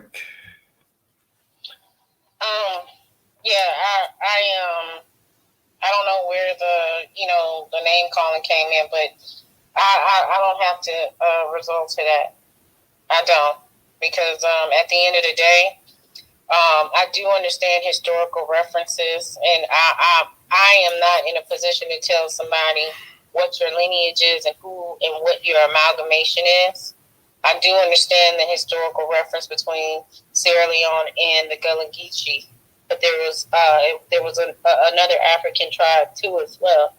But that doesn't take away from the fact that Gullah Geechee down in South Carolina, they share a culture that is strictly in South Carolina and not in Sierra Leone. It might have the influence of people from Sierra Leone, but the influence of South Carolinians in the South heavily influenced the Gullah Geechee. We went down there, met with Marcel. I'm trying to explain. It's almost as if when we have these conversations, and again, it takes on this nuance that if we do not stand for any other country but our own, our own land, our own position, and somehow we're wrong. And I heard, Fatima, you said that you are also a professor. And so I would be worried that you are trying to groom people who might be Black American into becoming Pan-Africanists. And if they do not in your classroom, you shun them. I would, or in your under your tutelage, that you would shun them. That's how you sound. That is exactly how you sound. Because if you cannot recognize that Kamala has a different American story by way of her parents who are immigrants than the story of the Negro population, even yourself included in that conversation of being a descendant, then I am worried. And yes, I did mention the fact that you were with one of them, Narc and Cobra. It doesn't matter. They both act the same exact way. Ron Daniels talks about Kwame Nkrumah, when Kwame Nkrumah was sitting here radicalizing the Black Panther Party and literally turning the party into a radicalized party that actually would be looked at and under the microscope of the FBI. See, we all have different nuances and things that we have perceived, maybe off of things we've read or new, fresh eyes of things that we're re-looking over to say, hey, why did our conditions, even in organizations, change so drastically? How were people able to be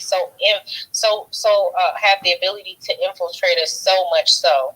And I think it was because people who shared this globalistic Pan-Africanist view weren't even paying attention. They don't pay attention to what's happening here on this soil, that they want you to take your eyes off of the things that are happening in your own environment and sacrifice yourself for people somewhere else. That's literally what I believe. What's the name running for president? What's the salt and pepper? What's his name? What's the guy running for president that Tim Black is supporting? RFK. You're referring to Cornel West. Cornel West. Yes, thank you. Cornel West. And he made the conversation that we need to look and see and support what's going on in Congo. It is wrong what's going on in Congo. It is. There's no hands down. And it is being ignored. It's being ignored by the countries over in Africa that are allowing genocide to continue in Africa. But to ask and demand the descendant community who we have not gotten a repair and majority conversation around reparations always tries to move into CARICOM. It is wrong. It is so wrong. It is an erasure above, beyond measure, and I cannot express that enough. I don't know what else to say. How do you not see that? Why do you ask a turnip to provide blood that it does not have? Just don't get it. I don't. I really don't. And because we are in a position where we're trying to preserve ourselves, we're being deemed, what do they call it? Not Zionist, but what do they call it? Xenophobic and all this other stuff. No, we're not xenophobic. What we are is we are harmed. We are a group of people that come from a long lineage of people that are harmed, and we're tired of people playing in our face. We're tired of our own people casting us aside just so that they can say that they belong to another land that they themselves were not born in.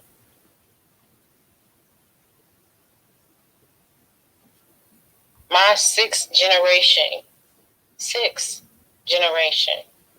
grandparents, I have yet to find their burial ground. I only have marked where they are, and my journey in uncovering the rest of my family members have not led me off of this landmass here that we are on.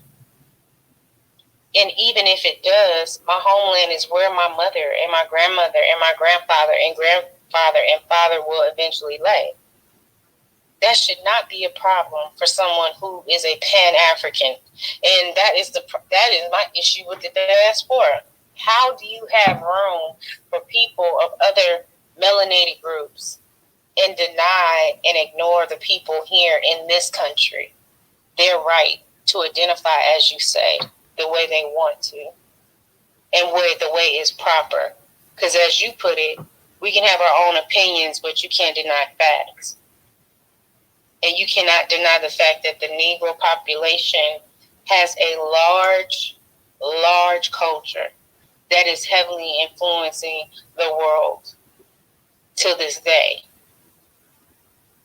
And we can articulate that, and it sucks for the other groups of melanated people.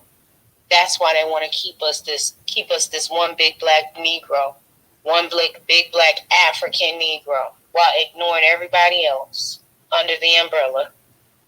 And we say no more.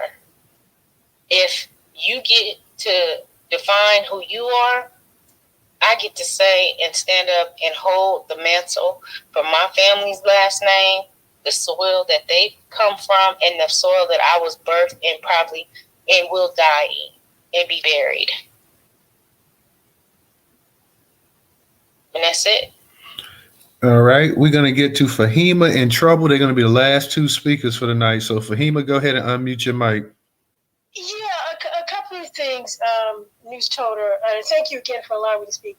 You know, the thing is, in every space that I'm in, I'm respectful. I may not agree with people, but I never engage in name calling and diatribes and things of that nature.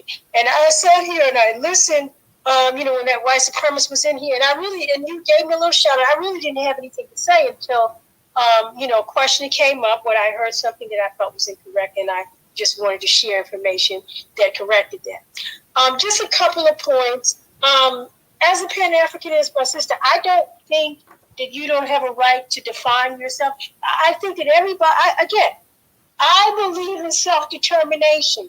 You have every right to define yourself however you choose. I don't have a right to tell you that you are this or you aren't that. And no one has a right to tell someone that they aren't black. If they're identifying as black, they are black. No one said that a Jamaican is an American, but their ancestors may very well have been on the same slave ship that yours were. So they are of African ancestry. If you don't want to acknowledge your African ancestors, that is your prerogative. I'm not telling anyone who they should be, right? And Pan-Africanists do not negate black people in America. They have a recognition and a love for all black people, right? I don't know about anyone else, but I've traveled extensively. I've been in Africa. I've been in Latin America. And so, I'm not a person who has not been off out of my hood and have these opinions about places that I've never been. That being said, I remember the point that I wanted to make. Two things that was said. The gentleman, I think his name was Trouble, he had said that Kamala Harris, because she was, her parents weren't born here, that's why she was able to ascend. Well, I'll give you two people who, as you would classify as a foundational Black American descendants, like ADOS or what have you, or Negro. You have, irrespective of what you may think about them, but they are of the quote-unquote lineage, and they have risen to the ranks. You have Ketanji Brown Jackson, who wasn't born with a silver spoon in her mouth. Can I finish? She wasn't born with a silver spoon in her mouth. Her parents were working class Black people, descendants of slaves, as you would refer, and she rose to the rank of United States Supreme Court Justice. Married a slave master. All right, Trouble. All right, Parisha, come on now. Go ahead, Fahima. Yes, sir. Can I continue? Yeah, that's what I say. Go ahead. Okay, and then you also have Fonnie Willis. Again, irrespective of what you may think, but her father was a member of the Black Panther Party. He became a lawyer. He took her to court with him. She sat on her knee, on his knees while he was in court. She became a lawyer, and she's one of the chief prosecutors in the state of Georgia. Irrespective of what you may be thinking, this notion that someone who is quote unquote the descendant of slaves can't amount to anything is absolutely absurd. And as a man thinketh, so is he. And I just want to address lastly this notion about I'm not indoctrinating anyone. I teach classes that are required classes for people who are going to become clinicians, and I'll leave it at that. And I will say one thing that I was horrified by, and I'm going to end with this. I was in a space, I'm not going to say whose space it was, but I heard, and when I hear about men who are working in the schools, I'm really happy because we don't have Black men working in schools often. But I heard 3 Black men say that when they're working with kids in a school in Brooklyn, New York, they check to see if the children are foundational Black Americans. And I left that space and I cried because I couldn't believe that someone would actually be looking to treat children different. And I don't know what our people have come to, but I'll land there. All right, thank you. Let me say this real quick. Stephanie, I let you up, but like I told everybody, Trouble and Fahima were going to be the last 2 speakers. So Stephanie, I'll give you a minute up here. Nobody else requests to come up here and speak. We've been going over 4 hours and I'm trying to get up out this space here. So I'm going to give Trouble 3 minutes. I'm going to give you 2 minutes, and we're going to be closing this space out for the night. So Trouble, go ahead and unmute your mic. I don't need 3 minutes. I'll yield the rest of my time to Stephanie. I just, oh my God. Fatima, sister, Lord have mercy, sister. Now listen, I gotta say, I can't believe you left out the space and cried, baby. One thing that kind of sort of I feel about certain Pan-Africans, and like I said, I'm gonna say certain Pan-Africans because I know some in real life who are thorough, who actually love their Black Americanness and who don't go out of their way to put others above them, but above their own people. But a lot of times when I hear a lot of these die hard, and I'll say it, die hard Pan-Africanists here on these spaces, you all seem to have some kind of Africa envy. Some kind of diaspora envy, almost in reverse, almost like you hate the fact that you're a Black American and you feel like you're missing out on something because you wasn't actually born on the continent of Africa, and you hate your own people here because of it. The way that you say, whatever you all call it, ADOSs, Black Americans, you freedmen, you whatever, the way you said that, it sounds so nasty. It sounded like you really have a disdain for your own people, just some sort of vitriol against your own people, as if, you know, us wanting to be who we are and express ourselves the way that we do is so upsetting to your spirit. Oh, I cried when I found out that he did A, B, and C, and it sounds so disingenuous. It really does, and I really, like I said before, I want y'all to sometimes sit back and listen to yourselves, because it feels like you're missing out on something. You remind me of a child who has a set of friends, and he made some new friends. And he likes these new friends so much because they're so cool. They're so cool. And when these new friends start to come around, the old friends that befriended him when he didn't have any friends, okay? The old friends became your friends when you didn't have any friends, but you made new friends. They're so cool. So now when they come around with your old friends, you take away the toys that your old friends are playing with to give them to your new friends because, oh my God, they're so much cooler. Not knowing that your old friends had something special about them, because when nobody else wanted to play with your little monkey ass, they played with you. But these new cool people came around, and you wanted to be so much like these new cool people that you started vexing your old friends. But then when these new friends leave you behind, because now they got your toys and they're gone with your toys because you didn't realize that they were coming to get your toys and take them. Your old friends were playing with you with your toys, but the new friends came and take them. Your old friends are still going to be there. They're still going to love you.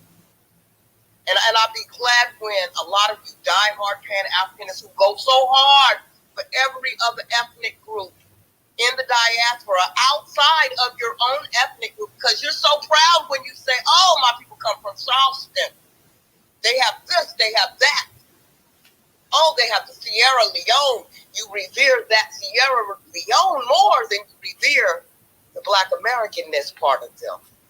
That's really telling, and it really says something. And I'll be glad when y'all learn to check yourselves on it and record yourselves so you can play it back and hear it.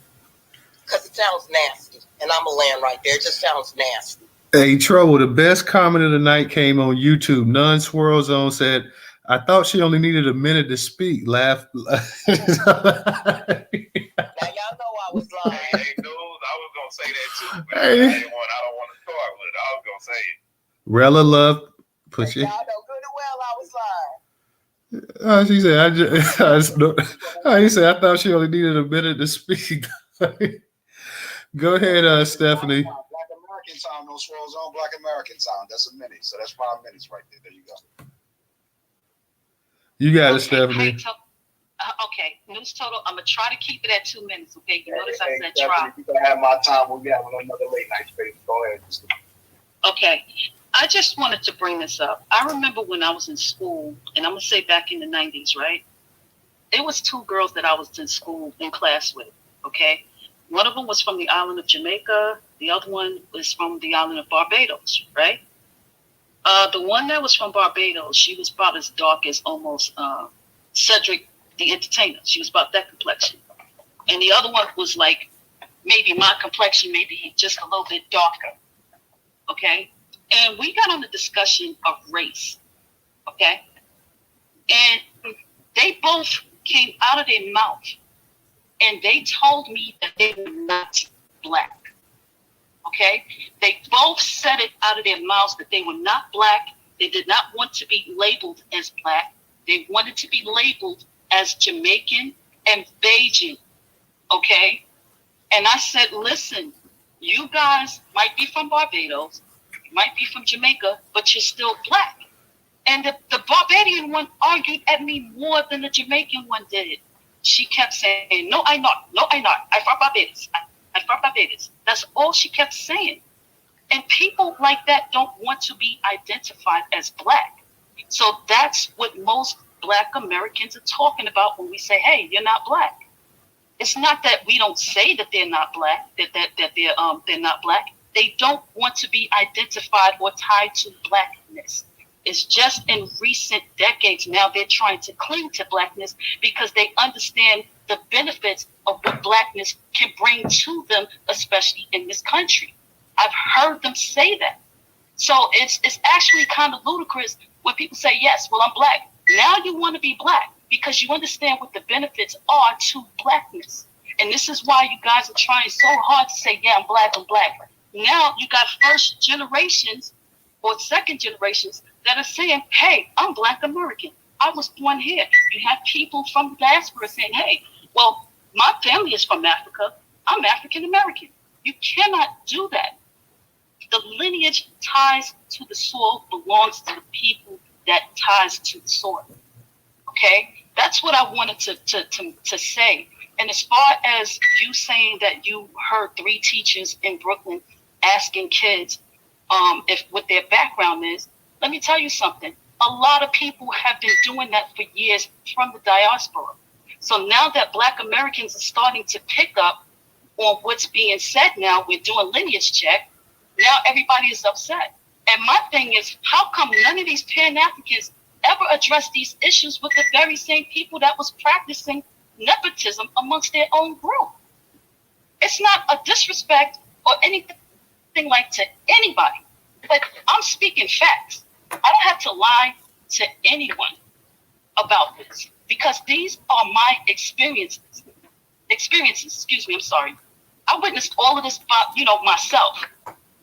I'm just trying to figure out why is everybody attacking Black America because of what Black America is realizing, when this should have been done years ago. I mean, there have even been, people have been doing blogs or vlogs talking about how they went to certain countries on the continent and they did not want to be tied to Pan-Africanism. So I don't understand how come no one is saying any. And now we're hearing that about 6 women have already been killed in the last 8 months on the continent in certain countries.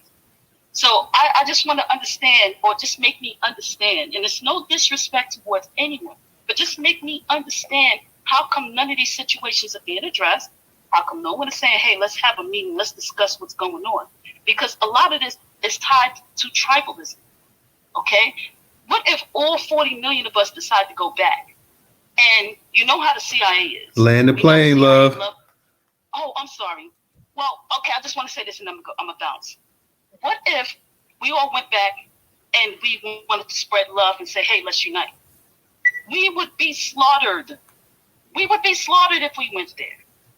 Okay? This is what we're talking about. These issues must be addressed. That's it. I'm just going to land. Have a good night. And thank you. All right. Now, guys, Newstoter, real quickly, there are people retiring and moving back to the continent every day. And more than 6 people have been killed in 50-some odd countries in the last year. We're talking about 50, so more than 6 people. I can assure you, it's been more than 6 people. You're talking about an entire continent with 54 states. And Black people have been moving back to Africa every day. I know a bunch of people who have retired. And I'm trying to decide whether I'm going to retire on the continent or on one of the islands myself. Because this is Babylon, huh? Okay. Okay, goodbye. I wish you the best. Right. All righty. I'm gonna hit the mute. I'm gonna hit the mute button real quick. Let me give a shout out to EHZX for their contribution on Cash App. Everybody, DJ has a space that's about to get ready to start up in a little bit. DJ, your space starting up what, 12:30 or something? Okay, so it's gonna be a part 2 here for everybody that's in the space. DJ's gonna do a part 2 for HEMA if you want to go over there and speak. I see we got Black Never Dies. We finna get ready to close this out. Black Never Dies, but my co-host is about to start a space up as well too. So if you guys want to go over there, I know you got the thumbs down, so I don't know exactly if that thumb down is for me or for HEMA, but anyway, I want to just say this, like, this Friday night space here, guys, was pretty lit tonight. I have to go ahead and say that. We hadn't done one and I don't know when, but we may have to do some more from here on out. So not every Friday, but maybe once a month or something like that. So give a shout out to everybody, guys. Thank you for coming out supporting tonight. Okay, like I don't know what my man. Yeah, like I'm about to close it out, but let me let old boy up here because I don't know what this is about. I got to see what old boy talking about because I'm getting a bunch of thumbs down here. In the chat, in the jumbotron, late night space in the chat, jumbotron. Black Never Dies. What's going on? I see a bunch of thumbs down and whatnot. It's just shameful that sister would sit on here and talk about what she's talking about on a Friday night. I mean, it's just shameful. I mean, when will you niggas get over the shit that you... Oh my God. You know who that is? This is this nigga, Black Greatness 666 here. It's Black Greatness 666. I'm like. I don't know what you're talking about. But it's so shameful to hear. Yeah, okay. Sure you don't know what we talking about, dude. No, it's just so shameful, man. I mean, I just don't have any words for this shit anymore. I mean, I just don't get how a sister could be spending her Friday night talking about 6 people got killed in Africa. It's comical at this point. How many Black people have lost their lives in America where you stay at right now, Stephanie? Oh, it's that guy. I told you it's Black Greatness 666. He's the one that be like, Okay. It's Black Greatness 666. I wanted to ask you, he had COPD. No, I don't. But how many Black women have lost their lives where you live at, Stephanie?